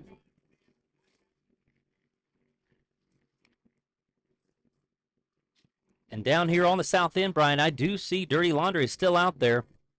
They're just off the pace a little bit, but that's an older boat. It's just awesome to see it out here making the laps, putting the time in. Yep. And how cool is it that Dave Wesseldike gets to have Steve Curtis in there to show him how to run the boat, you know? Steve Curtis, the offshore legend. It's gone faster than anyone else that I know in offshore, 244 miles an hour. There you go, side by side. No. Knucklehead still has the advantage by what, a boat length or two? Yeah, probably 2 boat lengths at this point.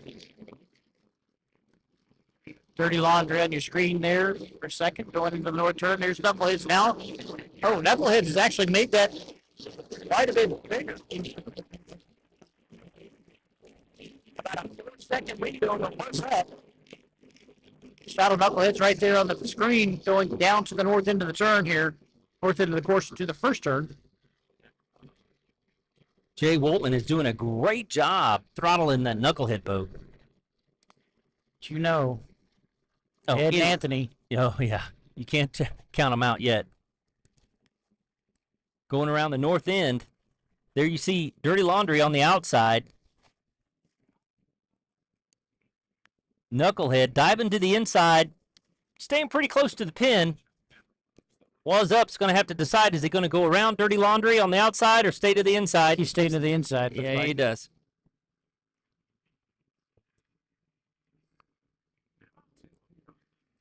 How fast is American Custom Marine going down that back stretch?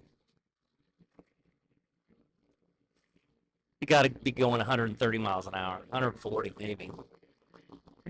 They've run that boat 172.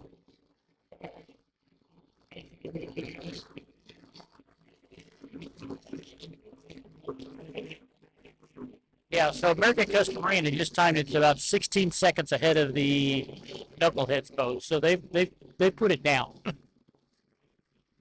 They have put the hammer down and checked out, even though they're running unopposed. Still.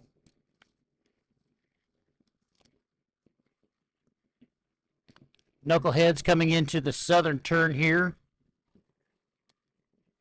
Was Up. Was that Twisted that just went by? Yes, sir. American Custom Marine through the turn. Knuckleheads coming through the south end.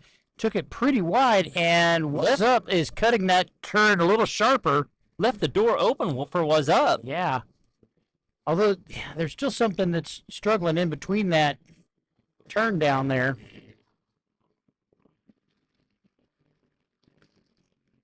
American Custom Marine checking out. That's lap 8 I have for them. But here's the fight of the day. Knuckleheads on the inside, Was Up on the outside. About 2 seconds behind them. Yeah, I'm telling you, they're getting lighter. Like they said, checkers are wreckers. You can't count them out yet. I think that Anthony and Pops may be pulling something out here at the last minute. Well, they better hurry. They only got a couple laps to do it. I think they might get it done. We'll see. you can't ever count any of those guys out. So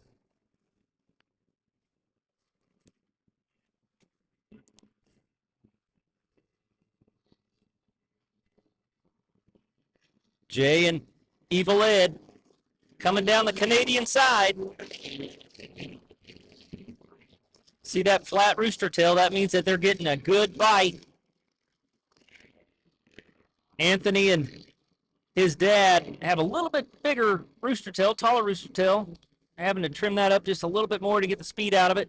they were about 4 or 5 seconds behind. They've pulled that down to about a 3-second lag behind Knucklehead on the screen, but There comes Brian Clinic. Jay, that sounds crisp, doesn't it? yeah, it does.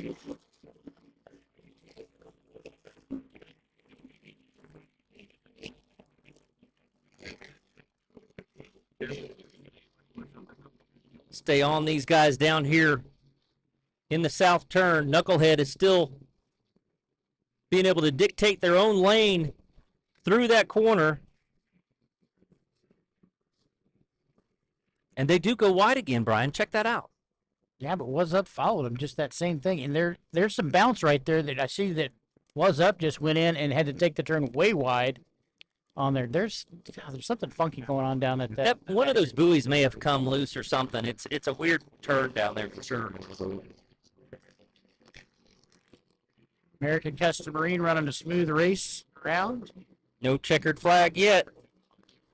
Knucklehead still going to win this lap. Was Up is right there behind him. About 2 rooster tails back.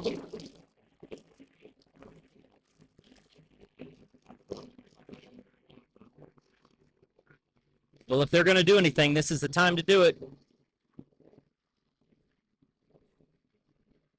Anthony Smith. I don't know if anybody has more seat time in a Fountain 40 than him. In a boat. I mean, that guy's run everything. So. Oh, and Was Up gets sprayed down just a little bit, trying to go tight to the pin. Knuckleheads all the way around the corner up there. Was Up is trying to do anything they can, stay in the good water, gets mixed up with a little bit of the boat wake. Well, and, you know. Jay's back into the sticks. The rooster tail goes down, and they take off. They have come into their setup. Yep. Ed and Jay are super competitive, as is Ed and Anthony. Oh, am I hearing I'm hearing a pop. Somebody's on the rev limiter. Somebody's getting light enough that they're hitting the rev limiter.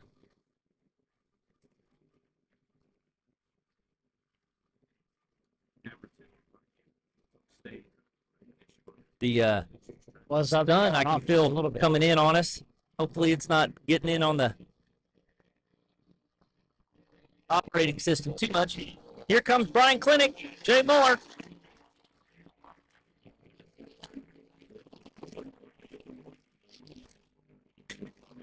Down here at the south end of the course, we've got American Custom Marine. There is Knucklehead and Was Up.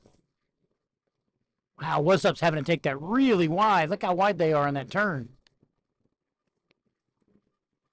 So American Custom Marine will take the win in extreme class. Congratulations to Chris and Michael.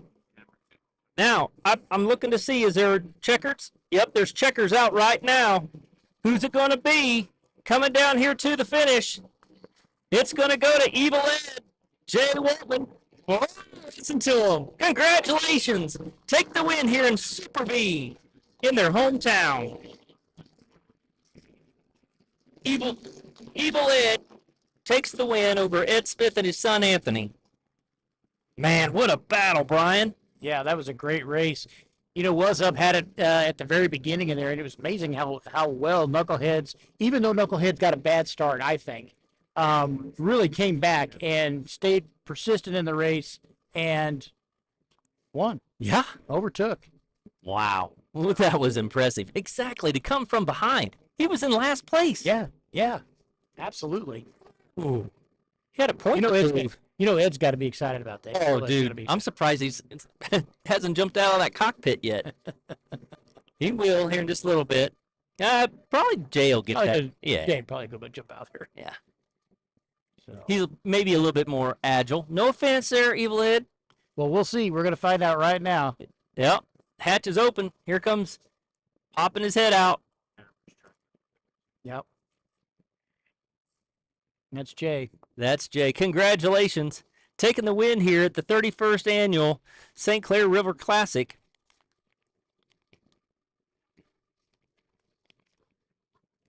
Brought to you by Magna and Cargill Salt, Raymond Crane, St. Clair Chamber of Commerce, Beer Lumber, and here you have Dirty Laundry.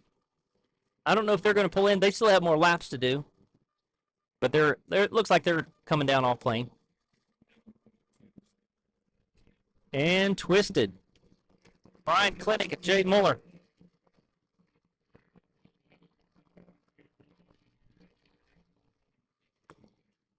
Boy, that sounds just mean coming down through there, doesn't it? Yeah, it does. You know, the Twisted boat wasn't as competitive as the other two fountains, but man, it's a good-looking boat. Yeah, it is. We also want to thank DTE Foundation, Discovery, the BlueWater.org, Anchor Point Bistro, Brenner Electric, St. Clair, City of St. Clair, Conklin Jewelers, Craig Assembly, Norma Group, Hamblin Pub, E2 Security Solutions, ITC Holdings, Huffmaster AAA, LaFonte, GMC and Ford, LaCroix Riverside Pub, MGM dumpsters. We've seen a lot of their dumpsters here, taking care of all the trash that we've been producing over the weekend. Mashburn Motors, Pepper Joe's, the Murphy Inn, Saba Adhesives, and River Bend Marina. That goes right back to Evil Ed. Then St. Clair Embroidery, Super 8 Motel up in Maryville, St. Clair Endowment Fund, Thorpe Printing Services, the St. Clair Inn that's been a wonderful host here for our live stream crew, the Voyager down on the other end of the boardwalk, Ted's Coney Island, Wright Plastic Products, Warwater Brewery. Go by there and have a what do you call it? A Wicked Awesome Beers. And West Haven Builders. It's a great place here in St. Clair, Michigan, and they go all out. The whole town does. It's one of their biggest festivals of the whole year. We also want to thank all the men and women of the U.S. Armed Forces. Keep us safe so we can enjoy these kinds of freedoms that we have in our beautiful USA. We want to thank all the local emergency services, including the police, the fire, the EMS, United States Coast Guard, the Marine Patrol, and everyone that is lending a hand here to help us put on this amazing event. Also, we couldn't do this without our wonderful volunteers who have been out there helping all weekend in the pits and out on the water, being patrol boats. See the Cigarette Hawk, those guys are a pace boat, and they've started over 125 offshore races. It looks like Evil Ed and Jay are going to come up here and give the crowd a big wave. I think Evil Ed installed a flagpole holder specifically for this race. He just had some positive energy, assuming he was going to win. He's like, put it on there. We're taking the flag. We're taking it home. That's awesome. Here from his hometown, going to come by and show off the checkered flag. Everybody knows him. Come by and do a high-speed salute here for everybody. Michael Knobloch is going to be right behind him in American Custom Marine, so they both hometown guys taking the win here at the St. Clair River Classic. This is going to be awesome. We may get sprayed, Brian, but finally get cooled down. Here he comes right here. Such a cool boat.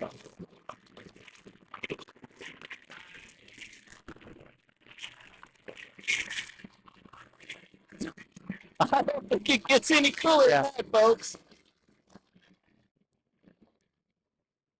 I'd say they're stoked. Yeah. Now we got another hometown guy, American Custom Marine, Chris Uzi and Michael Knobloch, right here from St. Clair, Michigan. Congratulations, guys. Boy, that boat was fast today.